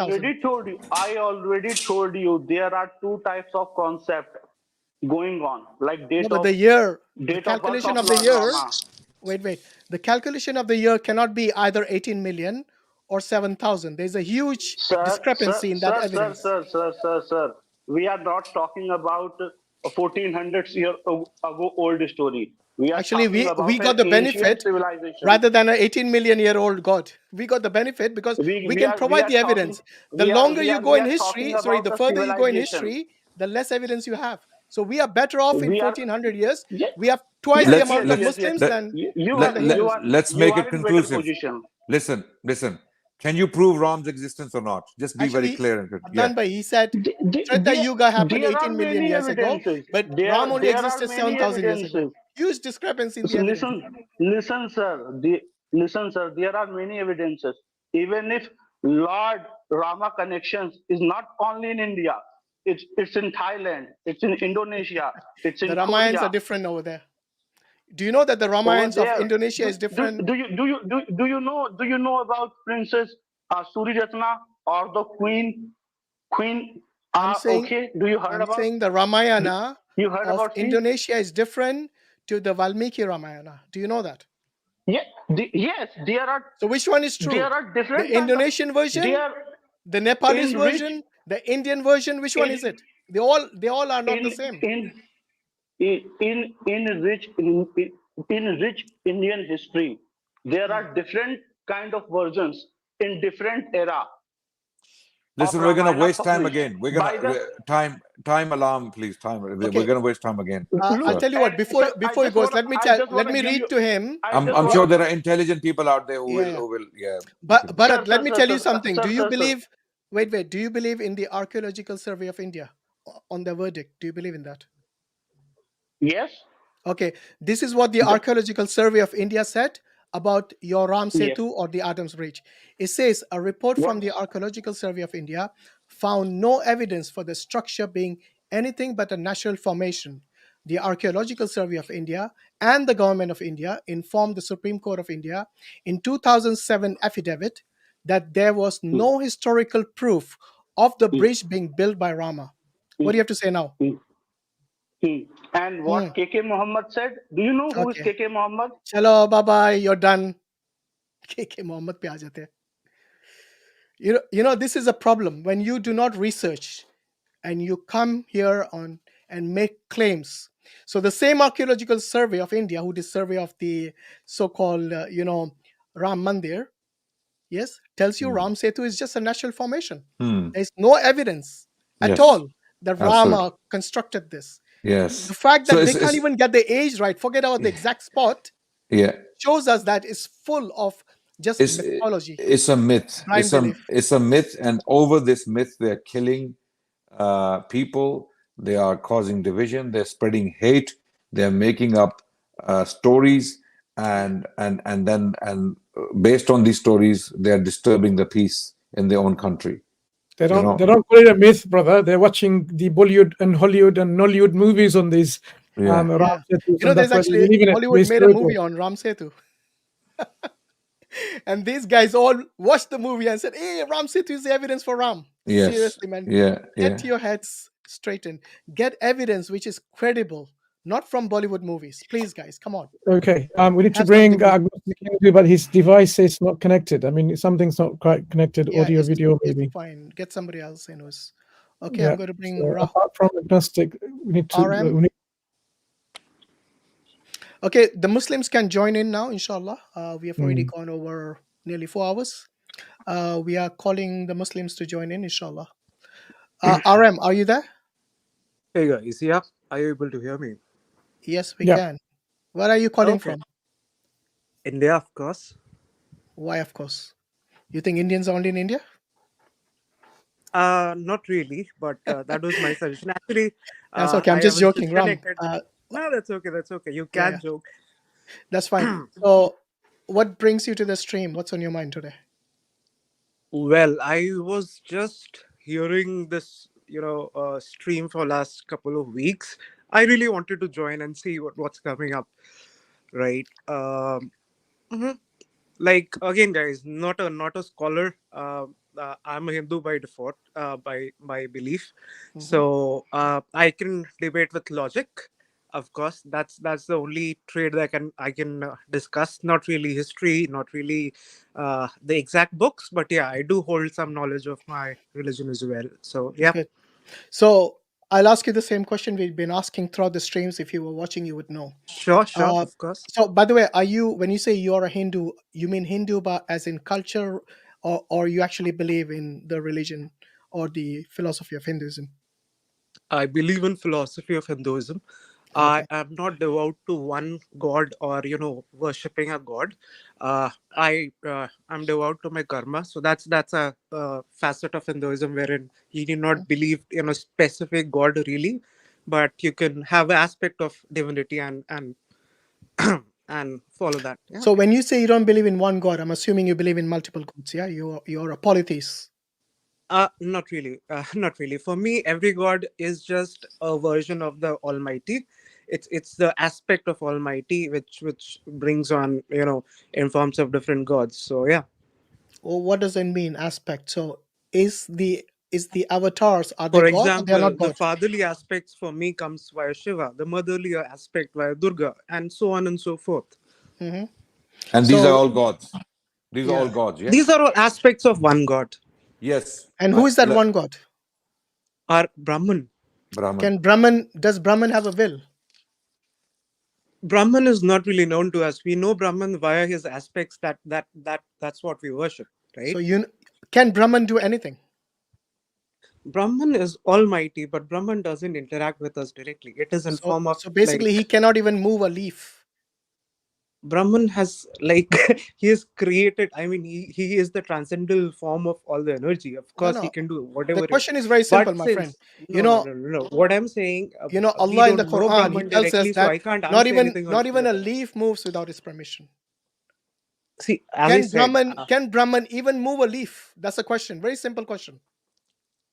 why his transcendental forms? Yes, of I course, didn't ask you he can do transcendental everything. because the transcendental form, okay, is Mhm. not Brahman. You say so. I don't see so. I see Okay, as so the let same. me ask you this: do you believe that this, this entire existence, the entire creation, even you yourself, Hmm. do you have an aspect of Brahman in you? Of course, Okay, so are you God then? Are you Brahman? I am a part of. He is a part of me. I am not him. You said that the avatars are Brahman. The aspects of God are Not the Brahman. avatars. Not the Now you avatars, wait, guys. wait, So wait a no, no, minute, no. wait a You minute. wait. Aspects of God Just a meaning second. what? Give me an example of Respectfully, an aspect of Brahman. respectfully asking. Just hold on. You got Yeah. confused with avatars with aspects. Okay. Okay. So give me an Avatars are example of an gods. aspect of Brahman. Go on.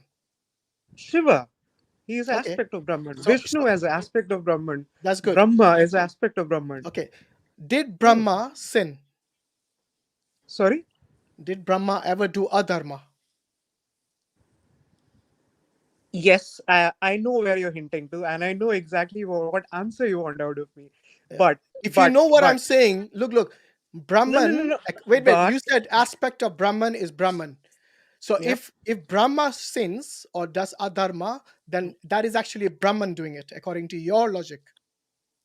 Okay. Am I right? Let me Or you're going to clarify, make a guys. U-turn now? For no. See, very respectfully, guys. I'm not trying to mock you, but No, it's not about one mocking. thing It's that about your logic. You no. said you believed in Just logic, hear so me I'm out. using logic against you, actually. First, hear me out. What I'm going to say, because that's the reason I said I'm not trying to mock you. I'm just Neither am trying to I. put a reason here. Yeah. Yeah, I'm just trying to put a reason here, right? There are difference in our faith here, right? You would never, go to the extent of what Hinduisms believe. We believe in Leela. I'm pretty sure you would not want to Yes, I know know the about aspect of Leela, it. the illusion. I Yeah, know about Leela. not really illusion. Leela is an act, right? So many of for Is it us, not an illusion? Is it real? Maya is an illusion. Leela is an act. Okay, is Leela real or not real? Leela is an act. So, I know, for but is that example, act real? That's the question. when you were trying to bring in the Brahma's example and you wanted to prove that Brahma sinned, I would say it was just a Leela to show you should not sin or this is Oh, come going on, to come happen. on, come It is on. a Give me a teaching. break, man. Hold on. So you're telling me if you were a teacher and you wanted to show someone not to do drugs, you would show them by taking drugs. Is that what you're trying to tell me? That's apple with orange comparison. It's Come on, not, that you because can't be comparing. you said this was a leela. It was an act to show them not to do the sin. So you're saying Brahma sinned in order to show them not to sin. Where is the logic in this? I mean, I find logic. You might not. That's the I don't reason we think have different anyone watching faiths. this finds logic in somebody who's Okay, trying to again, propagate that's not upon you morality to say, by right? being immoral. It is the complete Sorry, opposite of the teaching. we have a difference of opinion. Let's No, it's not a say that. difference of opinion. I think you're Yeah, missing it is. the logical point I'm trying to drive here. No. Because Everything look that here. you say should be a logic. That's not a tenet of this discussion, right? Trust me, go home and ask this to someone who's I'm objective, at my home, who's sitting not in a my bed, Muslim. and Ask them very much. if this makes objective sense. Because Why don't you you said, try just giving a reasonable basis for this, that it's actually logical and reasonable? See, That I'm not actually from a different discussing exactly what logic. It's very simple. See, for us, we don't say some religion as a false god. Uh, for me, anything. If you ask me, I'll pray to Allah. See, I've gone freedom. I can frame shlok and insert anyone's name there. So so for me, it's not. the pagan Quraysh of Makkah used to pray to Allah, but they also associated other gods. That's the reason they were called mushriks, which means they committed That's the new for me. greatest Good for sin of all. educating me. So RM, look, I'm the reason I'm saying it's logical is because first when I asked you, can Brahman do anything? You said his aspects can do. Then I asked you what were the aspect. You said the Trimurti, which is a Brahma, Vishnu, Shiva. Then I asked you, can the aspect of God commit sins or do adharma? And then you agreed with me that yes, Brahma did sin. And then it logically follows that if the aspect is Brahman and the aspect commits a sin, then logically we can Okay, conclude that let's it be is a precise. Brahman What doing the sin sin. were you talking about exactly? Let's discuss that. Let's break it down. Okay, go on. Yeah, go ahead. No, it's for you to say, right? You said he sinned. What sin are you talking about? Oh, hold on. Before I give you the sin, are you saying you are not aware of the sin of Brahman? Sorry, Brahma. I am. See, I So why are am. you I asking me just then? want to hear. It's irrelevant what sin he I committed. am just using your way when you're using with the same panels. No. Let you This say is and let different me because interject now. okay, no problem. I'll give you the sin of Brahma. Okay, one of the sin was that he lied to Shiva. Okay. Did he lie to Shiva? Yes. Good. About That's the a sin. Agnistamb. Yes. Is lying a sin? It's a bad virtue. No, it's a sin. It's a adharma. It's a bad virtue. Let's say that. Okay, hold on. What do you mean bad virtue? Do you not It's a consider bad sin? thing to do. Do you not consider lying as adharma? Not in Kali Yuga. The definitions change. Seriously, man, are you allowed to lie? We should not. People do lie. Okay, I've seen you lying a lot here. Is it not part of? Give me some lie that I said. I can't recall. Of course, we can play the Of course, video you can't. back. You can only make allegations. You can't substantiate it. Typical. Okay, Right. let's Let stick me ask you this. So we know that Brahma sinned. Okay, and if Brahma sins, does it mean it is Brahman who sins? Because you said the aspect is Brahman. So even we sin, right? We are Answer the also question, aspect of dude. Brahman. Just answer the I'm question. answering exactly a question. Okay, go on. Yeah, even we sin. We are also part of the No. I'm Brahman. talking about Brahman. You're not Brahman. Sorry, you're not Brahma. No, I'm not Brahma. I'm Brahman. Okay. So once part again, of it, yeah? if the aspect of Brahman sins, does that mean Brahman sinned? No. Oh dear. So it's not an aspect of Brahman, sorry. See, guys. Make up your mind, man. Honestly, you're all over the place. No. You're not asking me to make my mind. See, as I said, you would not understand it since you do not know the basics of it, right? If I this sit is a here and general start claim by teaching you a Hindus. basic, maybe Hinduism is so complex, you will not understand it. No. When we actually show them logically, break it down logically, Hold on. you are the one guys, who misses out guys. every time, not us. You can't just be mocking Don't be people, condescending smirking that we around. can't understand Try it, to please. be you smart. No, Try that not to doesn't be work like that. condescending. Sorry. No. Then we can have a civil. Hashim, let me help Aram here. So Aram, when Hashim mentioned about Brahma lying to Shiva, right? What exactly was that lie? Do you want to remind our audience? Yeah. So basically, he's discussing an illustration wherein there was a discussion between Vishnu and Brahma, and Shiva sprang up as a pillar of fire. Right. I'm going to. No. What was the discussion? Come on.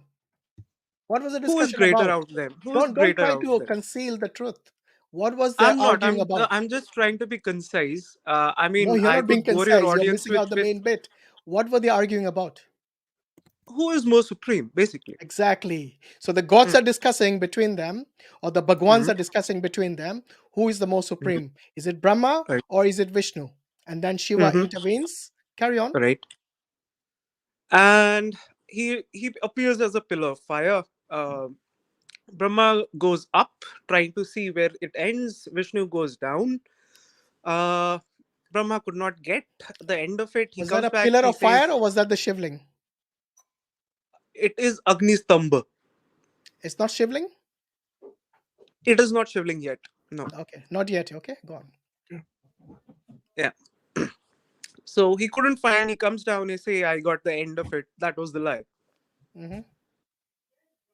And what did Vishnu say? He said he couldn't find it. What did Vishnu become to find it? A boar. He dug down. A wild boar, a wild pig. So he Yep. took the form of a wild pig to find the end of this pillar of fire, or whatever you want to call it. Yep. Vishnu has taken boar avatar multiple times. I guess I'm just one of his completing avatars as the. well. I'm just filling in the blanks you left out. That's all. Okay. And No, no, what no, did? no, no. Why? What was the connotation of the wild pig? You just smiled on it. What was that? Are Well, you if a trying to god, convert? if your god can become a pig in order to find something, okay, Mhm. it just shows in his original form he's not powerful enough to find something. He has to become an I don't. animal to I find don't. something. I don't agree to that. Well, like you said, we can agree to It disagree. is your interpretation, man. No, you agreed that he became a wild boar. Yeah, I agreed. But that what? Why What's wrong why in did he that? become a wild boar? His will, his wish. No, why? What was the purpose? Why couldn't he remain as Vishnu? His will and his wish. As I said, I'm not a scholar. I Okay. can't answer everything on that. Well, then don't disagree if you don't know, bro. But that's my faith. See, again, let me Okay, break it anyway, down. look, we are not getting Since anywhere. you're I think, laughing, look, we need you have a to faith. establish one thing, Guys. that the Bhagwans in Hinduism do lie, do commit sins, do actually commit deception and have sex with their creations as well. Are you aware of that? Sorry. Vishnu, for example, See, if I say something about wait. Prophet No. Muhammad I'm or giving you Allah, it will evidence be from your blasphemous. No, you have to hold your tongue no. and I'm be giving you respectful. evidence from your No. scriptures. I'm just not making Let this me up. hold the premises. No, I would not let you speak on that. See, if Why? I'm Why? Are giving you respect, embarrassed? give respect. No, not Are embarrassed. you I'm trying to embarrassed? be equal. No, Okay, so I'm wait. just trying The to be equal. authors who wrote No. this. Let me hold on. Mansur, Let can you me hold please you and let silence me this guy? complete my sentence. Because No, he's afraid of that's the truth. no, I'm not afraid. Yes, you are. So This let me is your complete typical my stance. strategy. Stop doing Okay. that. No, it doesn't work. It doesn't work with me. No, Why? sorry. Do you think it is disrespectful? Let me ask you this. If I say something about Allah or You can Prophet say it, Muhammad, but provide evidence like the way I do. sorry. You can say No, whatever sorry. you want. This is a free Is platform. there anything, No, Aram? sorry. Is there anything I have Hashim respect said? to all religions. Is I there would anything not cross Hashim that said line, which is and I not would what you believe in request you already? not to cross the line as well. Are you listening, Aram? Is there anything Hashim said that is not what you believe already about lying of this one of the aspects of your God, lying to another? See, he said sinned, he got sex, nothing. We believe it was all Leela. It was something other for a good It doesn't to matter if teach. it's Leela. You said it's an act, which means it was real. Sorry, someone flying on a donkey and fucking visiting a place doesn't make sense as well. That's fine, no problem. Okay, you're comparing your gods, your Bhagwans. And also, and by the way, wait. Said about You know the reason you cannot say something anything about Allah Ramayana and subhanahu wa ta'ala Bharata being is because myths. you can Sorry, never let me compare correct. God to God. Sorry, let me also come back to your point that you called Mahabharata and Ramayana as a myth. Yeah, it is. You said it is itihas. You know what is the meaning of itihas? Yeah, historical. Allegedly. No? Itihas means history. Iti has Sanskrit word. Iti, this has happened. This happened. Yeah, in history. This What is this happened. guy playing at? The term itihas actually means history. Do you not know that? Yeah. So what did I say wrong? You just called and it by the way, look, even if you say, so wait, RM, even if you say it's Leela, okay? Hashim, just want to interrupt. Did you use the F word earlier on, RM, when you're describing the... I think he got upset because I exposed the Leela. Not on someone or according to someone. Okay, it is just then we have to say goodbye to you, not to you. Sorry, Okay, Hashim. I'll tell you what, let me complete what I was going to say, because the thing you complete, but I don't expect anyone to come and use vulgar language like this. They can't even defend their religion. You know, if you think it's disrespectful, then take it out from your books.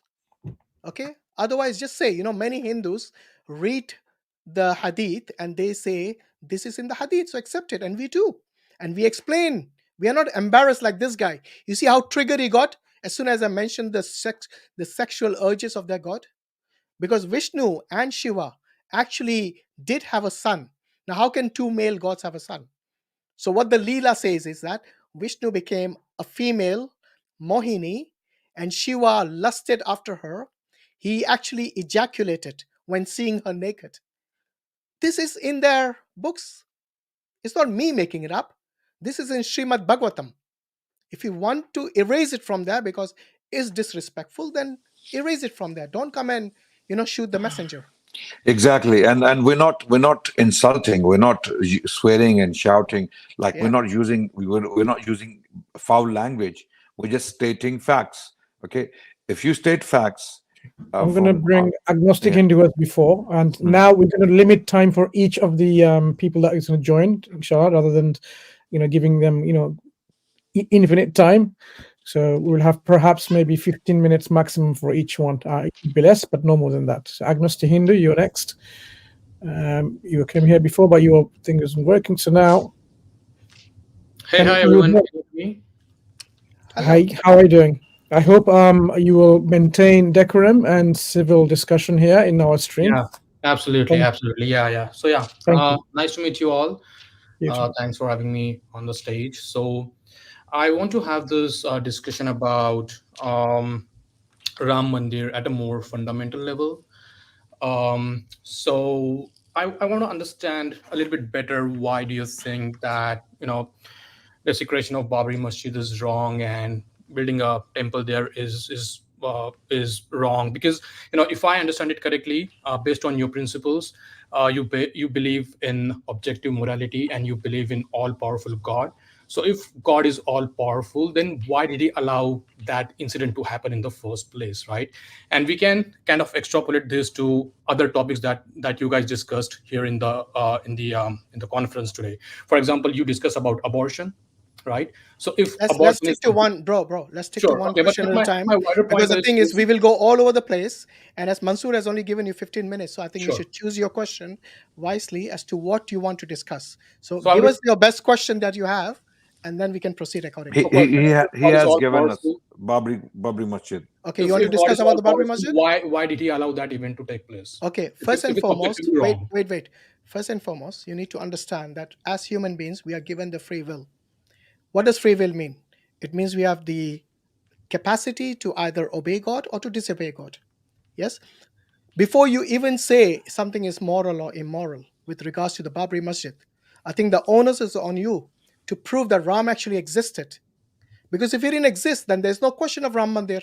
And if Ram Mandir didn't exist, then there's a question of destroying a masjid which did exist for nearly 500 years.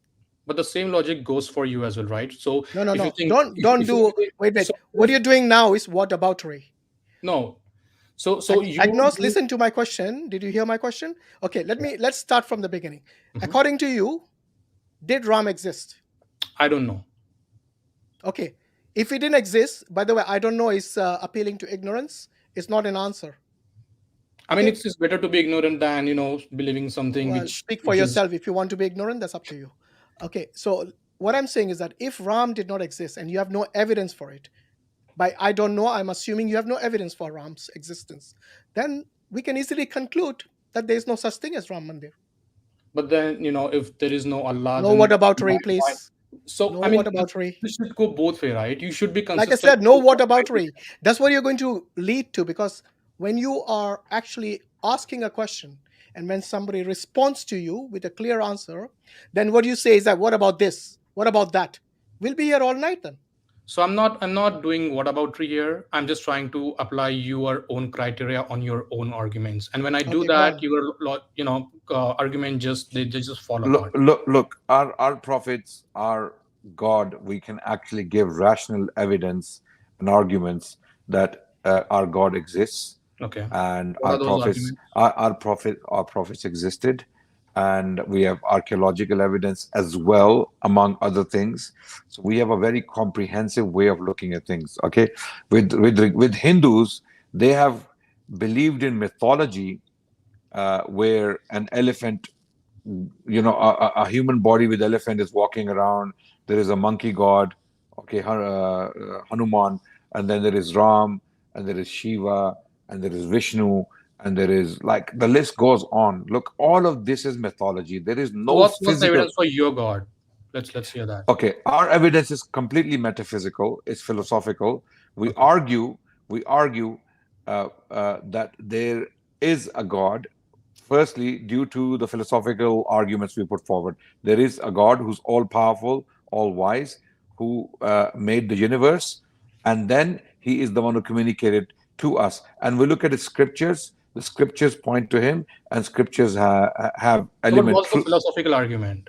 What's the philosophical? Okay, If you were watching, we gave these arguments earlier. We did. So we're not Agnost, gonna. before we give you the philosophical argument, do you believe the universe exists? Yes, I do. Where did it come from? Like, as a human being, you mean? Where did I come from? You can The universe. The universe. Where did the universe? Oh, the universe. We don't know answer to that yet. There are like different theories out there. So once again, you're appealing to ignorance by saying I don't know. So even if you asked this question to a leading cosmologist, even they will tell you the same. No one is going to. The cosmologist will go as far as he can. For example, he'll go up to the singularity, for example. Yeah. And then he'll say, I don't know, because they depend on space and time, and they cannot perceive space and time beyond. They are naturalists. They are naturalists. Yeah. So they will not deal with it from a theological perspective. Or metaphysical. Or metaphysical, because that's beyond the scope of science. Exactly. But unless they were using the philosophy of science, then that's different. Okay. No, but so Agnost, let me ask you this: is it possible for the universe to come from nothing? Nothing as in absolute nothingness, you mean? Yes, like absolute nothingness. Yeah, that's not possible. Yeah. Okay, so what is the other possibility? That it could have always existed in some form or other. Okay, is there scientific evidence for that?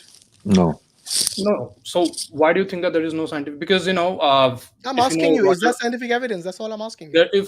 So I'll give you two scientific evidences. Okay, so the first evidence is by Roger Penrose, his conformal cosmic psychology, where you can have infinite number of cycles of creation and destruction of universe. So this is the first evidence. Is that wait? Before you jump to evidence, this is not evidence. Before you jump to evidence, is that a philosophical perspective or is that actual empirical evidence? Which one is it? No, it's a rational and logical. No, it's not rational or logical. On the mathematics. It is exactly. It's actually called what? An opinion. Exactly. So this postulation. Wait. Yes. This postulation is not even a theory. The most accepted cosmological theory is the Big Bang theory. Yes, which is by majority of the scientists and cosmologists. Penrose is one scientist who has an opinion. Just like you can have an opinion, I can have an opinion. Science doesn't work on opinion. Science works on facts and evidence. Okay, so tell me once again, we have already concluded that it cannot come from absolute nothingness. What is the other possibility? And I don't mean mathematical models. Right? I meant reality. In reality, you mentioned about Big Bang. What is the other possibility? So you mentioned about Big Bang, right? No, I said Big Bang is the most accepted model. Yeah. And by the way, Big Bang doesn't prove Big Bang doesn't prove that it self-existed. This is as far as the scientists can go. Sure. Based on their observable universe. So that's what I'm saying. So there is no evidence where you can prove or disprove whether a universe began to exist or it always existed. No, they have already proved the age.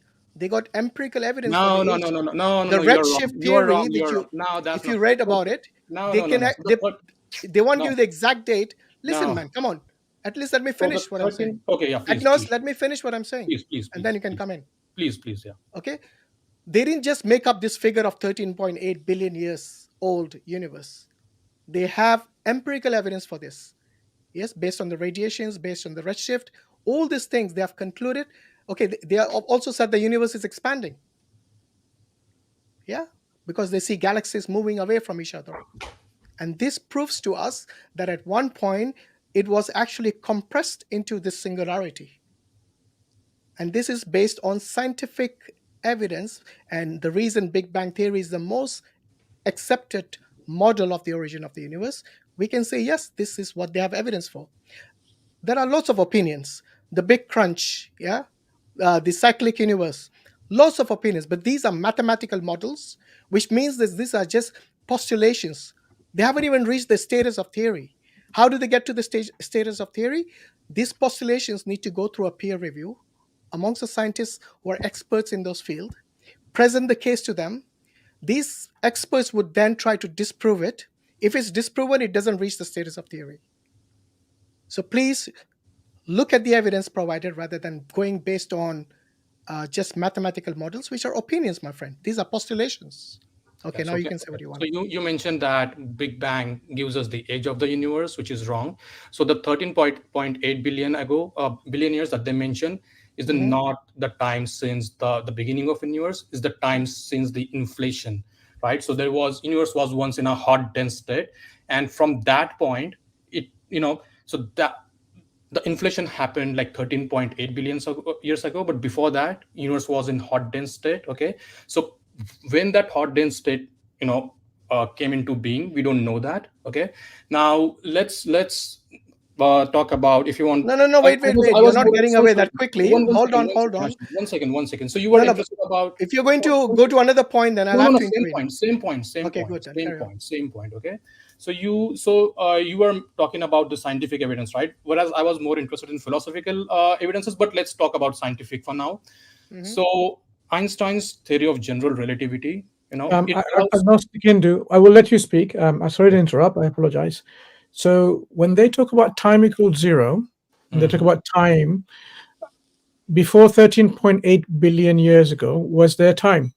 That is exactly what I'm going to talk about. That is exactly what I'm going to talk about. Okay, so Einstein's theory of general relativity, it allows for 4 dimensions, right? So those 4 dimensions can either exist as 3 space dimension and 1 time dimension, where we live right now, or they also allow for 4 dimensions of space and no dimension of time, right?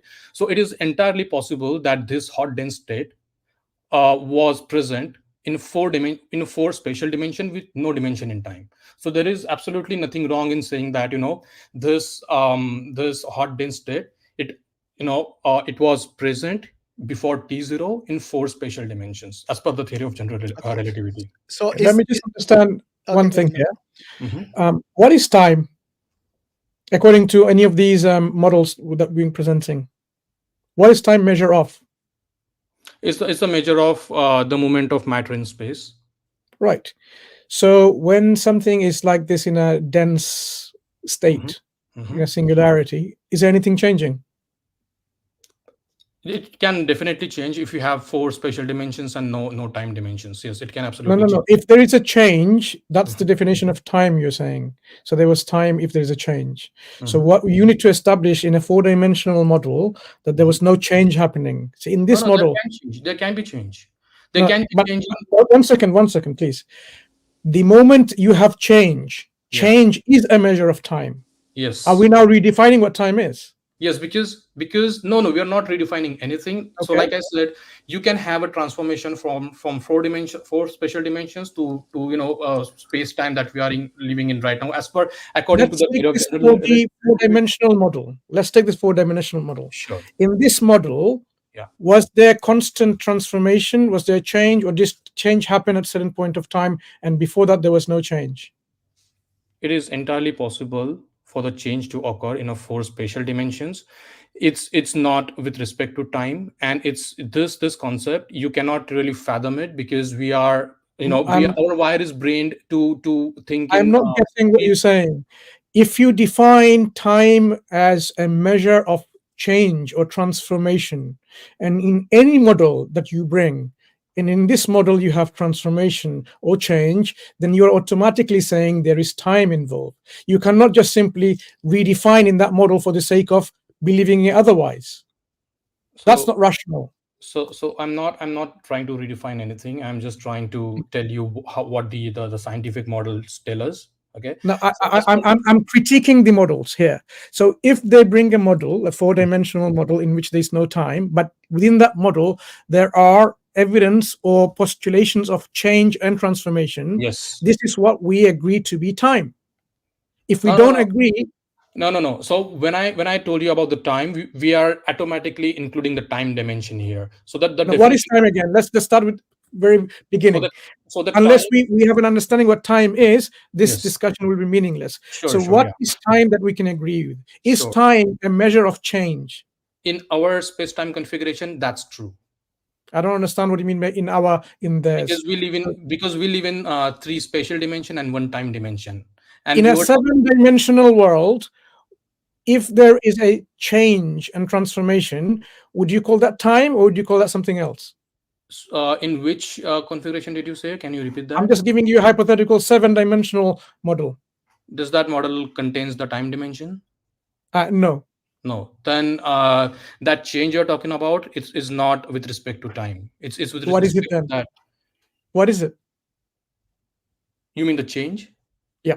So that's what I'm telling. So our brain is wired to think in 3 spatial dimensions, and we cannot really fathom what the change means in those other dimensions. Just like we live in a 3-dimension world, and we cannot fathom the four-dimensional world might look like. The same is true for the aspect of time that we are discussing about, because as you know very well agnostic Hindu, in philosophy or in metaphysics, if you cannot fathom or imagine anything, or if you cannot say anything about anything, then you can't say anything at all. If you can't understand what that is, a change, and yet you talk about it, it's meaningless. It's really an absurd way of using our mind. If we cannot understand what we're talking about, then you shouldn't be talking about it in the first place. Okay, so can I respond to that?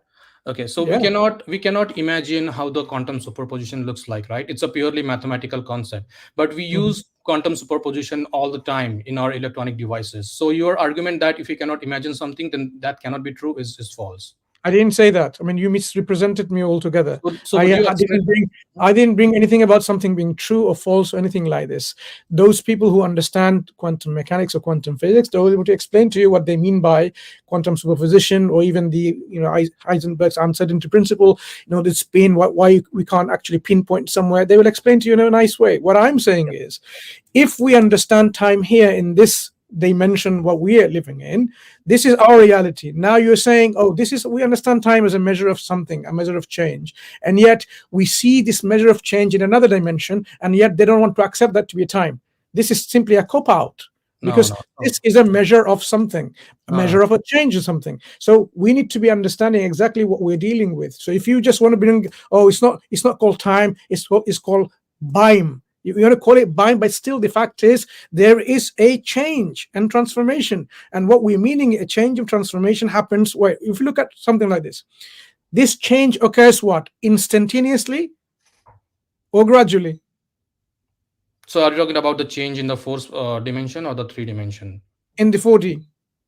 Yeah. So again, I want to be absolutely clear. So I'm not a scientist, but I am a science enthusiast. So I wouldn't be able to tell you how mathematically it all works out, but there is definitely a math behind it. And the scientists who have studied this will definitely be able to explain you this. So that's why I was more interested in the philosophical aspect of it rather than the scientific aspect. Okay, let's go back to for sure. Sorry, but I know for sure that the change can happen in 4 spatial dimensions, and that change is with respect to the space itself, and you do not need the time for that. And if you want to happen instantaneously, or there is a gradual process, or does it happen all at once? So I do not know that, because I want to be. So let's leave it then. Let's not talk about something that we don't know. So let's leave it then. So in your understanding of in philosophical terms, okay. So this universe that we are in, okay, you believe it's possible that it can always existed, right, in some form or another, right? Yeah. If something exists, can any transformation happen without any volition, without any will involved? So can this universe? So when you say will, right?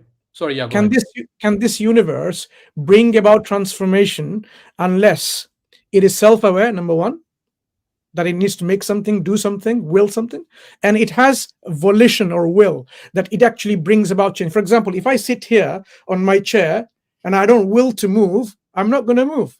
I won't be able to stand up if I not will to stand up. So likewise, if the universe in whatever form it was there, if it doesn't have the will to change, it will not change. It will be just there as it is. So did this universe possess self-awareness and will? Let's stick to 2 of these metaphysical concepts.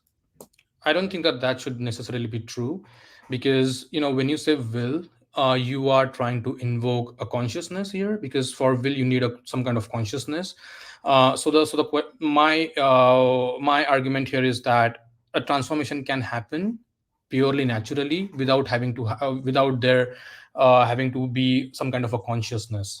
Okay, let me give you a scenario. Okay, imagine you have an infinite universe somewhere, okay, one of these multiverses, and in that you have a warehouse full of lots of plastics and metal and silica and so on and so forth, all the elements there. And you have a powerhouse called a generator there, okay, without any willing agent, willing agency like consciousness, a conscious entity. Do you think within that universe, in that warehouse, that these things will be rearranged by themselves without any agency willing it, with volition and with power and it transform into something like a computer that you and I are familiar with. Will it happen? I mean, it happens right now in our universe because of the entropy, right? Because of the entropy. I gave you an example. Would you mind dealing with my example rather than going to another example of the universe? So in my universe, there is a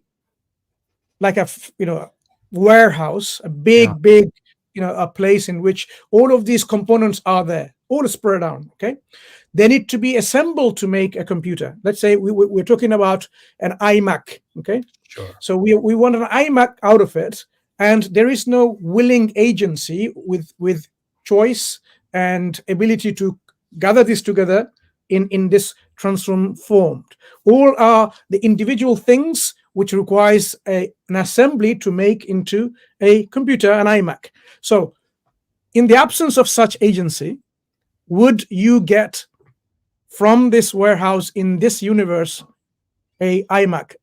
So in the universe that you are talking about, and the specific example that you are talking about, that is creation of iMac, then yeah, you need some kind of an agency.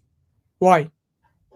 Because you need to design that iMac or whatever device that you are using specifically designed for the human beings, right? So for example, you need to be able to interact with that computer in a specific way, in a way that humans can deal with, right? So let's not deal with the iPad. Simple abacus, right? An abacus. You have a wooden thing and all these pieces together. So there's pieces of wood floating around there, in one corner. So with an abacus, with all this different colored, red, green, blue, all of these beads also transform itself into an abacus?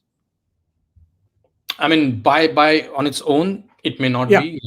It won't be. Why not? Because you need some kind of agency or some kind of designer in place to make sure that it works for its intended users. Okay, so you're saying we need agency because it seems to have a certain function. So the eternal universe, if it didn't possess agency and will and volition, of course, would any transformation happen from it? A transformation can happen purely naturally. The question is whether you can have something that is well designed for its environment. That's the question. Can you tell me how a transformation can happen when there is no laws governing how things will interact? Just in my warehouse example, just give you an example. In my warehouse example, you need the presence of physical laws. Laws in which we can gather things together in components, and they can be transformed in a particular organized way to make something. If in the absence of any physical laws, remember, a physical law and if an equation on a piece of paper cannot really, an abstract thing cannot manifest into reality and act on matter and reality. So if you have an eternal universe, okay, which just like an abstract concepts, how does it manifest things in reality when it doesn't have consciousness and will and power? No, but hold on. Why can't those laws of physics exist on their own? So there is another theory, or there is another study of I don't know. Okay, so I think that based on my reading, it is entirely possible that those laws of physics can exist on their own without having to depend on any kind of physical world, because those laws that we are talking about, they do not have any physical manifestation, right? They exist in their own metaphysical realm, right? So I don't know, I don't see why those laws have to be have to exist at one particular time or start to exist from one how do you expect them how do you expect them manifesting their laws into action? How does that happen without will? The question is always about agency and will. How do the just simple equations floating around in space actually physically manifest into action? Yes. So what if one of the laws is that if there is physically from physical standpoint, if there is absolutely nothing, then there has to be a quantum fluctuation and everything has to pop up. What if there is a law that says that? You misunderstand my point. Just because you have a law on a piece of paper, an equation, that itself is not conscious. You have to give consciousness assigned to it to make it like, oh, I have a law, which is I need to do something. Then it does it. If the equation does not is not self-aware that it is an equation and it needs to do something, it cannot do anything. Because without being conscious, how does it then act on something with the ability of the law that it has, that, oh, I need to implement this law, which is laws of attraction or laws of gravitation or laws of this and laws of that? How does it do that without being self-aware and without actually having a will? So I just told you how that might happen, right? So what if there is a law that exists in a metaphysical realm that says that if there is an absence of everything physically, I mean, right? If there is nothing that exists physically out there, then there has to be a quantum fluctuation that can pop up everything into the existence. What if how does it manifest? How does that equation law manifest into reality? Because the laws we're talking about, these are abstract things, numbers, laws, abstract. From an abstract to reality, what do you need?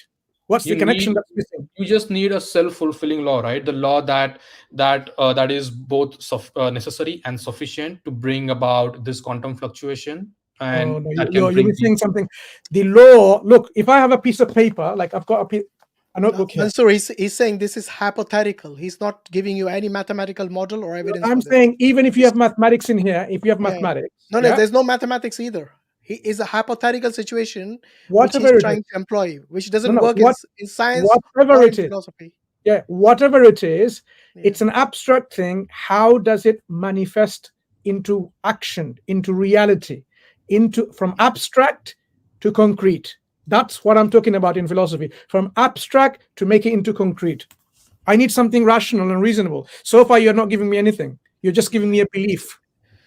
So there are some. So Hashim, you just said that I'm not giving you any scientific or rational argument, but there are some scientific theories out there which I'm not giving. We're not talking about science. Let's leave it science. I'm trying to bridging that gap between metaphysical and physical world. Okay, so there are some scientific theories which allows the existence of universe from nothing based on the quantum fluctuations, right? So imagine I can disregard. I can discredit it right now here, my friend. Okay, please. Don't go there, because when we talk about nothingness, we're not talking about the deceptive level 4 nothingness of Professor Lawrence Krauss. Yeah, absolute. I confronted him myself in a book signing. So no, I'm not talking about Lawrence Krauss. There are I'm talking about absolute nothingness cannot make anything. So the whole idea of scientific theories is absurd nonsense. No scientist can come along I do agree with you on the point that there was something always there, right? I'm agreeing with you on that. So Agnost, please don't bring in something which is really absurd and nonsensical, even if because some very clever scientists bring it. The clever scientists will be shown to be really talking about nonsense. So we're dealing with now metaphysics, leaving science aside. In this metaphysical concepts, how does abstract things manifest things which are concrete without being conscious and without having a will and without having the ability?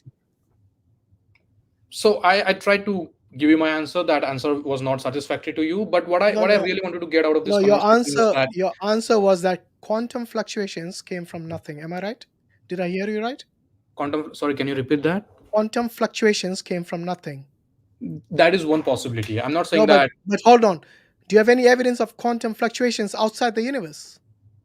That's what I'm So what I'm saying is, it's a claim, man. It's just a claim. That's what I'm saying. No, it's not a claim. It's not a claim. So yeah, it is a claim. Okay, fine. It's a claim. Thank you. Okay, but it's a claim. No, but it's a claim which is backed by mathematics. Which mathematics says quantum fluctuations happen outside the universe? Which credible scientist has said that? I am not saying that the quantum fluctuations happen outside the universe. Thank you. That's what Mansur is asking you. No, but I didn't know that he was asking me about that. All I'm saying is the quantum fluctuations happened well within our universe, but before that took place, there was absolute physical nothing. I'm not talking about the absolute nothing, meaning that no laws and nothing else. What I'm saying. What are you talking about by nothing? What do you simply red herring, straw man arguments, all these logical fallacies committing. We want to deal with nothing as we understand nothing in a philosophy, which is absolute nothingness. From this absolute nothingness, no scientist can ever claim that we can get something out. I agree with you that. Yeah, I agree with you on that. So now that's why I'm saying, if we now give the possibility that there may be the universe always existed because of that. Yeah, that seems to be one rational option. I agree, it's a rational option that the universe then possibly always existed, or the one who brought about this universe must always exist. And this is Yes. our position. So we've got Okay. only two rational position: the universe existing always, or the originator of the universe existing always. Now, Sure. the question is, if you have the universe existing always, can it actually transform itself into anything else without having consciousness? Will. I'm saying no. The only Okay. thing that makes sense rationally is when the universe or the thing that brings about this transformation is conscious Okay. and has a will. And that is what we're saying is the rational position of atheists who believe in a creator, that creator possesses these, at least these two But attributes of self-awareness and Mhm. having a will, as well as, of course, knowledge and power and ability. but okay, so if we let's say go with your position, right? Though that position, if we kind of try to extrapolate the next steps, the next logical steps, I see like a lot of different logical inconsistencies going forward with your argument. Okay. Like what? Give some Okay, so example. I'll give you one. So if you're saying that there is this conscious being that created everything, and also, as I understand your position, that being is, that being possesses omni properties, right? For example, it is kind, it is powerful, and all that thing. So why would we see, a lot of pain in this world if God is Yeah. all powerful, if God is all That's powerful? a You're different talking topic. about Come on, the that's a problem different of topic. evil. The problem of evil is misunderstood Mansur, by it's been already more than 15 minutes. There are a lot Yeah. of So I'm people going to waiting. quickly answer and Agnost, if you don't mind, I'm going You to can move come on next time and here. ask But I this. want to just very quickly tell you, you can understand this quite easily when you bring in the holistic attributes of this creator that we believe in, that God is also all wise. Because the Christian philosophers that dealt into this or failed to deal with it, they weren't always highlighting the aspect. They talk about God is omnibenevolent, God is all good, so why is the existence of evil? And then the philosophers who were atheists, they had a good time against them, and then it went until they realized that Islam has a good solution. So I recommend you read a book by Hamza Zorsis called The Divine Reality. It's available free from Sapiens Institute, which goes into quite detail So on are this you issue. saying that there is a wisdom behind all this pain that we see in this world? I'm saying definitely there is wisdom behind anything. For example, if there is no concept of good and bad, you didn't know what good is and what appreciate what bad is. In the absence of the contrast between light and darkness, you wouldn't understand the difference. How would you understand what joy and bliss and happiness is? Really appreciate if you don't understand what pain and suffering is. There's always this need of the opposites, and the creator creates with his wisdom these opposites because he placed us with a test to make us develop our potentials, and you weren't able to develop our potentials unless there is hardship and suffering on the way. For example, if you want to build your body by going to a gym, you have to have endure some sufferings, which is pain and so on and so forth. Without this, it doesn't work. So likewise, there's various ways the wisdom is embedded within the reality of ours, because God could have created a world in which there is no pain. But then what about the That wouldn't babies be, who that wouldn't be die the because best of of the good world. miscarriage? Okay, I think Agnos, why No, don't but you then come what next about the time and we babies can who die of elaborate on that? miscarriage? What kind of experience will they have, right? They will not experience, happiness or the sadness, right? So We'll what leave it to another discussion, Agnost. But what I'm saying is, Yeah. if you think about the best possible worlds God can create for human beings with free agency, would be this one. Not a world in which there's absolute evil, not a world in which there is absolute good, but a world in which there is a mixture. And I would like you to really reflect on what I've just said and read that book, and then come back next time we can discuss it further. Is that okay? Yeah, maybe I'll join with. Thank you. Join It's a with- pleasure speaking to you, Agnost. Okay, we Likewise. really Bye-bye. we'll speak to you next time. All right. Thank you. Take care. Thank you. Bye. Right. We're going to close soon. So these are the last guests we have. No more joining, please. Admin, can you put that banner up, please? Thank you. Okay. This guy came on quite early on. Digital Human. Always our first guest when we say only Hindus allowed. And then he comes along. Assalamu alaikum. Walaikum salam. How are you? You all right? Yeah, almost good. Almost good. Yeah. What does that Not mean? feeling well, Oh, is it okay? May Allah give you shifa. inshallah. Say Ameen, not inshallah.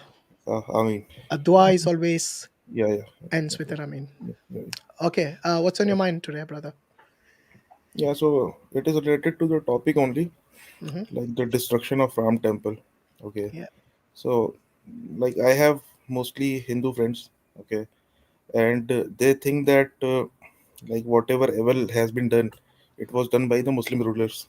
Okay, for everything they say that our temples were destroyed by the Muslim rulers. Okay, so I want to give the historical proofs that what Muslim rulers did, it was just they were carrying on the legacy of what Hindu rulers did before them.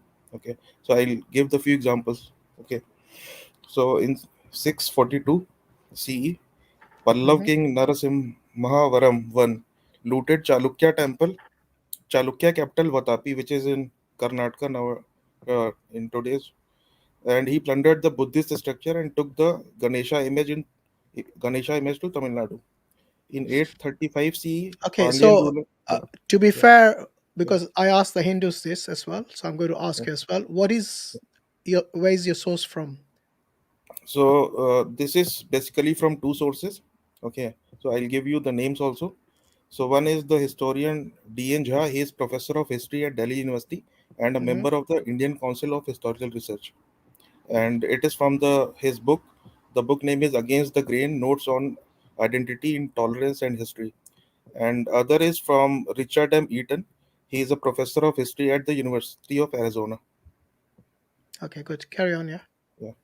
So second example is 835 CE.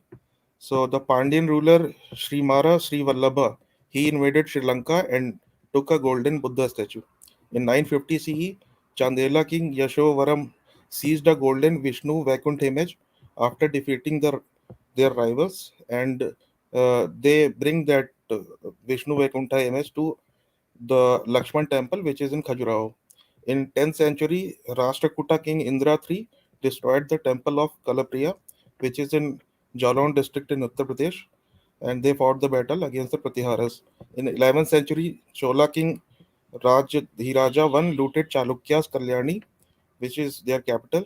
It is in Bidar district of Karnataka, and they took a black stone door, which was for them their faith of like guardian to the Tanjavur, okay, which is in Tamil Nadu nowadays. And like there is a famous tree called Bodhi tree in Bodh Gaya.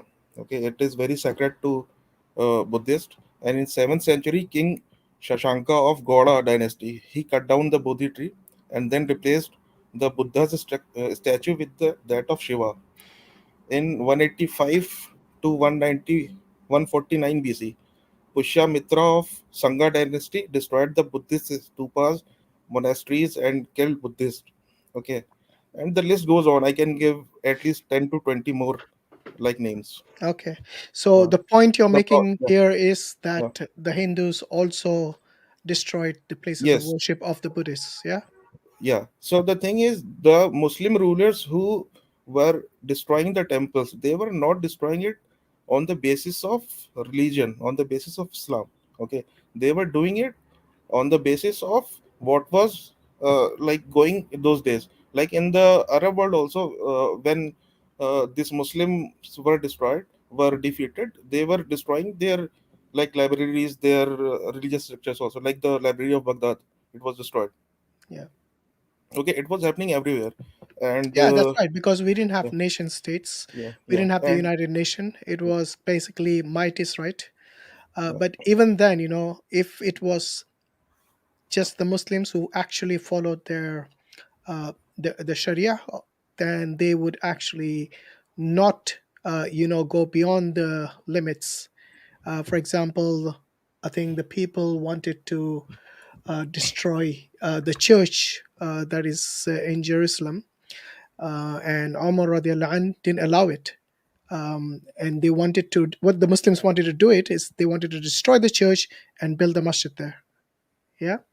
yeah, And he did not allow it because it's uh, it's something that in the future this would be considered to be not the right thing to do. yeah. And like there is a claim of Hindus that Muslim rulers have destroyed 60,000 Hindu temples in North India. Okay, but this professor Sorry, D.N. sorry. Let Jha, me let me let me yeah, track back. I think I got something mixed up there. So Omar radiallahu anhu wanted to pray in the Church of Holy Sepulchre, and the priest actually allowed him, permitted him to pray his prayers inside the church. And Omar radiallahu anhu said that he will not do it, and he did it actually outside the church, a bit further away, because he knew that the Muslims in the future, they would actually raise it down, because Omar prayed there, and make it into a masjid. So he had the wisdom to see this, that it's a place of worship that they actually respect, and he didn't want it to be destroyed and harm the sentiments, or whatever the reason was. He knew, he had the foresight to see that this church would be destroyed, so he did not pray inside the church, he prayed outside it.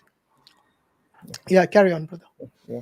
So there is like claim of almost every Hindu there that almost 60,000 Hindu temples in North India were destroyed by the Muslims. Okay.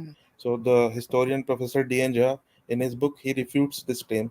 Okay. And the Professor Eaton, Richard Eaton, he in his research has claimed that there were 80 temples which are destroyed during the Muslim rule, not 60,000. Okay. All right. Thank you, brother, for sharing this information. It's always good to see both sides of the claims, because at the end of the day, we shouldn't be biased. We should Yes, yes. see what actually happened in history, So based on actual history rather than claims. Yeah. So instead of this WhatsApp knowledge and the belief, we should look for the academic facts. Yeah. And So the references which I gave, anybody can Google it and check it. yeah, and they also mention about the Nalanda University. Yes, yes, That yes. it was destroyed by the Muslims and they lost all the knowledge. I mean, first and foremost, Nalanda University was not Hindu. I mean, they might It have was a patrons who were Hindus, but itself it was a Buddhist monastic university yes, where the yes, main yes. focus was on Buddhism. They even send out their own missionaries, to do work in far off places like the Far East and so on. And they send out missionaries who actually would teach about Buddhism, not about Hinduism. So And regarding this, before the Muslims even did anything to the university, the first ones who actually destroyed it and ransacked it were the Huns. And then later on, it was actually a Hindu king who destroyed and looted, who looted a lot of it. And finally, when it was actually basically Buddhism was dying out there, almost the university itself was not in its initial, glory. That is when the Muslims came and basically they might have looted it, or whatever the reason was at that time. yeah, actually, there was one Chinese traveler, Huan Sang. Yeah. Okay, so he was there for 5 years. He was there for many years, like from 631 to 645. He was visited there, and he spent 5 years in Nalanda University. Okay, and he has mentioned that it was set on fire by Hindu fanatics instead of the like belief that it was like destroyed by the Mamluk commander Bakhtiyar Khilji. Yeah. And yeah, I mean, we always have this. So first and foremost, the important thing is that Nalanda was a Buddhist monastic university, okay, not a Hindu university.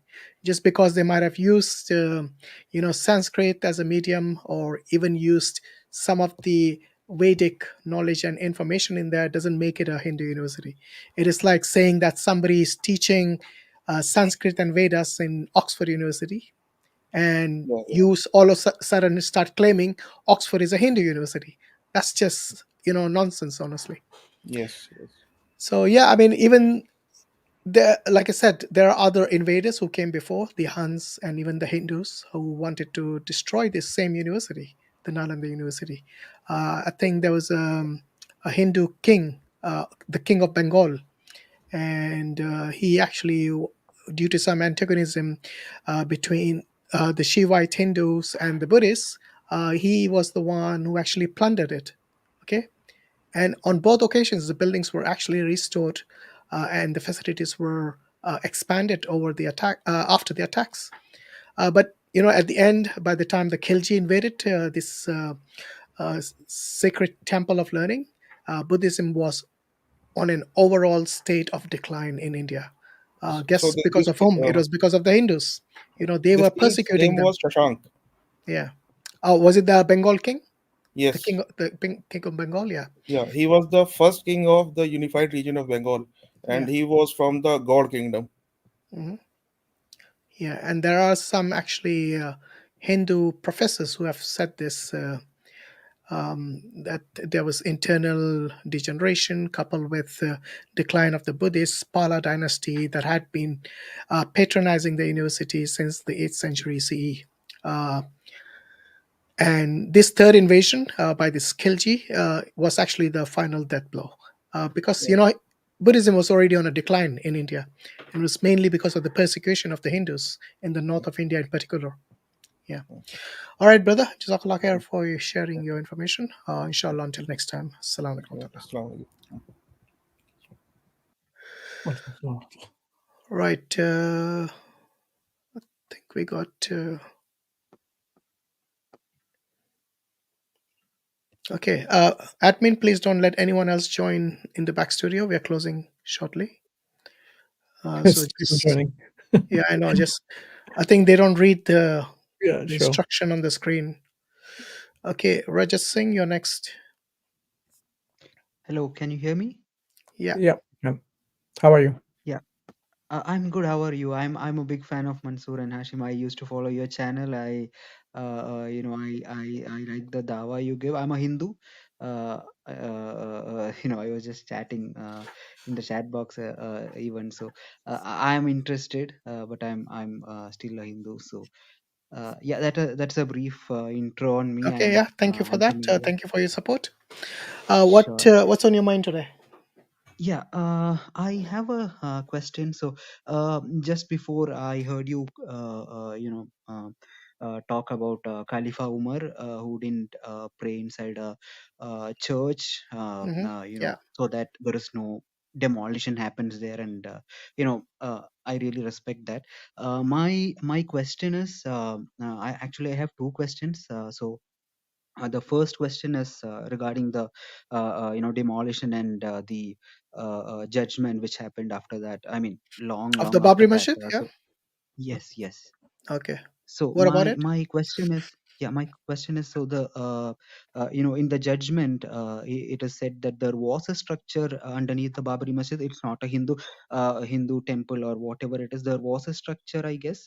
It's been a while, so you can correct me when I'm going wrong here. Yeah. I'm ready to accept my Yeah, they mistake. said So there was a structure not of Islamic origin. yes, So it could be Buddhist, it could be so Hindu, it could be something else. The ASI did not specify what it was.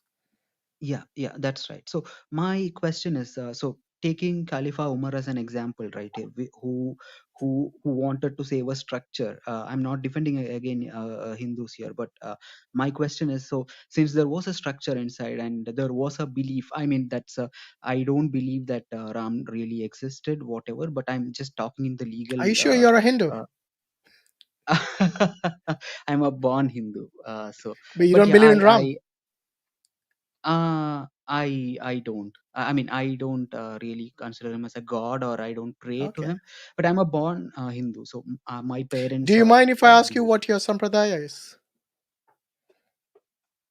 I'm sorry, I'm not that much into Hinduism, so. Okay. What tradition of Hinduism do you follow?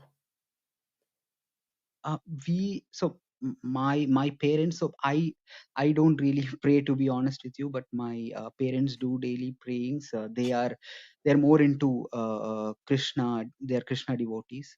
Okay. So yeah. Okay. You're just a namesake Hindu, are you? Yes, you can tell that. That's right. Okay. That's right. No problem. Yeah. Carry on. Yeah. Yeah. I've been following Quran as well. I have a detailed Quran. I don't know if that is the right Quran which I have, which is written by Abdullah, which is translated by Abdullah Yusuf Ali. So I Yeah, have it. that's pretty old. I think they're quite good new ones. Okay. Maybe the Clear Quran by Mustafa Khattab. That might be a good start. Yeah, I had a Quran before as well, but which is a small one, but I couldn't understand the inside meaning of it, so I thought I'll buy a detailed Quran, which Okay, I I see. bought. This is a Yeah, so pretty much. the Clear Quran, it actually gives you quite a bit of detail in terms of the meaning, and yeah, I mean there are lots of good apps as well. Maybe you can install those. Maybe. Okay, sure. Okay, Yeah, I'll so do there's that. one by gtaf.org. This is, I think, the green tech something. So it's Golf Tango Alpha Foxtrot Okay. and you can Okay. try that. It's got the tafsir, so every single verse of the Quran. If you click on the three dots, it actually gives you the tafsir of the Quran by Ibn Kathir, and it Mhm. gives you the exegesis, the explanation of those ayats, inshallah. And because it's very easy to search things on those apps, it's good to have a book as well, of course. It depends what you Sure. prefer. Yeah. Yeah. Anyway, yeah. Yeah. What's on your mind? Go ahead. Yeah. Oh yeah, yeah. So my question was, so the court had observed, the court has observed in 2019 when they were giving the judgment that a Hindu would require a temple to pray to his god. Again, that's a debate which needs to be done. But in the judgment, with respect to judgment, I'm just telling that the judges were of the opinion that a Hindu require a temple, but a Muslim per se, their doctrine or whatever doesn't necessarily ask them to be in a mosque to pray. So my question Who is, said that? considering The judge probably doesn't know about Islam. We have to pray okay. in a congregation in the masjid for Jummah, and Jummah, the Friday Mhm. prayers, is one of the most important, prayers of the week. So it's the most important prayer of the week actually, and it's something that requires for a Muslim to pray in masjid. Also, the reward to pray in a mosque is something which is 27 times that of praying at home. So the requirement is only in case where you're unable to go to the masjid for some reason. And by the way, the Hindus can do their puja and arti, whatever, in their homes. So why do they need a temple? Yes, We can use the same yes, argument. I agree to that. But my question is, like, Muslims were represented in Supreme Court by Waqf board, I guess. So is there a lack of communication or lack of understanding in the My Islamic friend, look, we belief don't itself, even need which to go into all this. The Mhm. fact that we actually have a directive, which tells us that if there was any structure, this is the directive I was keep telling about, the Places of Worship Act Yes, 1991, and yes, which says that the religious character of a place of worship as of 15/4/1947 cannot be changed. yes, So once is yes. a That's mandir that's temple, it remains a yes, temple. Once is a masjid, it remains a masjid after that date. This is a that's clear that's act mm, which was from the Ministry of Affairs, the Ministry of Home Affairs of India. yes, Now, yes. That's if we that's true. have, if Mhm. somebody had, by the way, they, in the court, they disputed this based on who the owner of the who is actually property laws. Yeah, who the owner of this masjid is. The Muslims had consistently been the owners of this masjid, yes, for since 1500, when it was since the 1500s. Now, for 450 Yeah. years, they had been the owners of this. The title deed belonged to them, not to the Hindus. Mhm. So you can't just come all That's of a sudden and say, "Oh, we think there was a mandir here, and it was the exact spot where Ram was born." You don't even have evidence for Ram's existence, let alone his exact yes. spot where he was born, some thousands of years or millions of years, depending on which book you consult of from the Hinduism. So That's you right. tell me So whether the Supreme Court, they gave mhm. a verdict which was fair and just, or were they under the pressure of the BJP, the ruling party? I think um if you ask any judge, he'll tell you that mhm. this is something which is nonsense. I don't know if you watched the beginning of this stream, but I suggest you go and watch it, because there was Mhm. actually a former judge who said that he would have thrown the case out because there's no evidence for even the existence of Ram, let alone for the claim of Ram Janmabhoomi or Ram Mandir. That's Okay, so I don't think keep us. what the Yeah. Supreme Court did was fair and just, nor was it wise. I think they have now, um, you know, introduced a really dangerous precedent, because now the That's Hindus are right. claiming more and more temples as being, more and more masjids as being former Hindu temples. So how many more Yes. masjids you guys are going to destroy? How many more people have Don't to count me die? in. No. When I say you, I mean the Oh Supreme yes. Court and the government and all the right wing, Hindus, the BJP, the I VHP, understand. the RSS, all these hardline Hindus. They want to bring about a Rajya, a Ram Rajya, uh, on the blood of the innocent citizens of India. Yeah, that's true. I Yeah, have that two is two anything points but to Ram yeah. Rajya. It's probably a Ravan Rajya. That's what they want. Yeah, I completely agree with you. The things which are happening currently is not at all right. So the first point is like even during the Babri Masjid judgment, I want to make this clear to the Hindus who are watching this stream, that they had mentioned this places of worship act, and the judges were of the opinion that it's almost like a basic structure of Indian constitution which cannot be changed at all. So Absolutely. that means the Gyanwabi incident, which is happening currently, is against the Babri Masjid judgment, even if that has to be taken into account, Mm. because there was an observation that places of It's worship against act the is a basic constitution. structure. Against the Yes, constitution to yes, go about doing this. And you know why they're doing it with impunity? Because they have full support from the government, from the that local law enforcements, and this is only going to drag India, decades back. So even though yes, it's on a trajectory where it's financially better off, but eventually, I mean, which country would want to trade with a government that discriminates on the basis of religion? What kind of a democracy would it be when the constitution gives the right for every citizen of India to not only practice the religion but to propagate it as well, and they have the freedom to do yes, so? And now, the Muslims cannot even eat what they want to eat. Where is this freedom of religion? They don't want. They can't even right. pray in the mosque. The mosques are locked.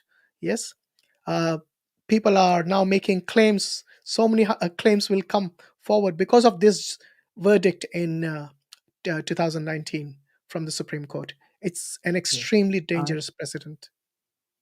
Yeah, that's true. So you are basically objecting the very fact that this is a doubt. I'm not here to argue. So this you are basically objecting to the fact that Supreme Court had made an observation that a mosque is not a necessity for a Muslim. No, I'm saying that is absolutely wrong from the Sharia perspective. I don't know what the Supreme Court thinks or where they got Okay. this ruling from. Anyone who says there is no need for a Muslim to pray in the masjid, they should ask if they can perform Jummah, the Friday prayers, without the congregation. Where are you going to find a congregation in the middle of the street? You're going to find it in the masjid, obviously. Right. And Okay? the other question is like again There is no comparing Friday to the prayers without a congregation. The other prayers you Mhm. can do, okay, but the Friday prayers has to be done in a congregation. And also for us, like I said, to pray in a congregation is 27 times better than praying alone or praying outside the masjid. Okay. So Okay. just one more Yeah, thing go I ahead. Yeah, have. because there are lots of Uh, people uh, waiting. We need to oh wrap up yes, quickly. yes. Yeah. Yeah, sure. I won't take more than a minute. So just from the example set by Khalifa Umar, who didn't want to demolish a structure. So what do you think? Like if there was a structure underneath the mosque, which is not Hindu for sure. I mean, which we don't know if it is a Hindu or a Buddhist structure or whatever. But taking the example from Umar, do you think that building another mosque in another site and giving, or maybe vacating that land, I'm not being rude here, I'm just No, asking you're you the free. doubt of mine. Feel free to Yeah, ask. so So I yeah, think the so case the mhm, case of Omar radiallahu anh doesn't apply here because Omar radiallahu anh mhm, refused to pray in a church because that, he foresaw the fact that the Muslims might destroy it and build a masjid there because Omar prayed there. So that was the reason for him not praying in the obviously he had the intention of this particular church not being destroyed because it was something which was quite important for them. Yeah, the Church of the Holy Sepulchre, which is where they believe that Jesus was born in Bethlehem. But anyway, what I'm trying to say here is that if the ASI submitted a report saying that we don't know exactly what structure was there, yes, neither did the ASI report say Ram was born at that exact spot because that was the main reason they all wanted to destroy this mosque because of the claim that Ram was born there. Now the question arises, why did none of the historians write about Ram Mandir? Yes, if you look at the history that the Hindus have written, none of them mention Ram Mandir was at that spot. yeah, So where are they getting these claims from all of a sudden? Yes, it that wasn't is until that is the true. 17th century or the 18th century when they started to make these claims that Ram was born there, and that too, that seed of division came from a colonialist from a British. I forgot what this guy's name was, but he's the one who claimed that there was Ram. Ram was born here, and because of this seed of division, this is what the British do, isn't it? They divide and rule. And Yes, that is when the Hindus started saying, we want this land because Ram was born here, without any evidence, without any proof whatsoever. So I that's think right. the Hindus I should go and agree with read the you. history before making such claims. Like, even if there was a structure before, which could have been a Buddhist temple or a Hindu temple, the question still arises: where is the evidence that this was destroyed by the Muslims specifically to build a masjid? Maybe it was destroyed in a war. I don't know. Maybe it was some other reason. We don't know this. We can only speculate about things we don't know from history, which is not written in this particular case. But the question Yeah, remains: yeah, I understand. why did the Hindus not make claim to that land before the 17th century? Before the British That told is them there was Ram born there. Before Okay. this, A good, a good yeah. question to reflect on. Let's leave it there, Rajat Singh. We appreciate your presence here in this stream and giving your thoughts and suggestions and so on.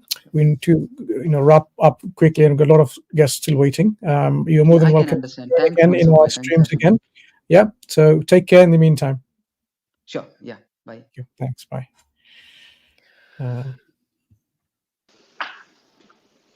Hey, brothers, how you guys doing? Very good. Thank you. How are you? Can you hear me? All right, Hashim and Mansur, right? Yeah. Yes. Where are you calling from? Here he is confirming you get. Where are Can you you hear calling me? from? Yeah, we can hear you. Oh, I'm actually in the United States of America. I work in the United States. Okay, you're calling from the US? Yeah, I work in Can the you? United States. I'm from India, though. Okay, good. So you got any questions or comments to make with regards to the topic we are discussing today?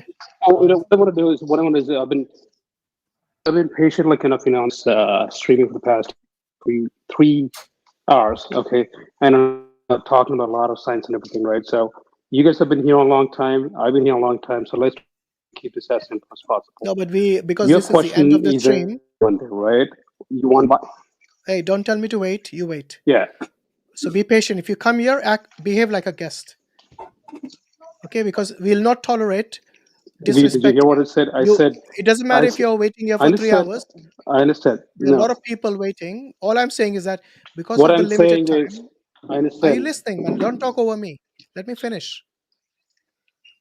No, what We I'm are trying to say discussing is a you've been particular patient too. topic That's what I'm here. trying to say. Okay. Brother, you're not the only one waiting for 3 hours. What I'm trying Lots to of say is other you people both. have been waiting as well. I You keep talking understand, over brother. me. I What don't I'm know what. trying to say Is is there I a know you delay guys or have been something patiently doing. in the Okay, I way? think we're just delaying by our, back Yeah. and forth things. What would you like to comment on or ask? Go ahead. But what's the agenda of the topic is? Do you want to understand? Do you want to know the appearance of Hindus on the Ram temple, or is that what you're looking for? Yeah, that is our topic. It's on the screen. Can you see it? Okay, well, I think it's clearly, yeah. I know that's what the topic is, but we've been talking a lot of. Yeah, we did Here's my take on sidetrack. that, right? We It's did Ram sidetrack. temple. It's Ram temple, right? So it was built, the place where Ram was, and we built it. So there was a temple, there was a mosque that was built on top of, of the. So we destroyed that and we Your built that. audio So is it's not good. close that. You're cutting off. Your We are not connection is not good. hearing everything. There seems to be some lag in your speech or something cutting off. You need to repeat what you just said. Did you just say it was built over a temple? Was the Masjid, the Babri Mosque, built on a temple? Is that what you're saying? Can we for a second talk about, before we come to the Babri Masjid, can we talk about the Kashi Vishwanath temple, the Gyanwati Mosque? Is it okay? You got 15 minutes, so talk whatever you want. No, we're not giving 15 minutes to everyone. Otherwise, we'll be a bit late.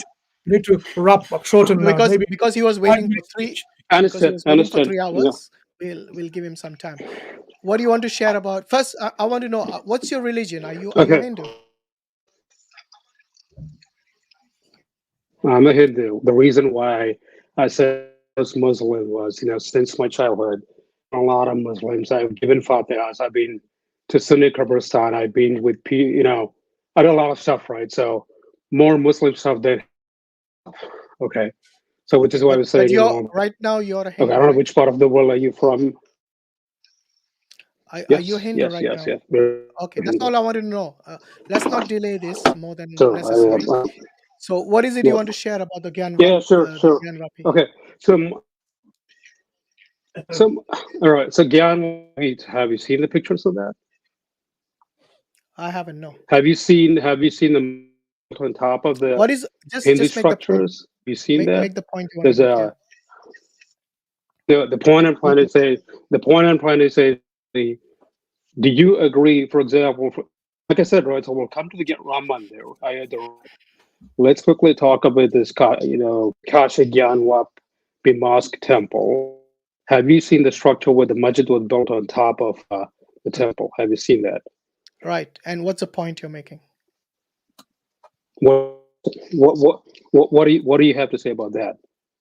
I have this to say about that. Do you believe the masjid was on top of the temple? Can you read Do you what's on believe the it was screen? built on top of the temple, or the temple was built on Regardless, can you read what's on the the screen? Places of Worship Act, religious? Yeah, I mean it's a small. I'm trying to read it. Okay, religious character of peace It's small. It's as big. on cannot be changed. Yeah. So it says the Place of Worship Act 1991, I don't know, for some reason I don't see that. which says that the religious character of a place of worship as on 15 April 1947 cannot be changed. So whatever the structure was for the purpose before this date, it remains the same. Do you That, agree? are you going to respond to what I just said Right. before you go further? I was asking. What do you think about this Places of Worship Act? What do you think about it? See that? I understand. Well, I don't even know that. The reason why I don't even consider that, to be honest with you, it's all totally in favor of Muslims. It's got This is no respect. Are you saying the Indian government made this act in 1991 in favor of the Seriously? Muslims? No, I'm asking you because this is But from it's the always Ministry been of favorable, right? So, this is from the Home Affairs. The I'm Ministry of telling Home you, Affairs it wasn't of India. Pakistan. It's. Okay, I think this guy is a troll. Bye bye. Don't have time for trolls. Sorry. He's in favor of the Muslims just because he says so. Why didn't Modi not remove it? He's been there since 2014. It's now 2024. Okay, for 10 years he left this act, the Religious Place Act of 1991. I mean, this guy's bonkers, honestly. Right, who's next? Come on, Mansur, more people are joining. No, they can't join. I mean, that's I'm going to say why they're joining in the first place. Okay, so let's take. Okay, I'll tell you what, I'm giving preference to those people who have their videos on. So whoever wants to come in first, keep your Windows video on. Doesn't matter what order you came in. Okay, I'm going to take in Hassan Abdi. Assalamu alaikum. Walaikum assalam wa rahmatullahi wa barakatuh. Yes, great stream so far, alhamdulillah. 5 hours, but quite informative. Just one point I'd like to make. This has been going on for a while now. A lot of streams, people have been mentioning KK Mohammad, but what about Irfan Habib? Irfan Habib, his senior, refuted him. And Irfan Habib wasn't even a Muslim. He was a Marxist. So there's no bias there either. No, KK Mohammed was a Marxist. And so was Irfan Habib. Well, they're both Marxists. Okay. Senior. Yes. Right. And he refuted him. And he wasn't even a Muslim. They were both Marxists. So it just goes to show that someone who was senior and much more reputed at the time, as an archaeologist, reputed KK Mohammed. So I don't understand why they're bringing up a man who's been refuted by his own senior, someone who was more respected than him, and someone who has, as far as I remember, a much more gravitational reputation, a much better reputation as an archaeologist in the international community. Right. Yeah, I did hear of Irfan Habib as well. You're right. Yeah. But look, when we look at the court case, when we look at the ASI report, all of them, it seems like they were under pressure from the BJP government, the hardline Hindus, and a court would never give such a verdict based on faith rather than based on facts. And this shows us that is clear bias, clear discrimination of the Muslims, who had their property stolen from them, literally. And now this has set a dangerous precedent, because now more masjids are going to be stolen, just on the pretext of this case of the Babri Masjid. Because it's happened once, so they say it can be repeated several times now. And every time the elections come near, they start this drama, and a lot of people die, unfortunately. They don't even realize this. As I said earlier, this is anything but Ram Rajya. It's been this Modi Rajya, or Ravan Rajya, as I would say, because Ravan wants killing, he wants injustice. Ram wouldn't want that. So even if Ram did exist, he wouldn't want to discriminate anyone in India, be there whatever religion, background, upper caste, lower caste, outcast, you name it. This discrimination doesn't come from Ram, that's supposed to be Maryada Purushottam, the ideal man. Yeah. Okay, Hassan Bhai, is that all you wanted to share? Is there anything else? That's pretty much it. Okay. Where are you calling from? Jazakallah khair for the script. I'm calling from the UAE, Dubai right now. Oh, mashallah. Okay. Take care, bro. Assalamu alaikum. I see some more people joined. Those people who joined, we're not going to take them, I'm afraid. We did mention that we're not taking anyone. So TK T-Khan? T-Khan. Assalamu alaikum. Wa alaikum salam. Alhamdulillah. How are you? Yeah, alhamdulillah. It was really great stream, so I will not take so much time. I will just mention some points in 2 minutes only, right? Okay. See the first point is, even if you build the mandir there, right? We know that one psychology is there which every religion has, and Islam doesn't have one, which is the fear of extinguish, right? Even Christian feels that, even Jews feel that, even Hindus feel that, right? So Muslim faced so many things, we can say, in historical and even in present times they are facing a lot of things, but they didn't not a single time played a victim card, which we can say that this our religion will be extinguished, right? Our religion will be dead after this, right? So you can see in India they are placing a political play card where they are saying that Hindus will be dead because Muslims are growing so much, right? So they have this fear of this thing. So are you saying 80% are afraid of the 15% or so? I don't know. They have their psychology. They have this psychology that their religion will be dead after that. But one thing is there, and even they are just pointing out finger to the previous Muslim rulers that they did this and that. But I want to say that if just one ruler, we can take Aurangzeb.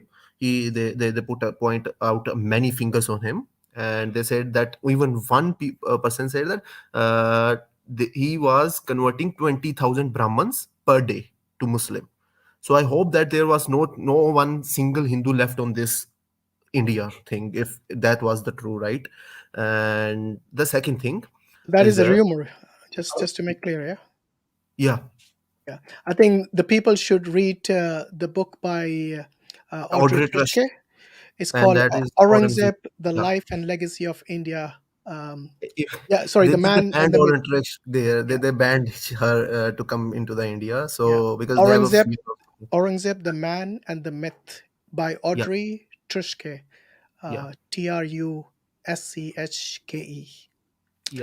She's a historian, and she's actually she's in the US. She's at Rutgers University. An associate professor of history at Rutgers University. And she specializes in the history of South Asia in particular. And that includes the Mughal Empire. Right. And even in India, she is banned from coming from India to come. Wouldn't be surprised. So that. And the second thing is that I want to say one thing, that to the Indian Muslims specifically, that we are somewhere losing the parenting tips, the things of our parenting, because a lot of, I am giving you the ground reality, a lot of Muslim girls are going and running away with the Hindu boys or non-Muslim people or other youngsters, right? So and these girls are totally in the hijab manner or everything else. I want to say that somewhere we are actually losing our parenting models, the prophetic parenting models, and I want to give a message that Well, it's not just that; it's ignorance, basically. it's It doesn't ignorance. it doesn't mean the parents, if they are unaware of Islam, that the parents cannot make an effort to send them to a school to study about Islam. Or That's what actually I'm saying, that we are yeah, losing the parenting the things yeah, here, right? we are Because even though not after parents, educating them as they're supposed to. Yeah, yeah, yeah. And the third thing is there that there was a thing in we can say right now they finished the thing of Babri Masjid, and now they are going to Gyan Babri Masjid, yeah, I know. right? And they have a long list. They have a long list of masjids, and which they wanna do that. I wanna Yeah, say one thing. There was a king, I hope, and actually I'm losing the connection here. Can you hear yeah, I me? can I can hear you. Yeah, Yeah, so- yeah, go ahead. We can hear you. maybe he lost the connection. Maybe, yeah.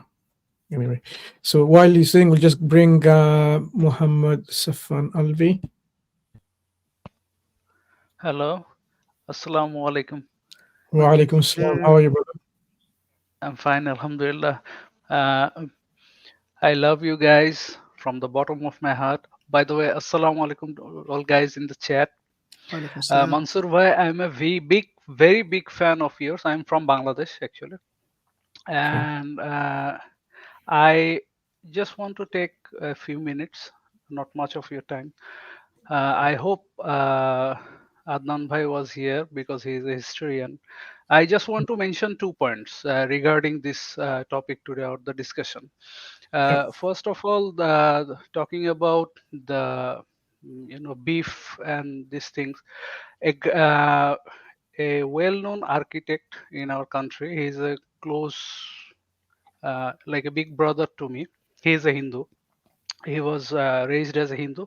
I think right now he is somewhat agnostic, but he doesn't show it to his family. He is from an well-educated background. His father is also a principal of a school. He told me that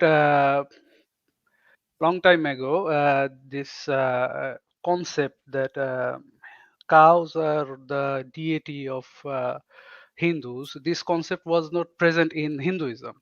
So a guy, a doctor named Choros, Mansur bhai have heard him, I think, Choros. He actually saw that people are eating cow too much and it was going to extinct. So he actually wanted to protect the cow, and maybe he had some authoritarian power at that time. He included this thing in the religion. He that guy, that architect guy, he's a Hindu. He told me this, and I don't know the authenticity of this here. So I wanted to mention this to you guys so that you, since you guys talk about these topics and Hinduism, and maybe you can find something in history. And the second point I want to mention is people are talking about this Ram Mandir and Muslims demolishing mandirs and building mosque on and etc. I want to mention an UNESCO heritage site in Bangladesh. It's called Paharpur in Nougat. Mansur bhai knows it very well. So the history of Paharpur is like it was discovered by a British guy. His name when East India Company was ruling this area. So his name was Buchanan Hamilton, and uh, it is discovered that in 12th century there were Hindu people and Buddhist people here, and this Paharpur is originally is a Buddhist temple. So Buddhism doesn't believe in the sects, Brahman and Kshatriya and Shudra, but Caste system. caste system. Yeah, Yeah. exactly. So many lower caste people were converting into Buddhism. I would like to mention you, Islam wasn't is in the picture here yet. There is no part of Muslims influencing these events. So the Brahmins, the upper class, they got jealous about it, and they started the kings started attacking Hindus, attacking the Buddhists, and the Buddhists were Pala dynasty here, and they demolished the Buddhist temple and built the Hindu temple over it. So this is a common phenomena here in this region, and I would like to connect it with the Mughal dynasty. Babur was from 15th century, and Aurangzeb was from 16th or 17th century, and Tipu Sultan, he was from 18th century. So these guys were not even born, and this history is well documented by UNESCO. And this history was founded and scribed by British historians. So Muslim has nothing to do with it. So my point here is Hindus were already attacking different temples and religious sites back then, and it's not our it's haram for Muslims to actually destroy any place of worship, but it is well documented by people in history, and it has archaeological evidences that Hindus used to do that. So please stop making claims, my dear Hindu fellows, that By the way, Muslims do this thing. before you say something is haram, I think you should provide. It should be substantiated. So we can't just say something is halal or haram without substantiating it. But largely, we understand what you're trying to say, and I think those who have read history with regards to the persecution of the Buddhists and the lower castes and the outcasts, the Dalits and the Chandalas, know quite well this. It's been happening for thousands of years. And that's the reason the Constitution of India had a special section to save them from such harassment and discrimination. And that's the reason they ended up getting quotas in the universities, in government jobs, and so on, because of the wrong that was done to them for the past several centuries or even a millennia as well. So yeah, I mean, I think there's I don't know if you heard in Delhi they demolished another masjid next to the Qutub Minar, and this is I think today or yesterday. They're doing a It's lot of yesterday. things. I've seen a video of a member of parliament saying that. So here's the masjid that I'm talking about. This is called. This is under the jurisdiction of the DDA, which is Delhi Development Authority, and it was even older than the Babri Masjid, 800 years old, not just 450 years old, but double, twice the age of that. And it's called the 13th century Akunji Masjid in Delhi's Mehroli. And what they did was they got 10 bulldozers and just razed it to the ground without any notice or whatsoever. And this was done within hours by the Delhi Development Authority, which is responsible for developing commercial land in the national capital. Had to raise the entire premise, not just the shrine, but also the Bahrul Ulum Madrasa that was home to 25 children. A graveyard on the premise was also allegedly raised. And the children, most of who were orphans, were taken to the woods nearby and ordered to remain there in the cold until the drive was over. And this is unfortunately so-called democracy and the state of the government in the capital of India. So this masjid, literally 400 meters from the Qutub Minar, was from the 13th century, just bulldozed overnight by the Delhi development authorities. It's really appalling. May Allah give them sabr, and may Allah help the Muslimun in India, in Gaza, in Palestine, in all the places around the world. May Allah make their affairs easy and give them sabr and give them the justice that they deserve. We pray to Allah. Ameen, ameen. Allah, Allah Hasbunallah understand. wa ni'mal wakil. I mean, It's Allah we only need. Barakallah. Inshallah. Okay, well, Barakallah Khan. TK Khan, his network is fixed. Just your last complete your point, and then inshallah we will end our stream So shortly. I'll take my leave, brothers. Okay, take care, Assalamu Safwan bhai. Wa alaikum salam. Don't forget to join on Saturday, inshallah, on the Bangla stream. Inshallah, brother. Yeah, and spread the word. Inshallah. Yeah, I have already done it. Inshallah. On your groups, your pages, Facebook, whatever social media you follow. We actually needed that. We actually we desperately needed that. At least I saw your stream about Sharif and Sharifa. We actually needed these kind of streams in Bengali because most of the common Bengali people do not know anything about these things, and the topics that are discussed in Speaker's Corner.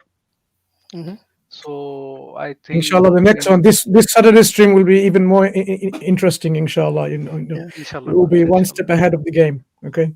And I think the Bangla channel has started a WhatsApp group as well. So if you want, a WhatsApp channel, it's advertised on the Dawawise Bangla channel on their community section, inshallah. So check that out as well. Okay. Assalamu alaikum. Wa alaikum assalam. Right. Looks like our brothers on the Bangla channel are going to start the stream tomorrow. So yeah, please do join in, inshallah. T Khan, are you there? Yes. So I'm sorry for that network interruption. Actually, the point I was making that first of all, the party that they have no interest in Hinduism first, right? The BJP party has no interest in Hinduism because while creating the road towards the Ram Mandir, they destroyed a lot of homes of Hindus only, right?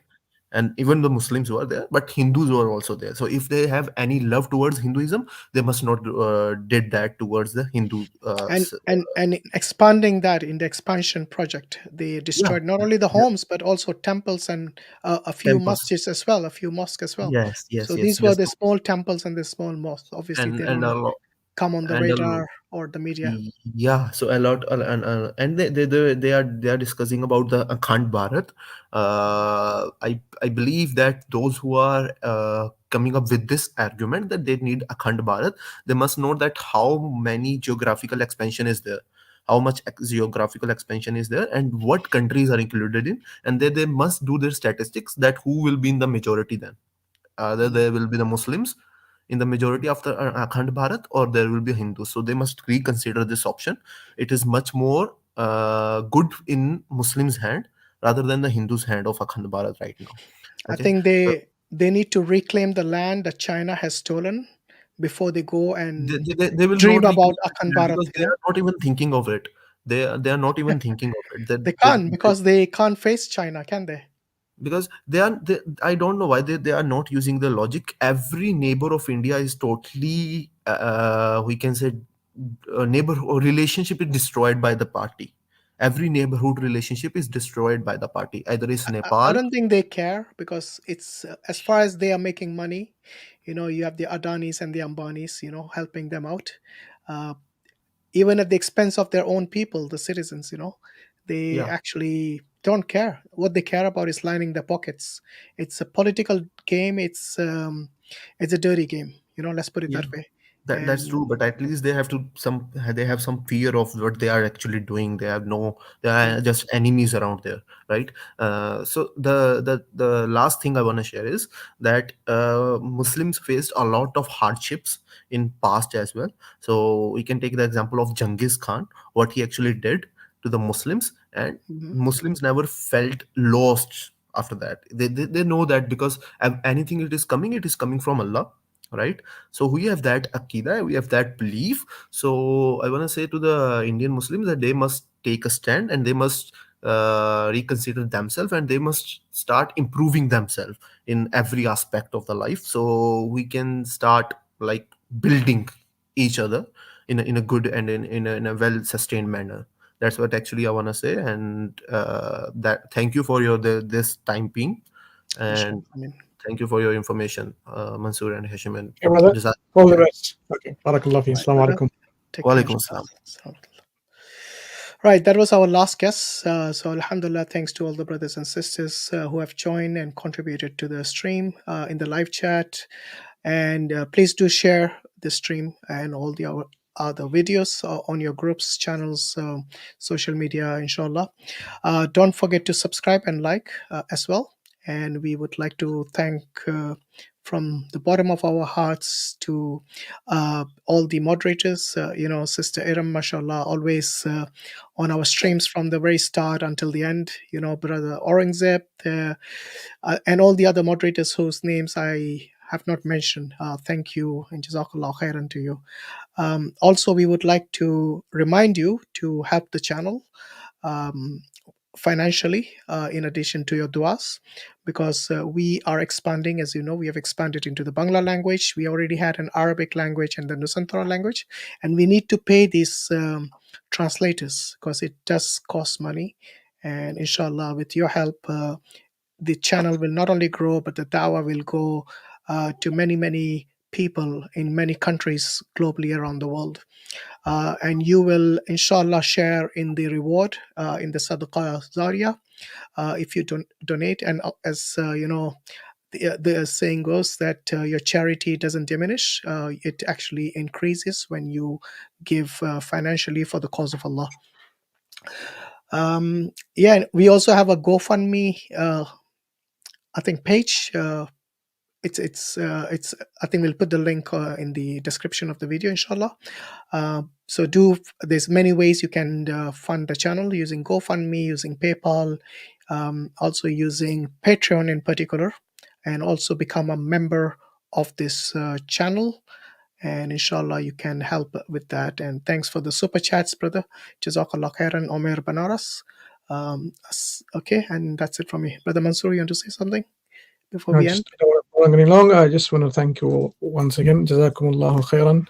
And, keep spreading the word that we are, bringing in content, inshallah, that is much needed and helpful and beneficial. And in doing so, what will happen is it will empower you, it will give you the knowledge and understanding on the subject matter, as well as the different perspectives. One thing you see is we bringing in perspectives from those people who believe in their ideologies and or the political views and whatever it might be. So you hear as much as possible the different sides of the story, and you see where the truth indeed lies. So we want to thank you once again, those of you who have subscribed to our channel, because we know from analytics that many of you watch our contents, but you are not subscribed. Please do subscribe so that you don't miss any important videos or events or lives that we do, especially on our non-live videos that we upload. Many of you are not even subscribed. If you subscribe, that will also help us inshallah grow more, so that it can be spread to others. Ultimately, the truth can be reached to more people. You can be the means to reaching the truth to other people just by sharing, subscribing, liking, and even commenting. So inshallah, we will take this content, information, and the knowledge that's within this from the various panels that comes and joins and discusses this, so to the point where people will not be left in darknesses or in ignorance, and then they make excuses saying, I didn't know. Now we'll make sure that this doesn't happen through our streams, not only on Dawah-wise, also with other channels, which you should also go and watch. One particular channel I will recommend is Muslim Lantern. The brother is very well known to us, Muhammad Ali. Please do watch and learn from him. He's very young and charismatic, knowledgeable, and straight in his, as well as EF Dawa and various other channels where you will benefit. So don't only, we're not only saying stick to the Dawa-wise community. No, you are within a community of Muslims who are helping each other to spread the word of Islam, the truth of Islam, and do support them and go and enjoy the contents for your benefit. Some of the streams are doubt busters, for example, where they will actually take your questions and help you to remove any doubts and shubha that you may have. Sapiens Institute, for example, they have the Lighthouse project, I think, if I'm not mistaken, where you can actually have personal one-to-one discussions if you really are struggling with something. So likewise, when you go and see, for example, Hamza's den, the arena, and so on, you will see how things can be totally deconstructed when people come in and left with nothing but to say and see the truth of Islam, inshallah. So we are a global community. We help each other. We help each other to grow and benefit from each other. We learn from each other, and you do so likewise. But one thing at the end, I have to say, these things can be very time consuming. Watching 4 or 5 hours live, do take some rest and do take some breaks and do utilize your times properly, rather than constantly watching one stream for another and so on. So we hope that some of our brothers or sisters can help with timestamps, and you can navigate these streams in timestamps and just watch those relevant portions if you're not watching live, for example, and you want to watch it later, because your time is also precious, and we expect that you spend your time very wisely in your learning, rather than sticking to your laptop, your phone, your computer for hours every day, and at the end of the day your other things of priority in your life, your family, your wife, your children, are ignored. So I hope this is a message that you can take, inshallah, without any further any delays. وآخر دعوانا أن الحمد لله رب العالمين سبحانك اللهم وبحمدك أشهد أن لا إله إلا أنت واستغفرك وأتوب إليك